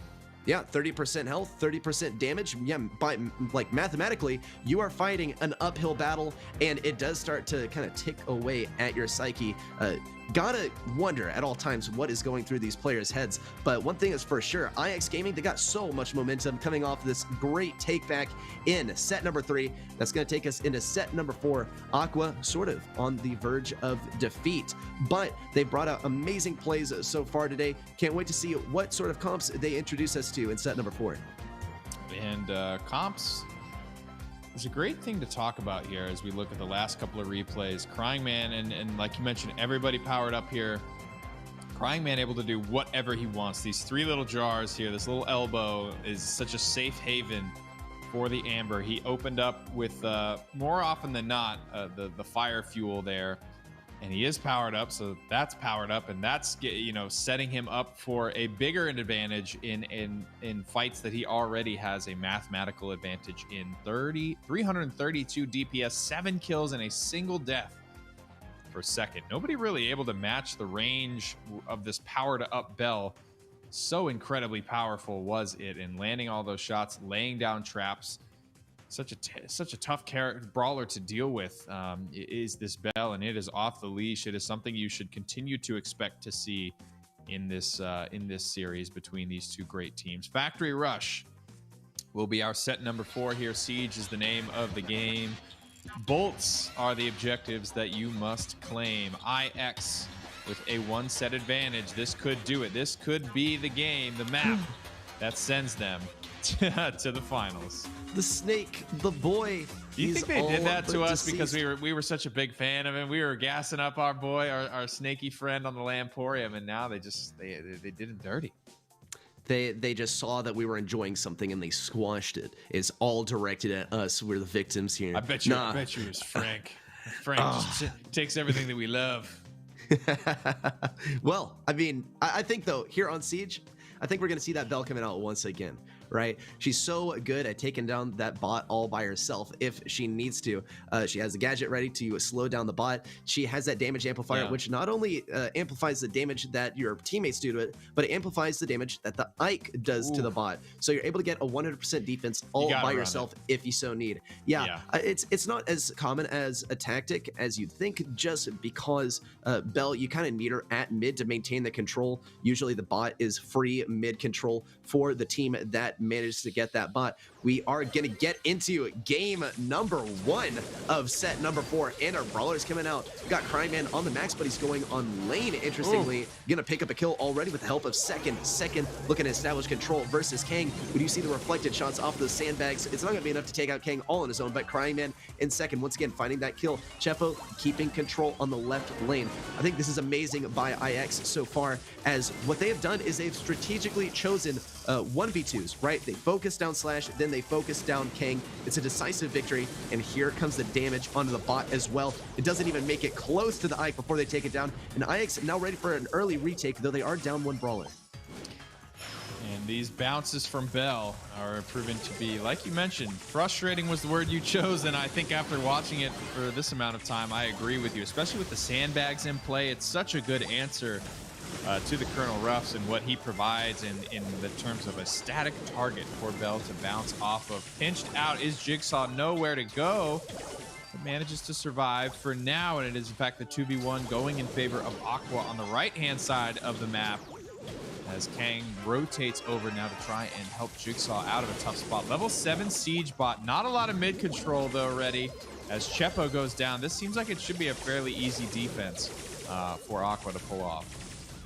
Yep, IX coming in here with the bot, but it's not really going to hit that much damage on the safe. It's all about Aqua bringing back this final siege. They do have enough bolts already to have a good chance of securing it for themselves, and so they do. They're all powered up with the exception, of course, of Jigsaw on the right lane, but Aqua, they're looking so clean for this final siege. It looks like this one will actually go to Aqua unless IX is able to get an absolutely superb defense. Kang not going to be able to make it back all the way with that bolt, but Aqua, they're still going to have this 10 bolts for the final siege. The name of the game for IX is get a damage amplifier and then bring it all the way home. Second, he's going to get the speed, but he's not able to touch Slash. No damage amplifier, and it's going to be so tough actually to get the damage amplifier. Here it comes though. No way. And it's going to be in enough time. Okay. No, actually, Aqua going to take this one from IX Gaming, bringing themselves 1 game away from taking set number 4. Once again, Aqua taking game number 1. They're looking quite clean versus IX, showing that IX, they do have some weaknesses, right? We can take them down in Siege. I think it was a great start for IX, but Siege is one of these game modes where it can go back and forth and back and forth. It can go anyway, and one thing is for certain, whoever gets that final bot pretty much wins the game. Aqua showing how true that is. Take a look at this bot moving in. It looked like, well, in fact, it was 100% defense, but IX, they just weren't able to take out Aqua before they made it to the safe, because Aqua, they were playing pretty defensively behind that bot. They were acutely aware of what IX needed in order to defend that. It is part of, F-Dot and I talked about it earlier, just having that last bot, having the last word in Siege. When you have the second bot, for instance, you can't really afford to go all in like that and give up all 3 of your brawlers' life, because then you're going to cede mid control and so many bolts for that third phase. So when you do get that last phase, that last offense, you can see the difference it makes. It makes all the difference. The bot didn't do anything. That was all brawler damage done there, and it was because the game was about to end that everyone can just dogpile on the Ike and do the damn thing. Colonel Ruffs, credit to him, brings down the front door, so to speak, so that bot has a much shorter path to actually get in there and deal some damage, and in a much easier opening for the brawlers to actually deal some damage to the Ike as well. First bolt will go to Crying Man and IX Gaming, as Chepo also wins the 1v1 over in the left lane, so make that 2 bolts in favor of IX. Yep, the beginning of this map is so important as you're able to get those first few bolts and get that siege bot. That siege bot not only is it an opportunity to attack your opponent's Ike, but it is free control of mid. Jigsaw already getting this damage amplifier out on the siege bot. Level 2 is not going to really mean much as 1350 damage comes in from each shot on the Ike, though a bit of a hole in Aqua's defense is going to give Second the opportunity to hit some shots on that Ike. Yeah, good damage actually just off a level 2 siege bot. Hopefully for Aqua, this is not foreshadowing. We're going to see Aqua go for this lane control. Jigsaw actually opting to go on the lane, interestingly.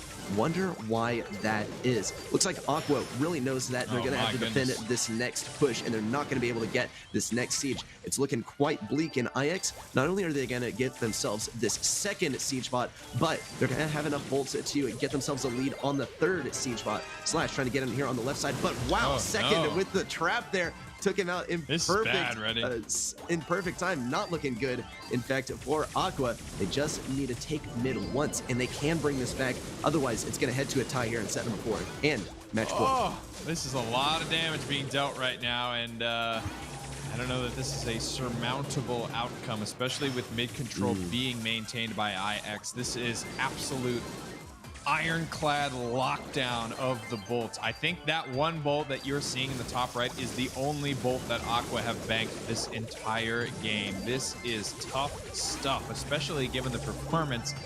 And we're seeing the shocked pins come out now.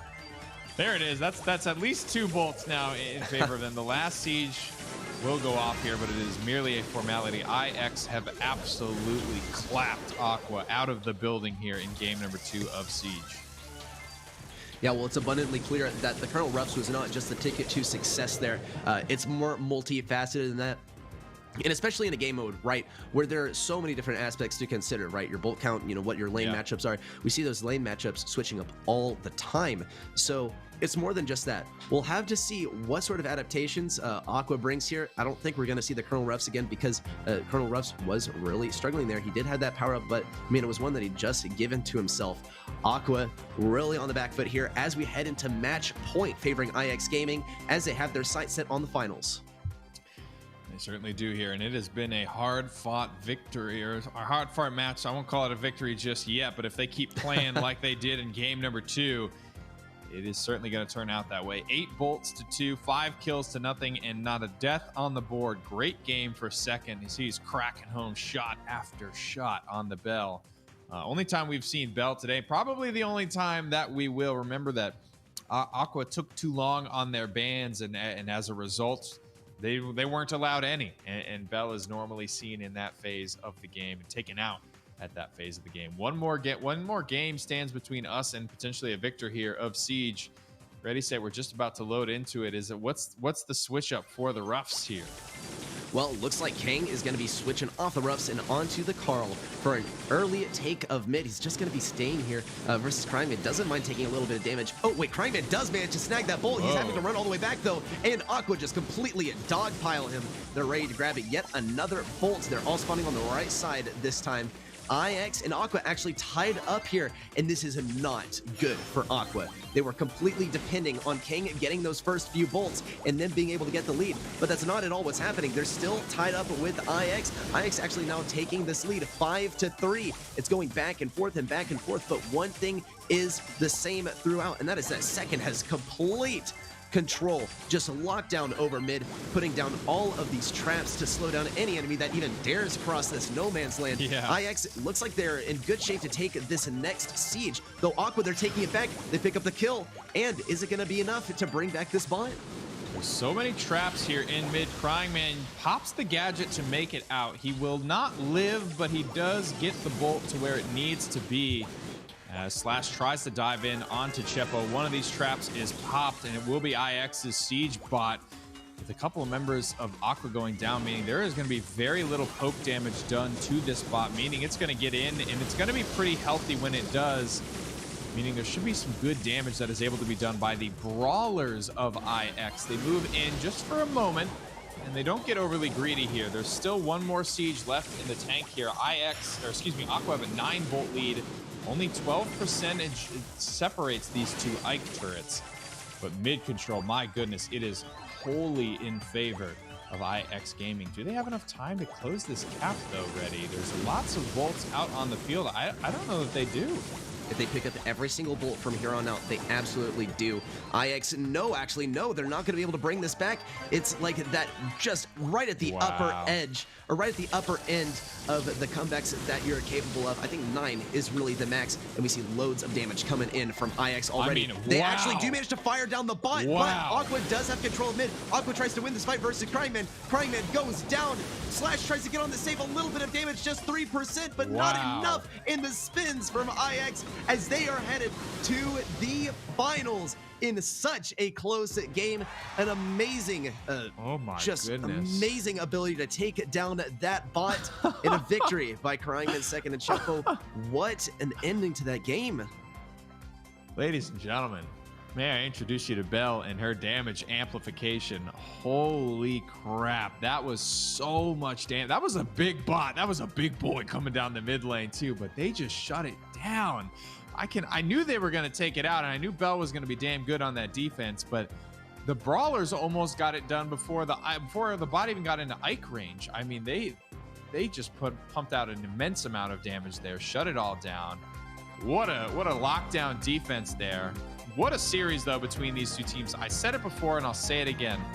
Win or lose today, Aqua have performed incredibly well, and I think they should be hanging their heads high. There's a lot of great moments here, especially in Brawl Ball. Brawl Ball was probably the most hotly contested set of this match. Heist, pretty powerfully in favor there of the Colette. You know, frankly, for both sides, had some great Colette play, but Aqua, they certainly came to play today.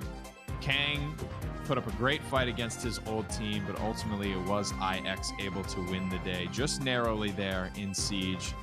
That still, frankly, could have been Aqua's game, but it is going to be IX's victory here today, and they will move on to the finals to meet Tribe Gaming. Reddy, what are your thoughts on this one, man? Yeah, I mean, what a standout match there for Aqua. Of course, IX Gaming taking the cake this time, but I mean, even last month, they were able to take a 3-0 victory versus STMN. So, I mean, IX, such a formidable foe. As we head into the grand finals pretty soon, they will be competing versus Tribe. Though Aqua just putting up such a great fight. I mean, they really did show what they were made of. Though, let's turn our attention more to second. One of, I guess, the core players of IX, mostly using Belle. And man, this is definitely coming back to bite Aqua that they were not able to get rid of the Belle this time. Just amazing DPS there, a lot of damage taken per second. So of course, relying a lot on the team support there, but just look at that KDR as well, right? Getting more kills than it gets killed. I mean, yeah, and that's what it's all about, right? That's a decisive victory, just as far as the statistics go. I think, though, I mean, what's the definition of top 4 NA? I think it means that you make it to the top 4 in the NA monthly finals. Aqua, they've done just that, and they have really actually finally established themselves as top 4 team in the NA region. We'll have to see, you know, in our next monthly finals what they got to bring, but for now, unfortunately, they're out. We'll be heading into the grand finals pretty soon. Tribe Gaming NA versus IX Gaming, an absolute banger.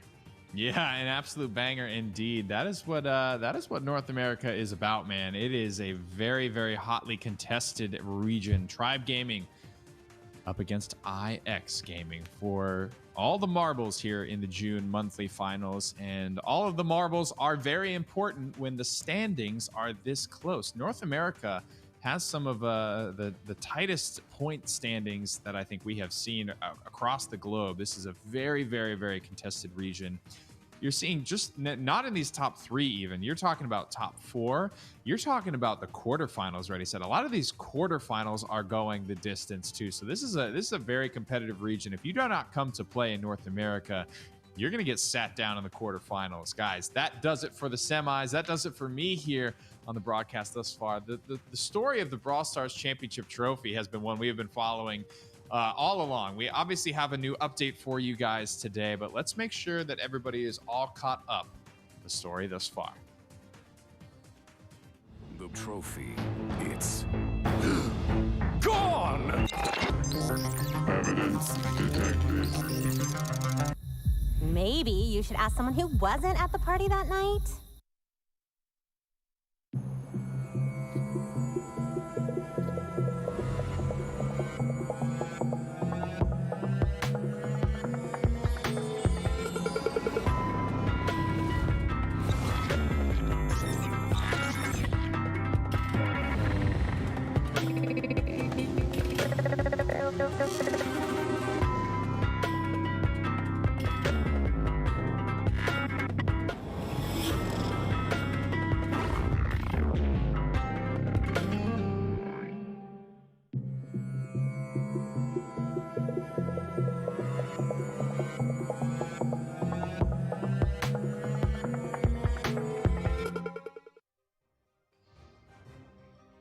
who did steal the trophy? Right now, we're going to see who's going to earn that trophy. Tribe Gaming or IX. Welcome back. It's F. And ReddySet.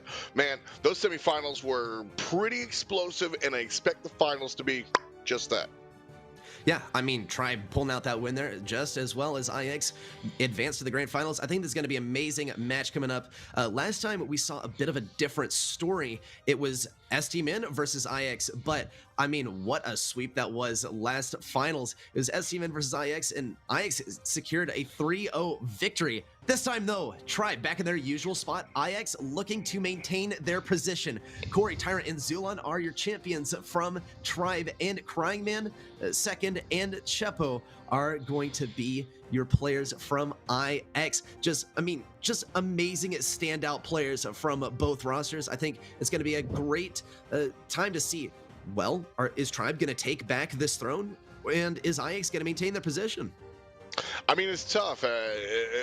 I'm going to pretend that was rhetorical because I don't want to answer it. I think it's really, really tough. Like you said, we have sort of like yesterday's kind of kings and the people right now defending the throne. And without a doubt, it just might go 5. We'll start double swoosh here with Gem Grab, Brawl Ball, and then Siege will follow up on sub-assembly required. And then we'll see if we do bounty or heist, as I said. I'm expecting it, but double swoosh one more time. A real fun Gem Grab map to kind of play. We see some different compositions because of those bushes that you can kind of hide in. Not complete like Snake Prairie type stuff, but still absolutely something that you got to think about.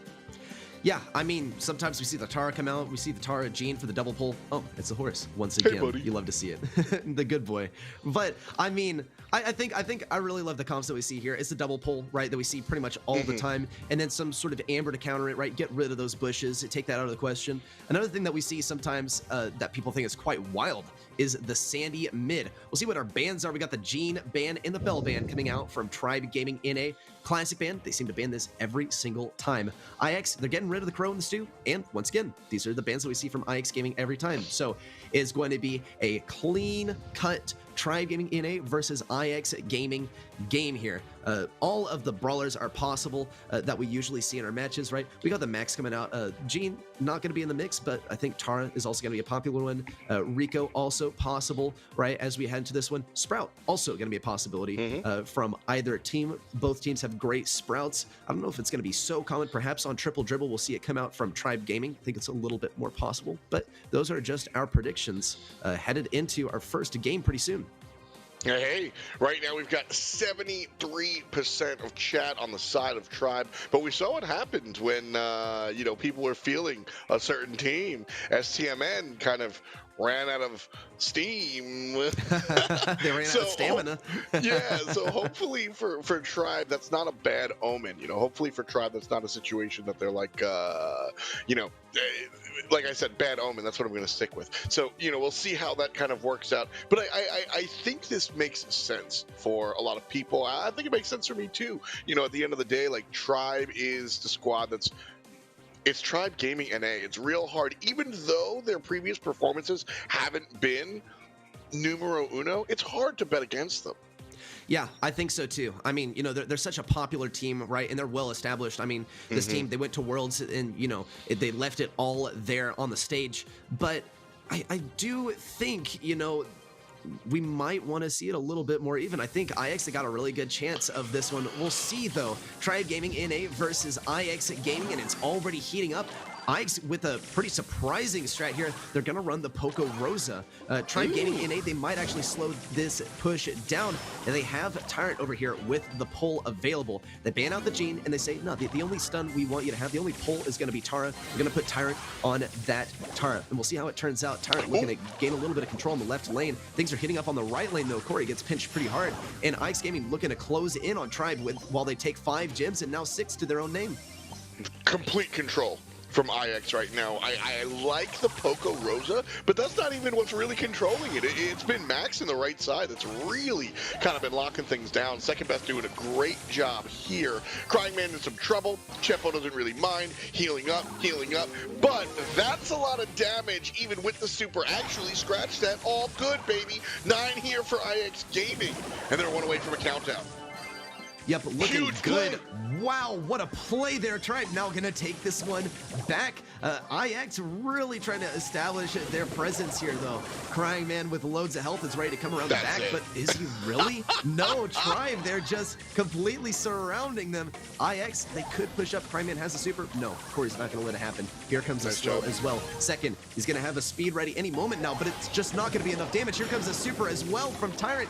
And it could not be more clearly in Tribe's favor to start things off. I think IX, they really were looking for a counter here, but that was not what they got, right? We saw the Rosa, and I mean, from there, kind of knew how it was going to turn out. I mean, again, I am the Rosa defender. That's where I'm at. I like Rosa. I like Rosa on this map. I like Rosa with the Poco. I didn't have beef with it, but the problem is, if you look at this composition analytically, the problem with this composition compared to Tribe's composition is that Tribe's composition works individually. Just 3 strong brawlers that have some synergies, sure, but they work individually. If you isolate Rosa, if you isolate Poco, what they're trying to do doesn't work. And so that was a big deal for me. I think once Tribe was able to just kind of like separate those two, the whole like Poco tank, well, it's Poco and then a tank, it's not the same as Poco tank. And that was really the big deal, the separation. And that's credit to Tribe for really forcing that separation between the two. Yeah, I mean, that is something that we see. It's a trend that we see with our best teams, is they're great at forcing these interactions that they're favored to win. It's a 2v1 scenario, right? Statistically, you are favored to win that one. It takes coordination between the teammates, and that's where we find ourselves in the situation of like, okay, but the question is your team altogether greater than the sum of its parts? They couldn't be more true for Tribe. IX, though, they're going to try once again with the Rosa. This time they're bringing out the Max to speed themselves up into the enemy. I think this is actually a good call if they want to hang on to the Rosa, but the thing is, you're running Poco Rosa, right? They comp a duo that relies on being close together into a brawler where their entire idea is, let's get the brawlers close together. And of course, I'm talking about Tara here, right? Tara's going to be able to just create these amazing plays if you have those brawlers close together. Corey going for a play here. Look at this. Unfriendly bushes. I mean, yeah, Tribe just completely turtling back here, and IX actually establishing their control on mid. Great play from Crying Man there. He's able to secure a kill. Chepa with the speed as well, looking for some damage on Tyrant. Tyrant gets the super, but IX, they're unaware. They don't know that he has the super. All they can do is predict the speed on a Tyrant. And here he comes with the super, ready to go. He's going to go for it on Crying Man, and Tribe is looking to take things back. That was a big play there. Good patience, in all honesty, from IX Gaming's Crying Man. He sat there and was locked down for the entire time, but just hung out. Was able to find a counter kill, and just because of that, IX are able to kind of hang on here. That said, Tribe maintains mid control after their kill, and because of that, 6 gems is not that big because tie game. Oh my gosh, Chepo stays alive. I didn't think it would happen versus Corey. Corey now goes for the stun with the friend zoner, and he's down.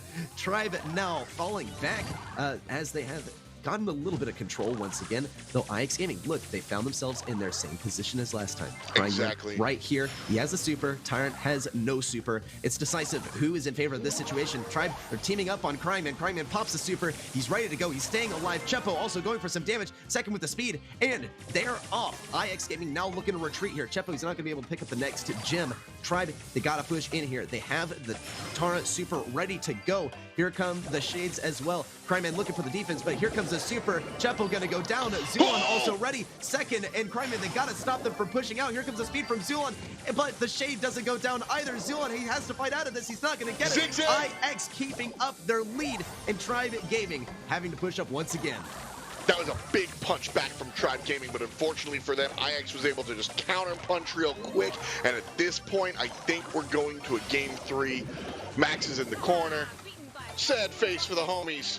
And that's it. IX Gaming are able to go ahead and snatch that one away. In general, that's what game number 1 looked like. And then at the end, they kind of like took advantage in game 2. they didn't take advantage. And again, I give a lot of credit to Crying Man, who looks like he did not contribute much. If we go ahead and look at the damage, he probably won't be all that high. But he hung out on that left side in that sort of like triangle shot, and Tribe Gaming was just trying to kill Crying Man the entire time, locked him down, which prevented him from getting aggressive, sure. But his patience of just sitting, hiding, hanging out was really, really important. And because of that, his team's able to go ahead and grab that win. I mean, 18 gems grabbed by second, not so bad. Yeah, I mean, Zulon, as far as I guess like the in-game mechanics levels go, I think Zulon's probably one of the most skilled on Tribe's roster. Second, undoubtedly one of the most skilled as well on IX's roster. Seeing these two face head-to-head, I mean, Zulon, he's a bit of a jack of all trades, right? Second, though, he focuses on just a few brawlers. Max is probably his best brawler of all. And I mean, you know, you put second best Max against virtually anyone else, and they're gonna pale in comparison, I think. I just think, you know, excellent gameplay that we saw, but the Max, right, coming out from second, it just seems to defeat all. I mean, that's the thought process, you know, when you have these specialists, right? Because the bans were not specialist bans or respect bans, right? They were largely meta bans, you know, take out the Bell, take out the Gene, right? Take out the Stu, just characters in general that everybody can excel with, and that leaves you with these sort of specialist type approaches. And so now we're here at the rubber match, and Tribe Gaming are the team kind of like taking the first step into the mid. Max is zooming, and IX have 0 gems, and a big part of that, I think, is Tyrant now on the Rosa, just really locking down this right side. Tribe took a page out of IX's book. Yep, Tribe now employing this strategy. I mean, of course, you have Rosa, right? You have the tank, and let me illustrate it for you. Let me illustrate the thought process for you guys. Tanks, they're more than just their ability to get kills. They're like a radius around them. You got to think of the pressure that you exert just with your presence. Tyrion very aware of that. We see Chepo already running away, but he gets taken down. That's what happens when you don't respect the presence of the tank. Tribe now with 9 gems. Zulon looking to bring in the 10th. Cryman does have the super, though. Zulon's forced to retreat, though, gives him a great opportunity to pump this speed on a Tyrant. Tyrant able to go forward. He has this super ready to go, but IX now with their Sandstorm, they're hiding out. Chepo gets an aggressive shot onto Corey, and Corey is put out of commission for just a little bit longer. Corey is going to benefit a lot from the speed once Zulon gets it, but IX, they are just suffocating Tribe as they are pushed all the way back. Cryman not going to let them get much value off of that super either. Zulon able to pick up this 9th gem, but IX, they're still here at mid. Tyrant picks up a kill second, and Chepo's still alive, but Zulon and Corey are threatening to, well, they're threatening to take them down now. That was a big kill from Tyrant. Obviously, he didn't get any gems, but it's about the stuff after the stuff. He gets that kill on the right-hand side, and that forces the rest of his teammates to fall back because of the threat. And now we got, there it is, 11. Tribe Gaming, countdown, Tyrant body blocking. Just saying, you can shoot me, but don't shoot my friend. 8 seconds to go. Zulon in the right-hand corner. IX falling back. Tribe Gaming standing up. And that is going to be set number 1. Gem grab to the blue team.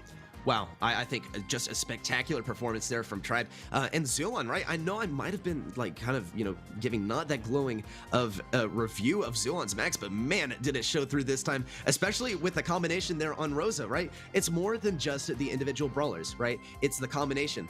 We said in our first game, right, IX Gaming, they didn't exactly come out with a comp that was able to perform that well individually, but Tribe, they seem to match that, and they are showing that it's really not just all about that, right? Having those synergies between the brawlers is just part of it. You are able to get so much control just by yourself, just by establishing the right position for yourself, having that influence, that sort of radius around you as a tank. And we see, yeah, of course, all staying away from Crying Man. They don't want any of that. I mean, we were so hyped at this moment. Tribe Gaming, it was like a prison break, but IX Gaming, they put that to rest right there and right then, though it just wasn't enough to take back the entire set. Once Tribe Gaming and they mirrored that comp, it was pretty much decided. I mean, this really was, Tribe Gaming looked like the stronger team, not the entire time, and so I'm very curious to see how the rest of our match kind of rolls out.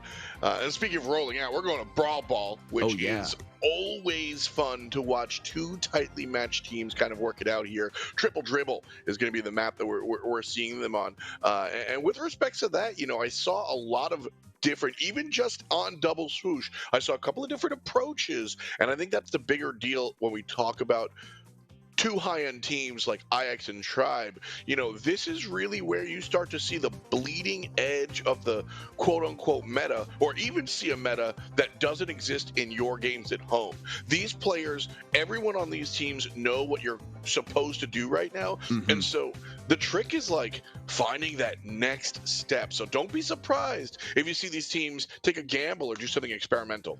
Yeah, I mean, it's always a surprise that you see like someone bring out one brawler. It's like, Mortis, what are you doing? But as we know, right, some visionaries among us have brought out the Mort, and it's just absolutely insane. Well, we'll see if that emerges here. I mean, what a rivalry here between Tribe and IX. We haven't really gotten the chance to see them face off against each other that much, but they are contending for that final spot, and it's going to make a real difference who takes first place this time, as it's going to put them firmly in the lead here in NA to take one of those advances to the World Finals. Tribe bringing out the Max, Ems, and the Tara. IX Gaming, though, interesting. they got the Tick Ems. Okay, so just one brawler mirrored across these. They got good control with Tick, but the others, they look like they're specifically to counter something. This is a peculiar matchup, but I'm excited to see what sort of challenges it brings. This is exactly what I was talking about, man. It's almost like I cheated here. Like these are not traditional comps, and like you said, each of these teams are trying to figure out and predict the future, you know. But Tara's the one with the cards, right? She's the only one that actually knows the future. And so with that in mind, you know, it's really important to all right. So we move past composition and now look just how to play the game. Now that you've got this Surge, you know, what are you supposed to do with him on this type of game mode, on this type of map? Right now, I mean, IX is kind of getting pushed back. A lot of pressure here. Tyrant right side. He's getting double teamed. Beautiful adaptation from IX. And because of that, they're going to be able to respond and maintain mid. Yeah, this is looking real rough from Cryman so far. It's not that he's playing poorly. He's just being held back so firmly by Tribe. He's just not really able to do anything. He's still on level 1, and we're a minute and a half into the game. It's, you know, it's disappointing to be the Surge player that's in this position, but there's really not much you can do. He's got to make good uses of the teleports. Here we see it. Corey, though, firing right back with that super. But Cryman, does he have the super of his own? That is a question that we need to answer in just a few seconds. This match is going to turn around a lot if we see the super, but no. Cryman doesn't have it. He's still on level 1. This is when Surge is at his weakest, and usually you only see him in this position for the first bit of the match. But Cryman, he just has not really been able to make many connections. He's still saving those teleports, and perhaps IX is actually saving it for overtime. Chumpo actually going to find a kill on a Tyrant. Zulon getting slowed down. Second not going to find the kill exactly. Zulon is forced to use that gadget. He's going to get the kill on the second, or perhaps not. Baits it out. Does get taken down by second super, and second Cryman and Chumpo are closing in on this goal. A spectacular defense there from Tyrant, and that's enough to deter IX Gaming. Now that, to use a PrettyHair term, was a blunder. That was IX. IX did a great job. Crying Man has been in trouble the whole time. Second shades over to the left lane, drops the stuff, and allows Crying Man to teleport instantly. Beautifully well communicated. And the door was open, but they just throw the ball away, and they're not able to score on that one. And that really burns their biscuits. You got 30 seconds now, give or take, and IX are the ones kind of on defense, but here comes Surge, left-hand side. Ems is doing a good job of trying to provide pressure, but this is not as cut and dry as it seems. Okay. Cryman doesn't use the teleport for the ball, but he is going to get that level 3, and that could change things around quite a bit. Tyrant's ready with the super. He is going to be in range of an enemy. He just has to keep on walking forward. Remember I was saying that radius of influence. Will we even see it? Here comes a super. Cryman doesn't get touched by it, but only 5 seconds remain. IX, they're going to just go for this. Well, okay, try a few months back, that would have been a complete throw. But now I guess it counts as a strategy. Throw the ball at your own goal, right? It's the point that you're defending for the entire game, right? So logically, right, without team communication, it would be the most defended point on the entire map. So I think good play by throwing it back there, it wasn't entirely necessary. I think it's kind of entertaining as well. I mean, you know, even in a high stakes situation, you gotta loosen up a little bit, you know, and joke around a little bit just to, you know, keep your wits about you and keep from going insane. Great game there, but I mean, this is pretty much a replay of what we saw in our last match. Our first game of Brawl Ball goes to a tie before we really see what our teams are going to bring out to counter each other. This is just kind of the first taste, right? Both teams got a little bit of intel on each other, what they were both planning on bringing to the competition today, and now we're going to see how they use it in game number 1, part 2, Electric Boogaloo.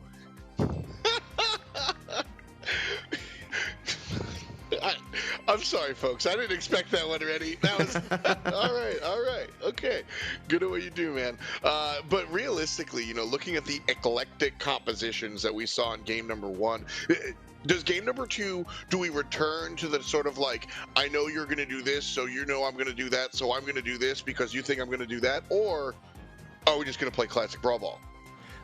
I really think, I think it's going to be more of the first thing you said, right? Still the big brain stuff? Yeah, it's the big brain, right? I mean, both of these teams, they got massive orgs behind them, loads of coaching staff that totally know what they're doing, right? So we'll see what, you know, what the advice is. Of course, at the end of the day, it all comes down to what the players are willing to play, right? And what they're comfortable on, what they've practiced on.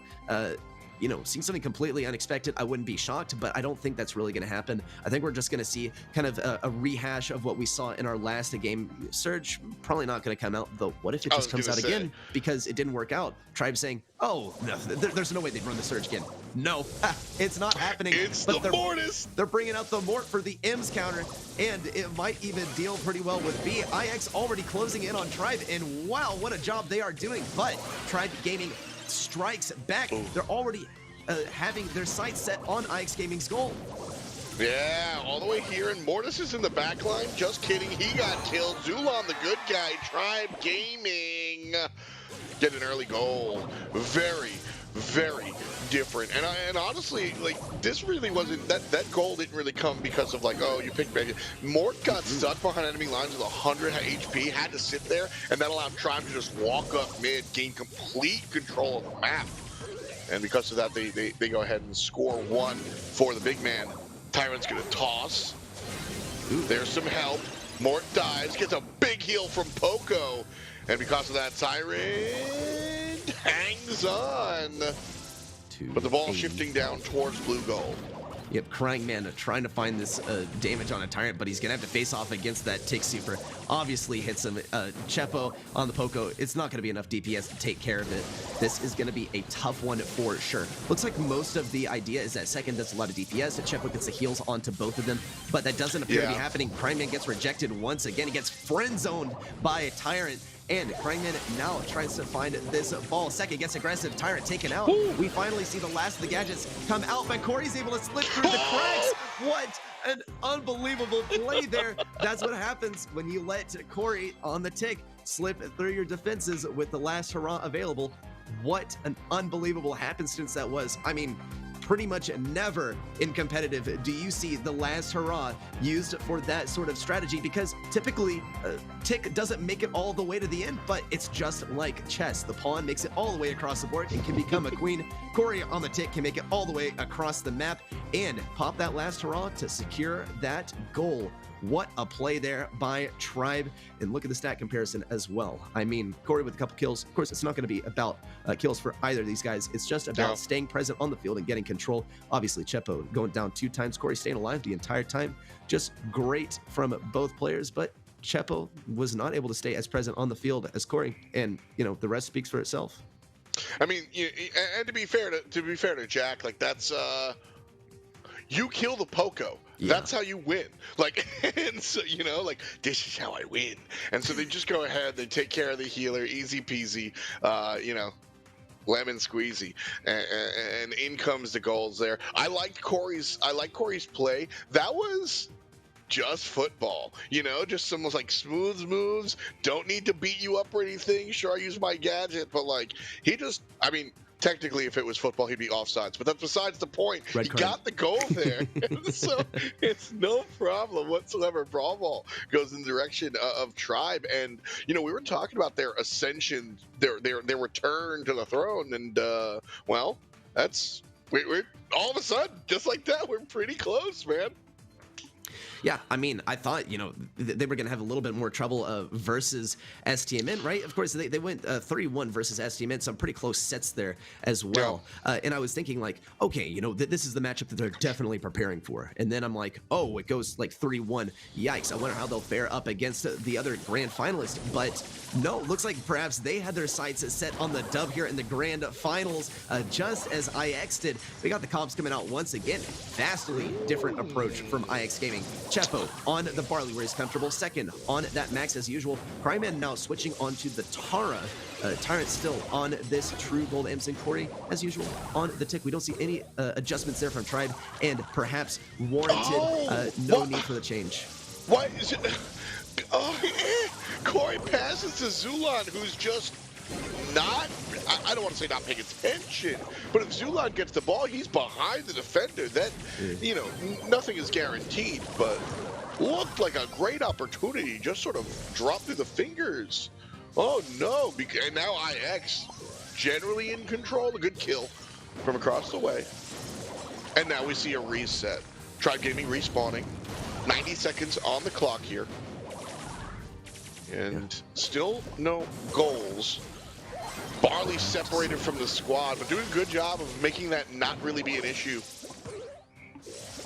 Yeah, Zulon now looking for the opportunity to push up mid. He's having a little bit of trouble versus second. Here comes the slow on a second. Second only getting hit by one tick mine there. And Zulon once again rotates over to the left lane. Tyrant now falling back. Corey looking to cover his Drax. Chepo's ready with the super. He's going to throw it all over that left side, and this is going to be a great opportunity for IX to push it from the left. Question is, are they going to be able to do it? Second manages to get in there. No, the super is popped, and the gadget is wasted. Tribe Gaming manages to take this defense. It looked like such an amazing opportunity for a second to get in there, but Tribe Gaming in 8, that's exactly what they want it to look like, right? Bait them in and let them waste their abilities. Tribe Gaming still getting the defense here. IX, though, looking quite threatening. They have Cryman here with the super. IX, they can't let this go into OT, though. They are on the back foot, it looks like, in overtime, as second is running the B. Here comes the slow. It does hit Cryman, but Cryman throws up those shades to defend himself. One hit on the Cryman, and Zulon's ready for the next. Does almost reduce Cryman to ash. Chepo's ready to grab the ball here. Here comes the super for control, and Zulon goes down. A key kill. Is Cryman going to be able to put this one in the goal? Here comes the super as well from Tyrant. Tyrant has the ball out, and Tribe Gaming once again on offense. Tyrant right there, gigantic play. Oh, really needed to just put everything on the line. Does so. Midfield. Cryman pushing up. Has the super available, and so does Chepo. This is going to be an all-in. Cryman's going to just pull everybody together, and Chepo's going to let it burn. Ooh, second, he still has this ball. Tyrant is going down. Second puts it in the goal. What a calculated offense there from IX. It started off with the Tara Super, and we see Tribe Gaming, you know, they're a little bit timid. They don't want to push into the Tara Super. They know if they lose one teammate, then it's all over. Check out this final push. Cryman and Chepo both ready with the super. Here comes the first super from Chepo. It's not to deal damage, it's to establish control. Cryman tries to put it in the goal. Second receives that ball from Zulon, and then it's all over. It's so hard to get that ball out of the way and out of your goal in time. There's really nothing that Zulon could have done besides pass it straight towards second. Look at the stat comparison as well. Chepo, he didn't manage to get as many kills, but it's all about control, and he really pulled through there at the end. Tyrant, however, lots of kills, right? And when you kill someone, you get them off the field. That's control for you. But see, it's not always about getting kills, right? It's just about opening things up and getting in front of the goal when it really matters. I mean, listen, I try really hard not to be the guy with a tagline, but I've been saying for literally 7 years now. Most games are about the stuff after the stuff. You get the kill specifically to give yourself an opportunity to do other things, right? Get the player off the field, like you said, then follow up. And so with that in mind, you know, I actually, dude, Tyrant didn't change. I hope he sticks on the M's. I know they didn't take the game last time around, but the area denial that he provides is really, really big, and it is. Really like that. How about the changes on IX's side here? Yeah, I mean, we still have the same picks as last time. Never mind. Chepo switching onto the Tick rather than the Barley. Very interesting. It looks like, you know, that control that he was able to get with Barley was so important. So just switch to a thrower with more control. Zulon gets held back so much, but it's only one brawler on the enemy team, and Zulon's able to farm the super off of that. Tyrant now pushing in with 838 health. Does get taken down by Chepo. A crucial kill. And Cryman able to circle around through the back. Zulon forced to push forward. Is Cryman gonna get some value here? Zulon now rotates over to the right side. It's just this crazy amalgamation of brawlers. They're just all over the place. Whose side is whose? Here we see the Tick super go down. Second pushes forward. Is he gonna be able to get the ball? No, not quite. Corey with good defense, but it's a 3v3. And here comes the speed on IX Gaming. Wow, real fast. Crying Man wants to step up and shoot the ball. Crying Man wants to step up and shoot the ball. Step up and shoot. Okay, there you go. Oh my gosh, and what an amazing fight culminating in Crying Man putting that ball in the goal. IX Gaming now leading by 1 goal in the final game of this set. We already see Tribe pushing forward. Corey ready with the speed. Zulon also pushing forward with the speed. Looks for the kill on Chepo. Cryman ready with the response. He has that gadget popped. Still a 3v3. All of the brawlers staying alive. Zulon at risk of going down. Second almost goes down. 88 health. Zulon is going to close it for the kill. Actually sending Tyrant off to do the job. Second at risk of going down. Chepo has this super ready for the defense. The friend zoner, and that's able to take out the super. Here comes Cryman. He's forced to use that super. Zulon ready to go in. Second with the defense. Passes it over to Cryman. Zulon forced to back out, and IX Gaming will still keep this control. Wow. Impressive defense coming out from IX. Just really don't know how they would have been able to handle that unless that's what happened. Final seconds here. Tribe Gaming still have a horse in this race, but they have to activate now. Otherwise, we'll be tied at 1. Tyrant pushing up here now. Crying it, man. Now finding this offense. Zulon goes down. IX, they absolutely have this defense. Ooh, the Protesto coming out from second. They've secured set number 2, the second set. In fact, second's going to be a large proponent of taking the second set. Nice on that one to IX. That's going to tie up our match 1-1, and we'll be heading into set number 3. Guaranteed a bounty. And next we'll head to Siege. But this was the tale of the tape. First game wound up being an all-out draw right away. And then we continue on here and actually see some real interesting gameplay, honestly, for both sides. We may forget the Brawl Ball surge. We might just forget about that one. But honestly, the performance from both teams here was pretty interesting. I really like Chepo's decision to play Tick and Barley, obviously very similar characters, and notice that what Barley was doing was the damage, sure, but more, like you said, the area denial and the control. So shift into Tick and just double down onto that. Really, really cool stuff. Yeah, I completely agree on that one, right? Just the change from Barley onto a more controlling brawler made so much difference there.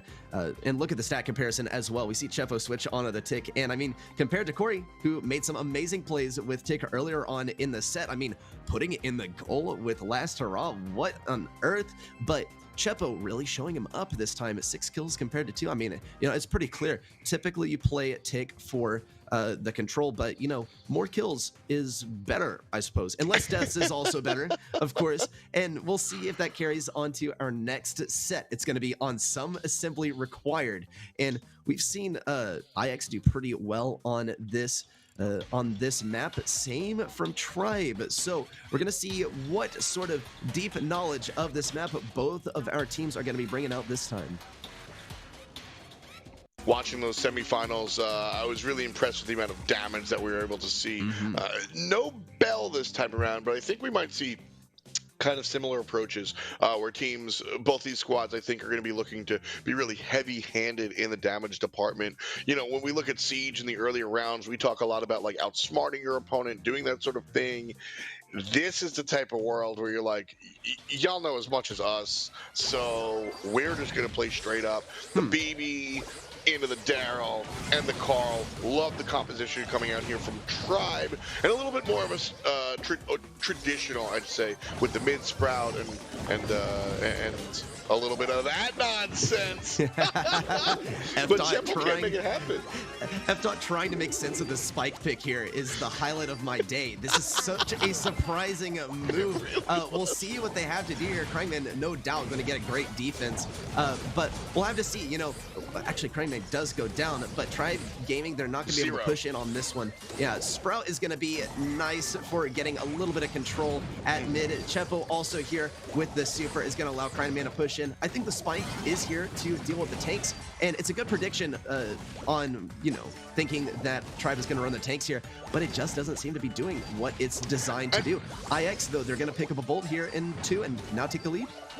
Yeah, I mean, there was once upon a time where Spike dominated this sort of thing, and largely because of the giant slow field with respect to the robot. And I think that is still a valid thesis statement.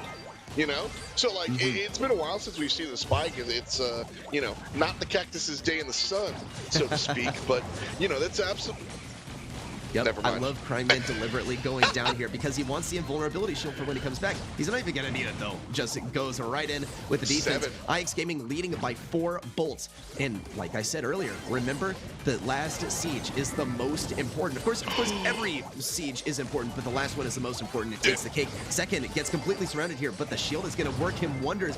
Garden Molter also going to keep him alive. Tyrant goes down on an aggressive play on the Krangman. IX, they're going to keep the lead. They're going to get the final siege. And after so many amazing defenses and such great brawlers to deal damage, most notably Chepo. I mean, one super from Chepo, and IX Gaming, they have the lead. Uh-oh. Here it comes. Level 12 Siege Bot. Tyrant's going to be able to do a whole lot of damage here. No! Tyrant's going to go the other direction and look for damage onto the enemy Ike, while Carl is here on the backside dealing with the bot. Corey falls down. 76% is obviously beaten here by IX. That's going to be game number 1. I need to ask you right now if you agree with Daryl play to just say, nope, not playing defense, all in.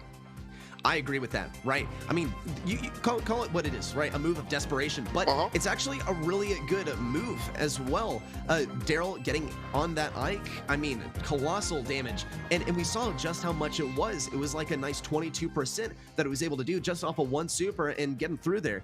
And usually, you know, we can go a whole game without seeing a team get 22% off of a couple of bots, right? So good value there, but I mean, you know, I think he knew that they weren't going to be able to get the defense there, right? Yeah. It's just not going to happen, and he really needed to rely on his teammates there to get rid of Barley, right? But it didn't happen, right? We see the bot connect with the safe. It's all over. We'll see though. Is IX going to be able to predict Tribe's comp once again? I mean, they pulled this out versus STMN last month, and I wouldn't be too shocked to see if they do this again. Just amazing prediction, and you know, I'm ready to have my mind blown, but at the same time, like I think, regardless, whatever the outcome, it's going to be so entertaining. Yeah, I mean, this is like I said earlier, especially when it comes down to, you know, these more intricate game modes. When you find yourself in the finals against these squads who are established, experienced, veteran, you know, it's not just about like, ooh, maybe a little surprise surge is going to get them. Like, you got to go and full commit and try to find something else. You got to sit on the brain throne in order to outsmart your opponent in this sort of contest. So as we kind of look towards the rest of it, I think that IX have the upper hand here in Siege, but I would not be surprised if we see something kind of surprising from Tribe that just locks down mid. I think Tribe needed to pull a little bit more of that control play, in my opinion, and that might find themselves a victory in game number 2. Yeah, I think anything focused on wall break would be super useful for either team, right? I mean, okay, versus the tanks, you'd be surprised. It's kind of difficult to take down tanks when you're all sharpshooters because you don't have, like, you know, nice constant damage output, and the tanks, they're all fast, right? Even BB, right? BB is very fast. So, I mean, it's tough to touch any of those tanks. We'll have to see at least a prediction of no tanks on the enemy team for us to see the wall break coming out, though I wouldn't be shocked to see Tribe just pull it off just because, you know, it can work, right? And they can make it work. Sure.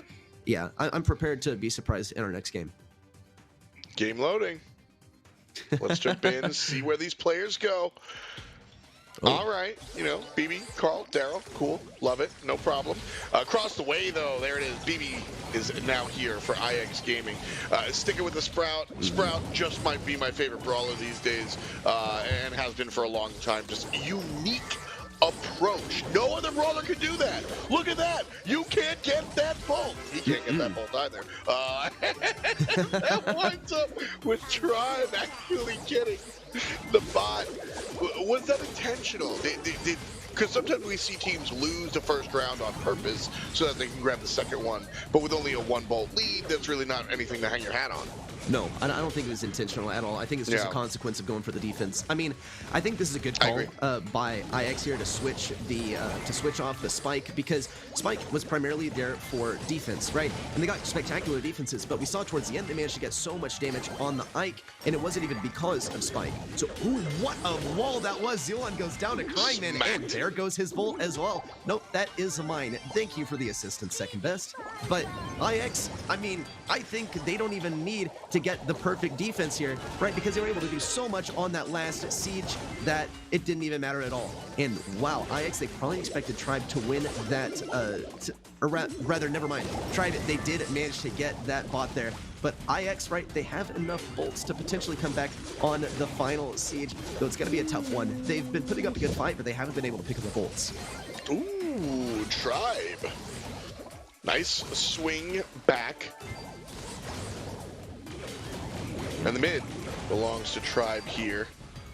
That said, IX going ahead, picking up a whole bunch of bolts. That's 5 to 6. Left side seems to be controlled by Tribe. Right side largely controlled by IX. Nobody with full mid control. Another Sprout wall. That one not too great.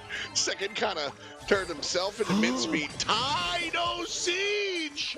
Oh my gosh, Tyrant just needs a super here, but Chepo just needs to get value on this super. He's going to go ahead and use it. He needs to farm up his next one. Corey's going to rush in. IX, what are they going to do? They get the BB bubble, and they just got to get the defense. Zulon's ready to tank when he runs in. Corey has this available. He gets the save, and that is going to be the difference maker. Tyrant as well on the Ike, but that is all she said. No damage on the save. What a close game that was. I mean, BB Bubble could have made the difference there, but there's just nothing that you can do to stop Carl with Flying Hook ready. I think really great call there by Tribe to keep that gadget available and not go ahead and use it. I mean, they were in a safe position for most of the match. Overall, great play from both sides, but couldn't be decisively, or more decisively, in Tribe's favor here. Yeah, real patient there on the Carl play, without a doubt. Again, having that last siege be the tie, you saw multiple players come out with the pin like, oh, really?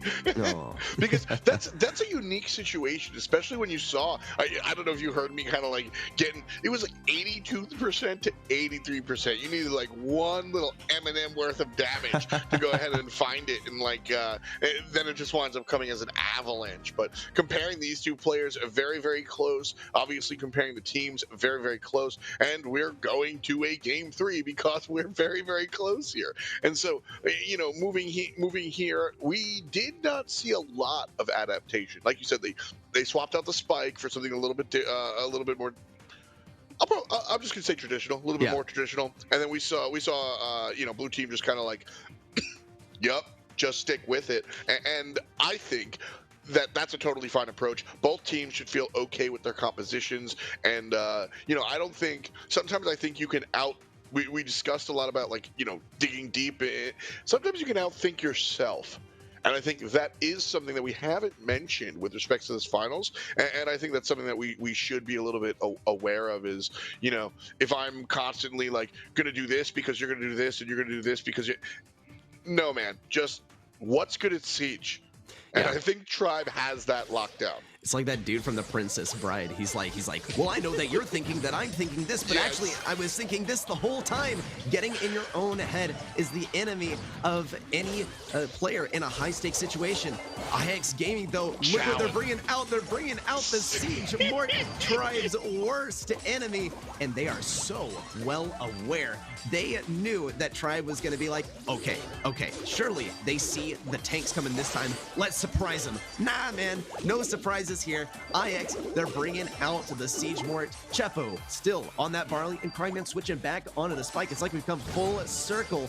Some of the brawlers we've seen the entire set. Some brawlers that we saw vanish after the first and second. Wow, getting in here once again. He's going to survive just barely. And this Siege is actually probably going to tie up. And IX Gaming, they're going to be looking to grab bolts for the final Siege. Yeah, and you know, I actually really like this Siege Mort composition as he falls, Caster's Curse. But because this isn't just Siege Mortis, right? You've got Spike to help slow players down for Mortis. You've got Barley to help corral players into a spot for Mortis. And there won't be a tie. It's going to be Tribe Gaming with a decent-sized bot, but they have to kind of win this here. Otherwise, IX is going to have a level 37 bot coming around the town. Big damage here. Huge super stuff. 23%. Okay. All right. Free mid control for IX Gaming. Yeah, Tribe Gaming definitely just set the bar. IX is going to have to, like I said, Reddy, they're going to have a big bot, but they have to outright win.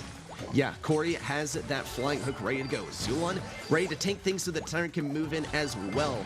IX Gaming, not only are they going to need to just stay here at mid, they got to get kills. Tyrant at risk of going down. Here comes second, his worst enemy. Yum, yum. Second, taking down the Barley. Just a nice snack there for second. Level 14 Siege bot for IX, and it's moving all the way towards Tribe's Ike. Here comes Tyrant trying to get the defense, but it's not going to be enough. No, sir. IX now closing in. Crying Man sets up Mortis. Crying Man sets up himself. Big damage already past the mark. I said they had an outright win, and they do it just like that. Smack down the middle. You know, that was a really, really nice push there from both sides, but ultimately, you know, just IX able to kind of come through and choo-choo. So, you love to see it.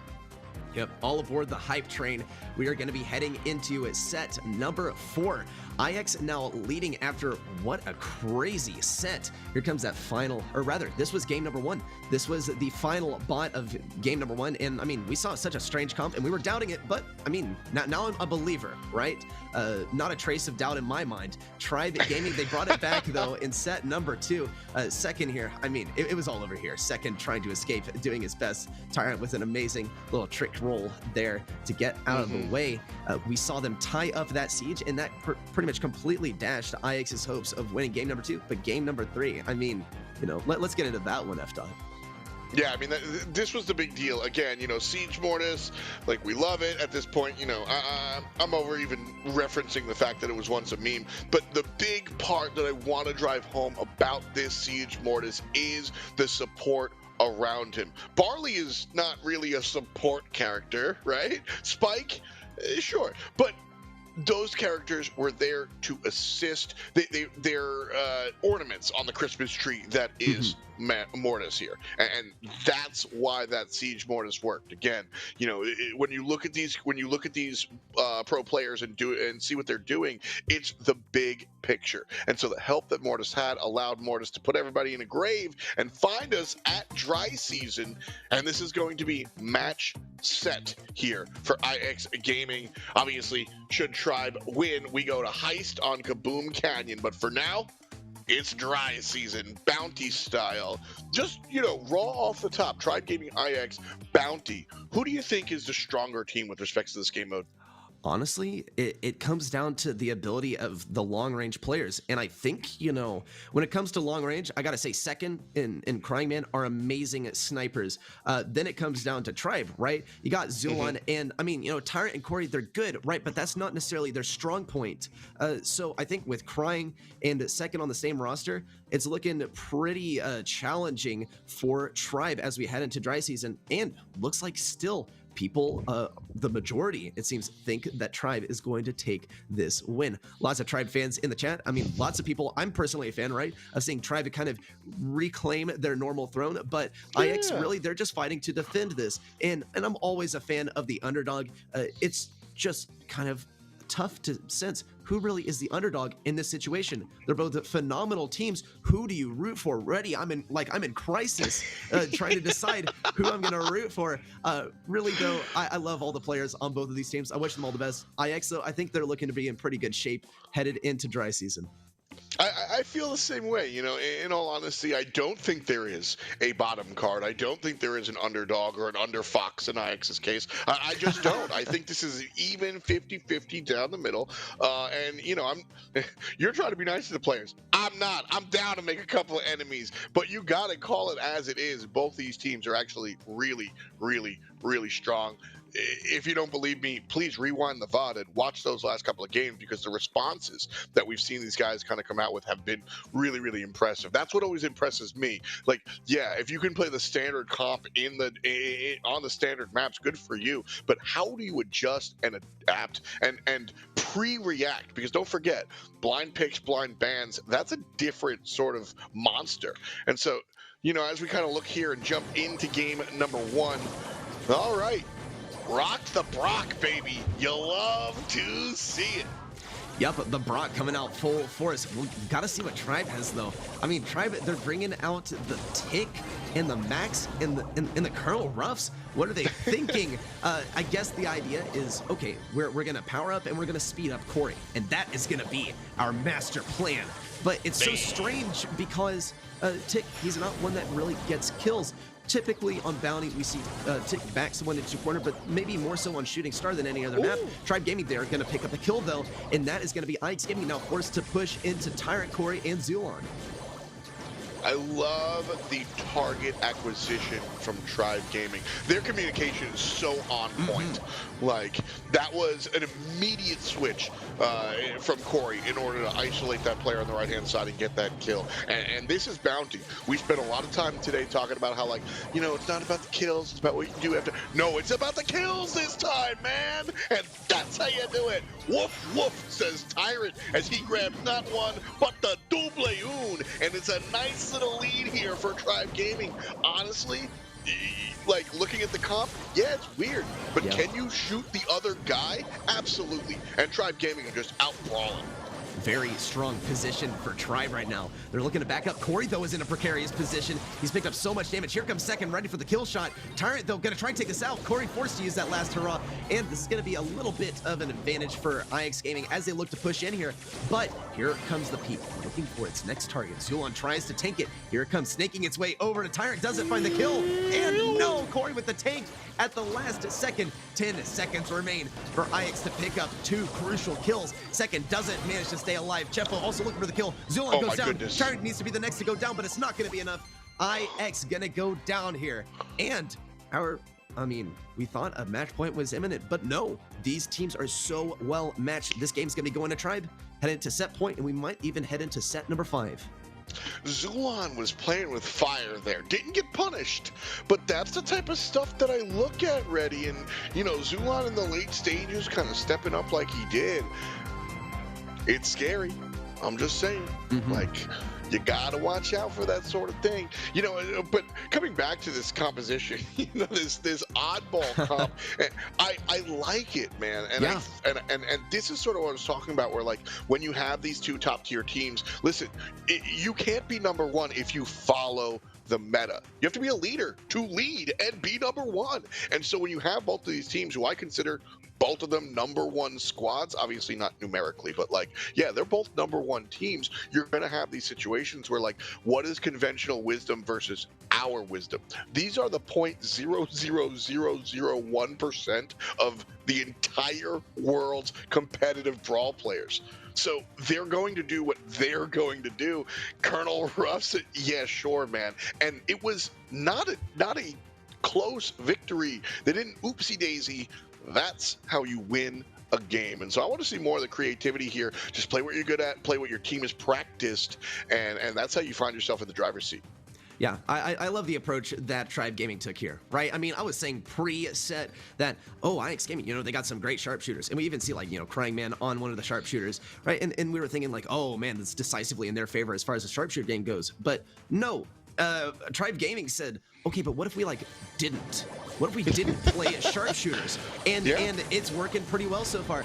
IX, they're switching things up though. They're bringing out a Colonel Refs of their own. They're switching second onto that Sprout. Prime in now on the tick. They're already picking up this lead at the beginning of the game. Zulon forced to retreat.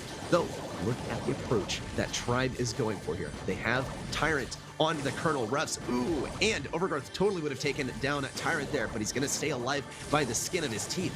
Tyrant is going to throw down the super now for Corey. Corey all powered up, but the first super going to IX's own tick. Things are pretty much mirrored across the map at this point. The Tribe does find a push. They're not going to take down second quite yet, though. Second has been just dancing. It's been a real tough game for Second, and he's been hanging on for dear life, doing a great job. Didn't cast his curse just yet, but here stays alive.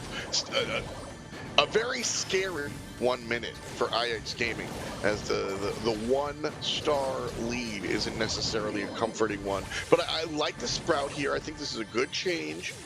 It will kind of prevent some of what Tribe brought in game number 1 from continuing here in game number 2.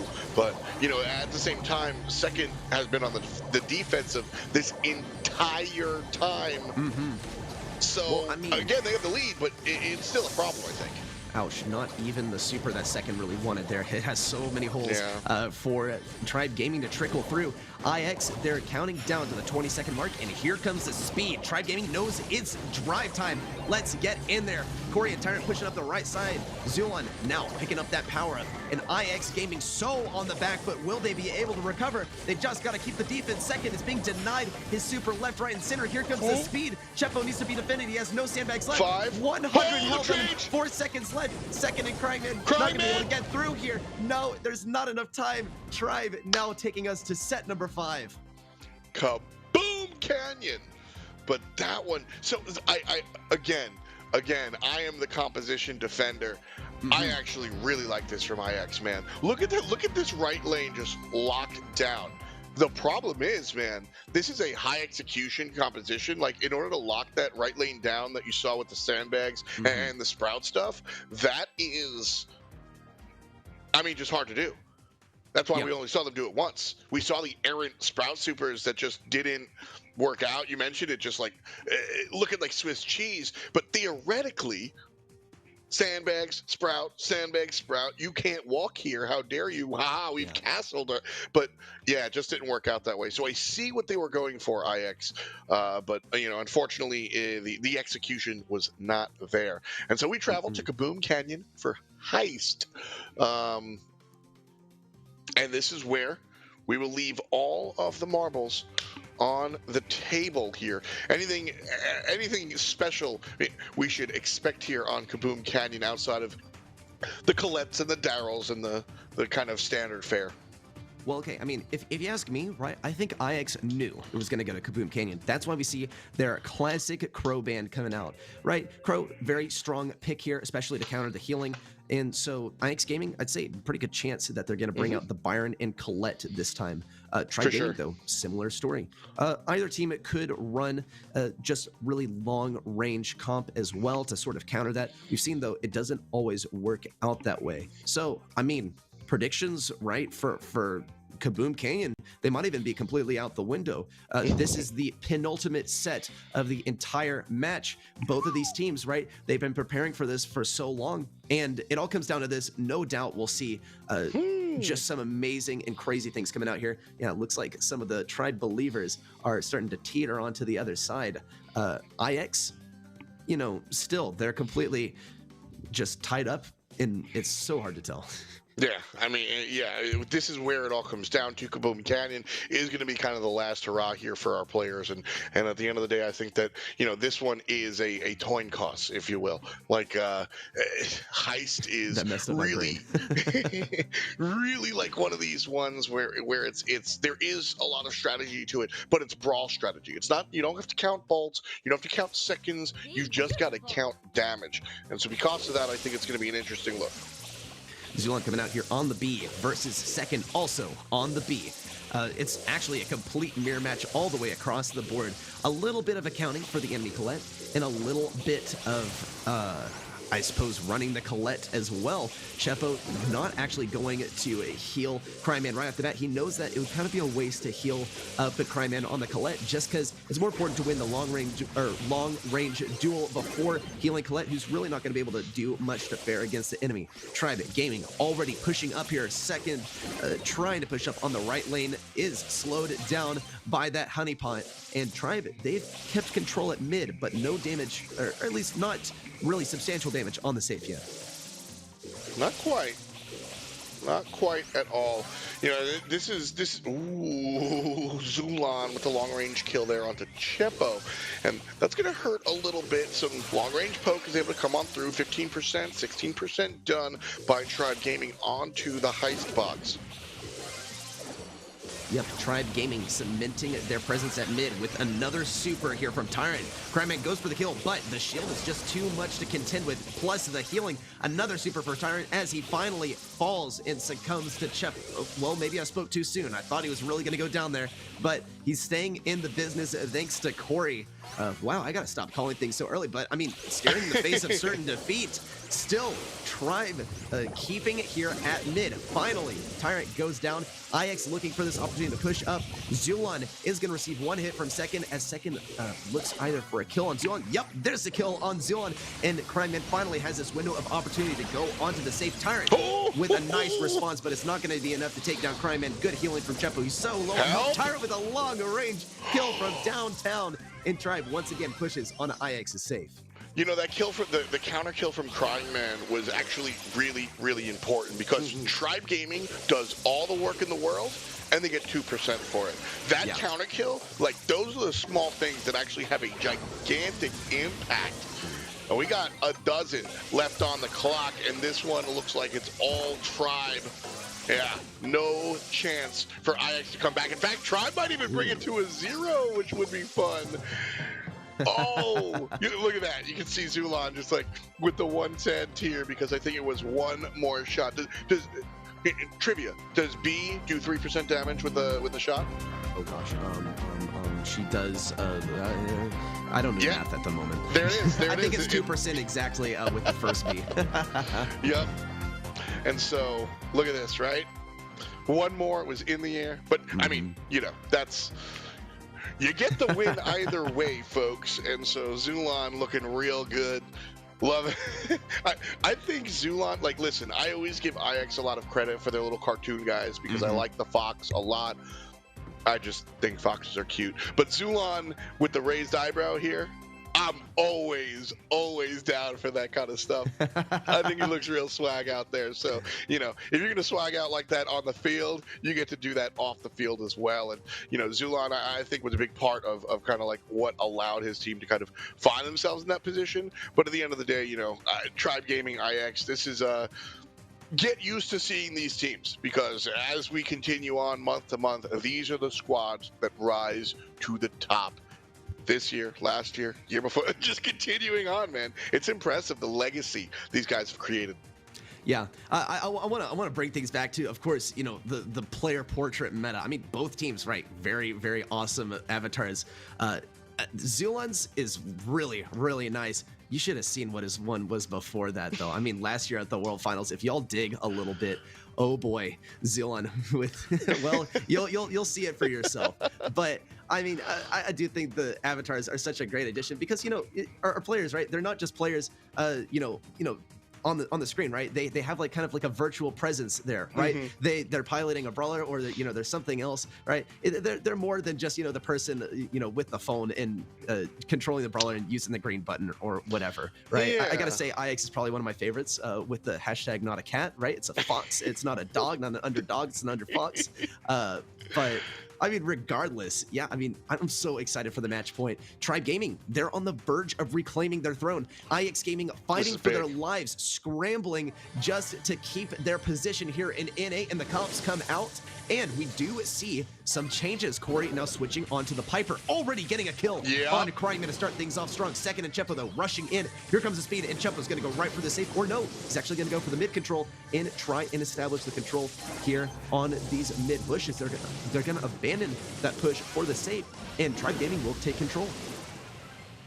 Piper is my style, man. Just like classic, don't get hit. Like that's how you play against Piper, right? Don't get hit. There's really not. If you dive her, she jumps away from you. Just don't get hit. The Parasol Princess here in the hands of Corey, and I love it. Starting off the game with a bang, not just with the kill, but the follow-up onto the safe.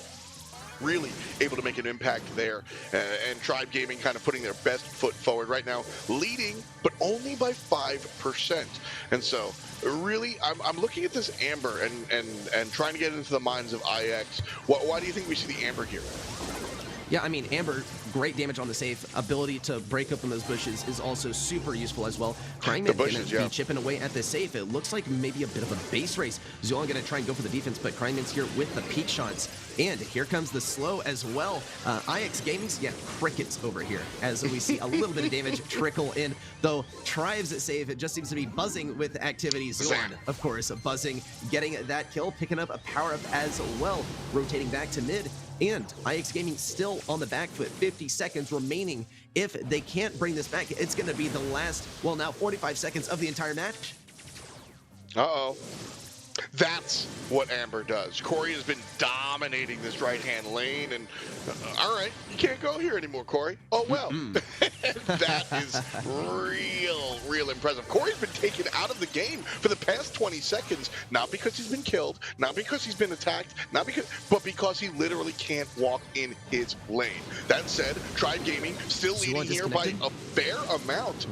And Corey, all right, you keep me out of the game, zap. Down goes Cryingman. Tyrant takes down Chepo. 10 seconds on the clock. It's just a formality. Corey does it to him one more time. Jump forward. Welcome back, Tribe Gaming. Tribe Gaming reclaiming their throne. Congratulations to the boys in red. Corey, Tyrant, and Zulan looking real clean here. Once again, sitting at the top of NA. They have completely fought for and earned this spot after such a rocky month. I mean, what a redemption arc. As I've been saying, this is... Oh, yeah. Wait, what are we watching? I'm looking at the ascension of Tribe back to the top, man. I mean, that's really what it is. Like, there it goes. And there it stays. That's the thing. You know, I don't think this is a flash in the pan. When you see performance like this, you know, it's really like they've put a lot of work in. Rewind the tape. We're going to take a look at some of these plays, and as we see, you know, the compositions that have come out, the way these guys, it is very clear that these guys have spent time in the proverbial gym, have been working together, and have just blasted off, man. What an emphatic return. Oh my gosh, and it went all the way to almost the last game of set number 5. Let's get a replay, though, here of Brawl Ball. I mean, it went back and forth, and we thought we'd seen it all when Tribe Gaming came out with the Lacerda to score the goal, but IX bringing it back, then headed into Siege. Some crazy comps from IX Gaming proved to be, I mean, the key to success, I think. And, yeah. I mean, what a set that was. After that, on a dry season where Tribe Gaming showed us it wasn't all over. A last minute, a bit of aggression, and they took it back. That blue star as well going to Tribe. I mean, what a spectacular match. Yeah.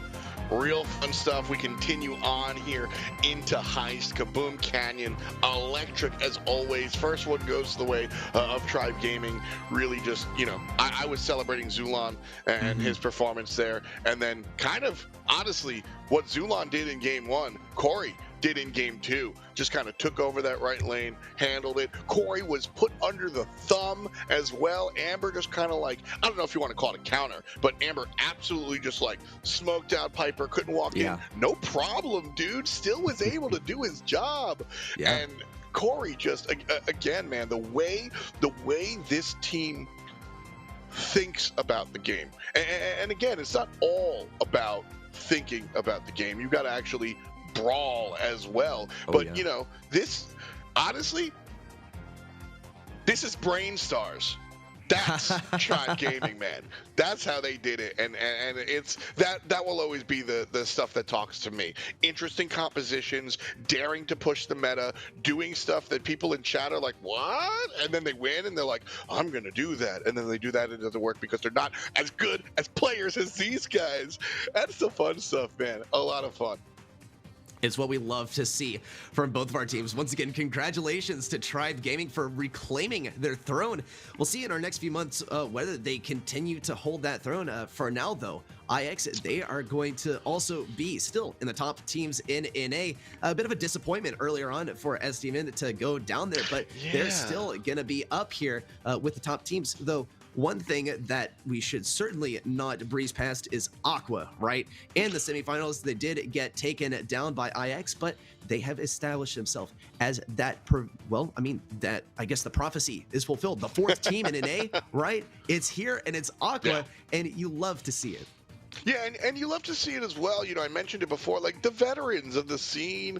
Like there is, you know, listen, folks, it's cutthroat on the battlefield, and everybody wants to beat everybody else. But at the end of the day, like we're all homies here, and it's just cool to see, like, you know, the old school, like, you know, it's RC and it's Jigsaw, and they're just doing what they've been doing. It's really, really cool. And I mean, PrettyHair really drove home the point that, like, this is a contentious region. We have real teams that, like, you know, this is an all-out battle. And so it's really, really interesting to see, like you said, that fourth team join a situation where some of the other regions kind of like dominated numero uno. And so because of that, seeing North America and LATAM, which, by the way, also a cool point of Tribe, Canada, USA, Puerto Rico, like that's the whole thing in one.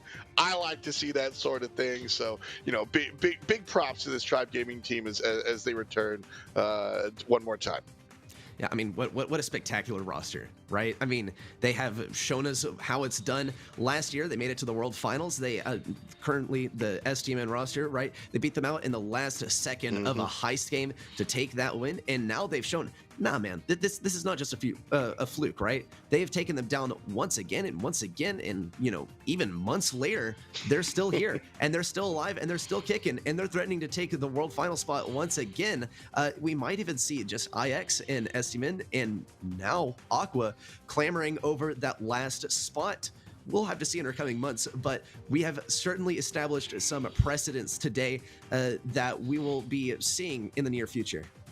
Well, we're going to be seeing some people in the near future. I believe PrettyHair is going to be joining us back one more time, and we'll say hello to the main man. What's good, man? Welcome back, dude. What's going on, guys? What a final. I mean, man, that was neck and neck. I don't think we have at this point would be expecting anything else. We've had competitive sets the entirety. This is one of the longer broadcasts of, I think, the recent memory, right? Because these quarterfinals are going to 3. These semis are going to 5. We have our finals damn near going to 5 as well. And it just tells the story of NA so beautifully and how competitive this region is from top to bottom.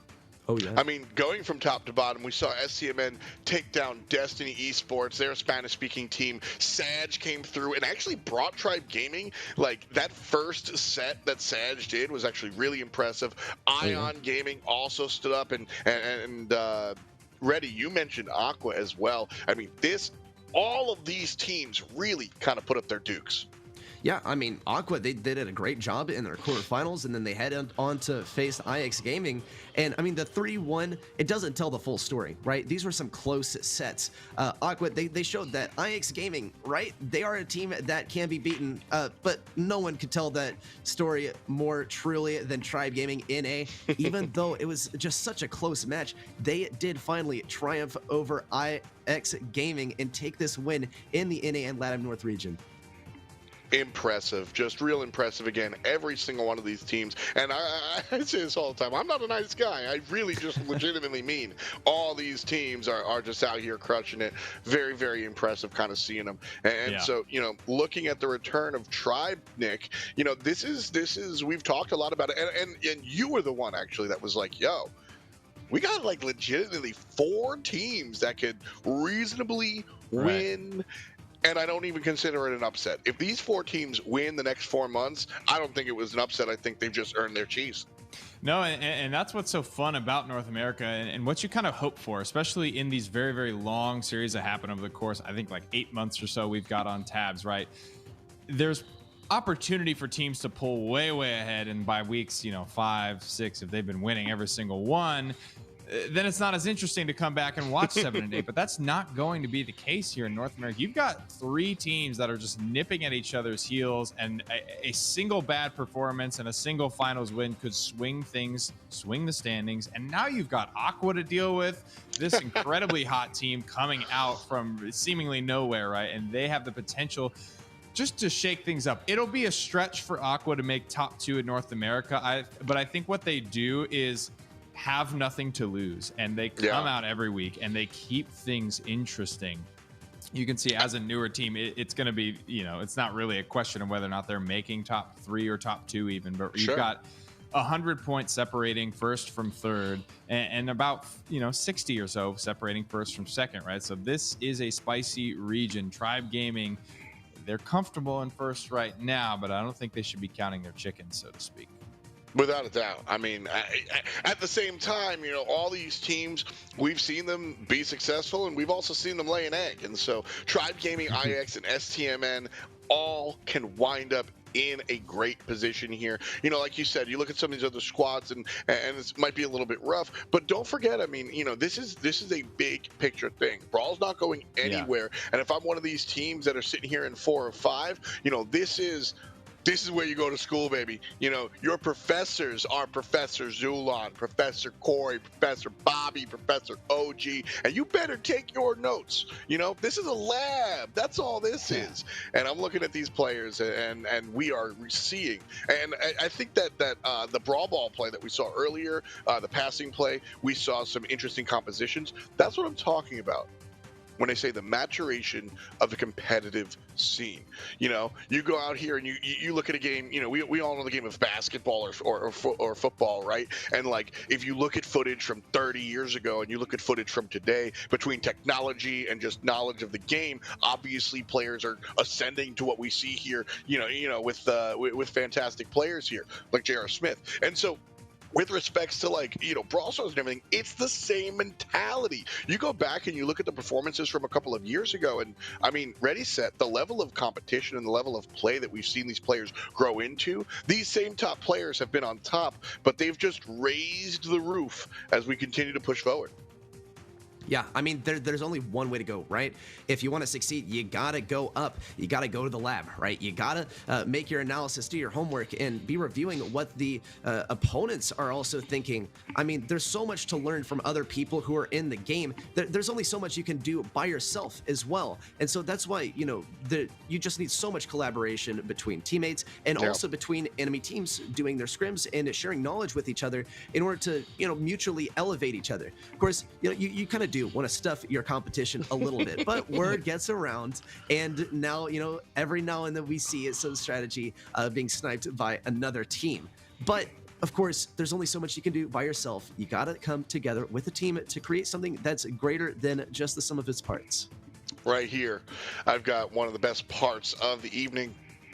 Play of the day here, and it has to be that pass play. That was. Yes, it is. Oh, man, check this out, guys. Here, this Tribe Gaming play was so impressive. Not that one. That was the first goal, I think, in that game. I was like, not that one here. But basically, this is what we're talking about, is how teams have really been able to learn how to share the ball, pass the ball, and just make Brawl Ball evolve as a sport in and of itself, Nick. Yeah, the game within the game here, and you guys did a great job bringing this one home. You see the super pass from Poco back to BB, from BB up to Carl, looking for the angle and just barely, the map art wasn't even really lining up. That is just knowledge of where the collision in the map is and being able to bank shot right off the corner there. That's the key there, and that's the stuff I'm talking about. Like you said, I mean, just intricate, pixel perfect knowledge. Here, I'll be the boomer and talk about Halo, and you talk about you look at how these guys are able to take pixel perfect positioning and down to the second, right? That didn't happen day one. It took time for the scene to mature, and now you look at Brawl, and it's the same thing. Where that play wasn't. It was technically possible 2 years ago, but we wouldn't have seen it because the players weren't that intimately involved, Reddy, because they just haven't had that amount of time. Now, I mean, these players are. I would love to see current Tribe play against the same 3 players a couple of years ago and see just how badly they beat their former selves. Yeah, I mean, one thing that has put these guys in the lead as well is their ability to adapt as well. And I mean, you kind of do weed out the guys who are not able to adapt to the scene as well. I mean, all the people that have been left behind in the competitive scene, we don't know who they are because, well, they've been left behind. Though, I mean, Tribe, of course, they've just been finding these little nitty-gritty tactics, and of course, it shines through. Another thing is, of course, so many things can be now attributed to muscle memory that you're able to turn your mind and focus on other things. Big. And so we see some very, like high-level, very intelligent, very, as you said, pixel perfect plays, because now we kind of have the mental capacity, like the room for that, since all of our other stuff goes to muscle memory. We've got the room for one of our champions here. I'm going to invite him on in. Congratulations on the victory. Well-earned. Zulan is going to be joining me here. First and foremost, man, great to see you, dude. Congrats on the win. Happy birthday. Thank you, man. Thank you so much. It's a happy day. It's a very good day, I must say. Yeah, I mean, this is absolutely a great present. We'll do glass half empty into glass half full. Obviously, you guys kind of stumbled a little bit, weren't able to kind of be the number one like we're used to seeing you. What did it take for the team to kind of get back into this position, comfortable where you used to be?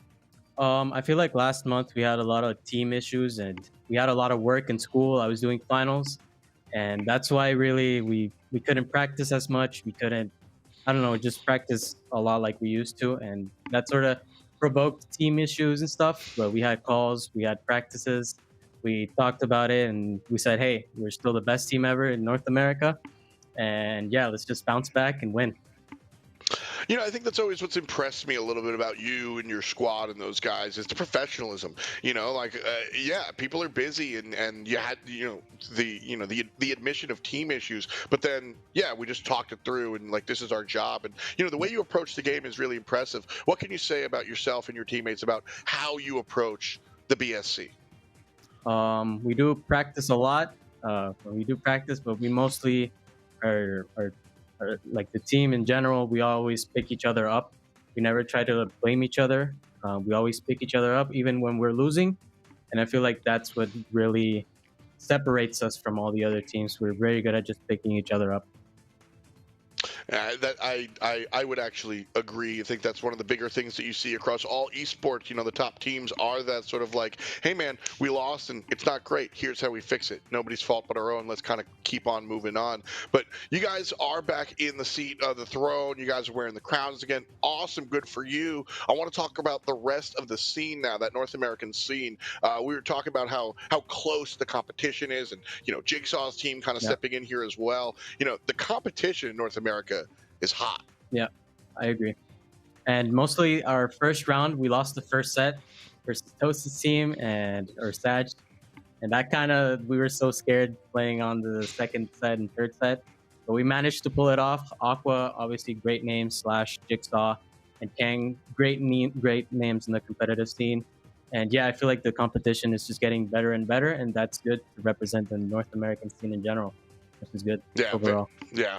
Very, very cool to kind of see that sort of thing happen here, Zulan. But again, fantastic work. You guys have absolutely put in the hours, and it's clear to see. Again, feliz cumpleaños, happy birthday, my G. And is there anything you'd like to say to the fans at home or anybody watching? Thank you to the fans, everyone on Twitter, my friends. I couldn't do this without you guys.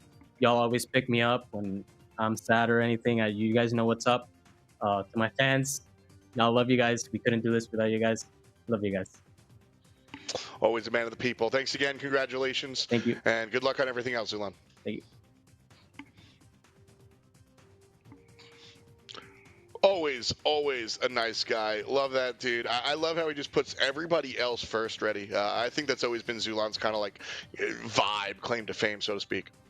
Yeah, I mean, like, what a standout guy, right? And when we talk about just like people who are prominent within the community and people, the best players in Brawl Stars, they're people that you want to be the teammate of. They're people that you want to be around, and they're effective communicators. And you know, I feel like Zulan.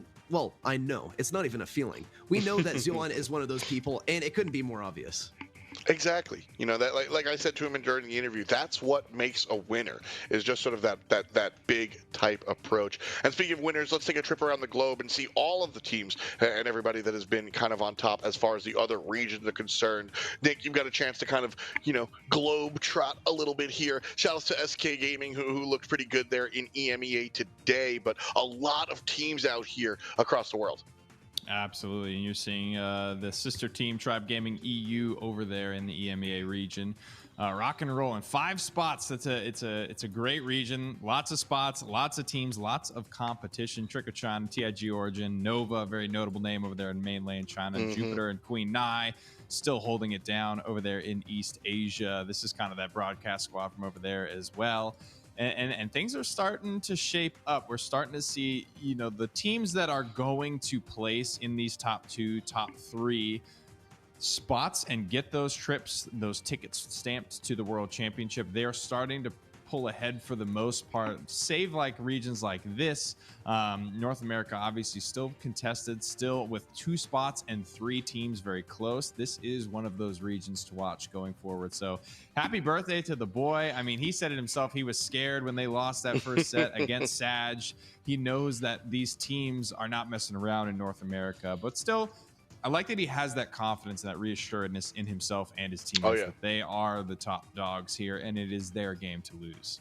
Absolutely. Great stuff. As you guys can see, East Asia Monthly Finals live on June 12th. Definitely don't want to miss that. East Asia is a fantastic region. If you haven't caught some of that stuff, you definitely want to tune in there and really get it going. So, great stuff here, guys. Ready? It's been a fantastic broadcast. Any last words before we say goodbye?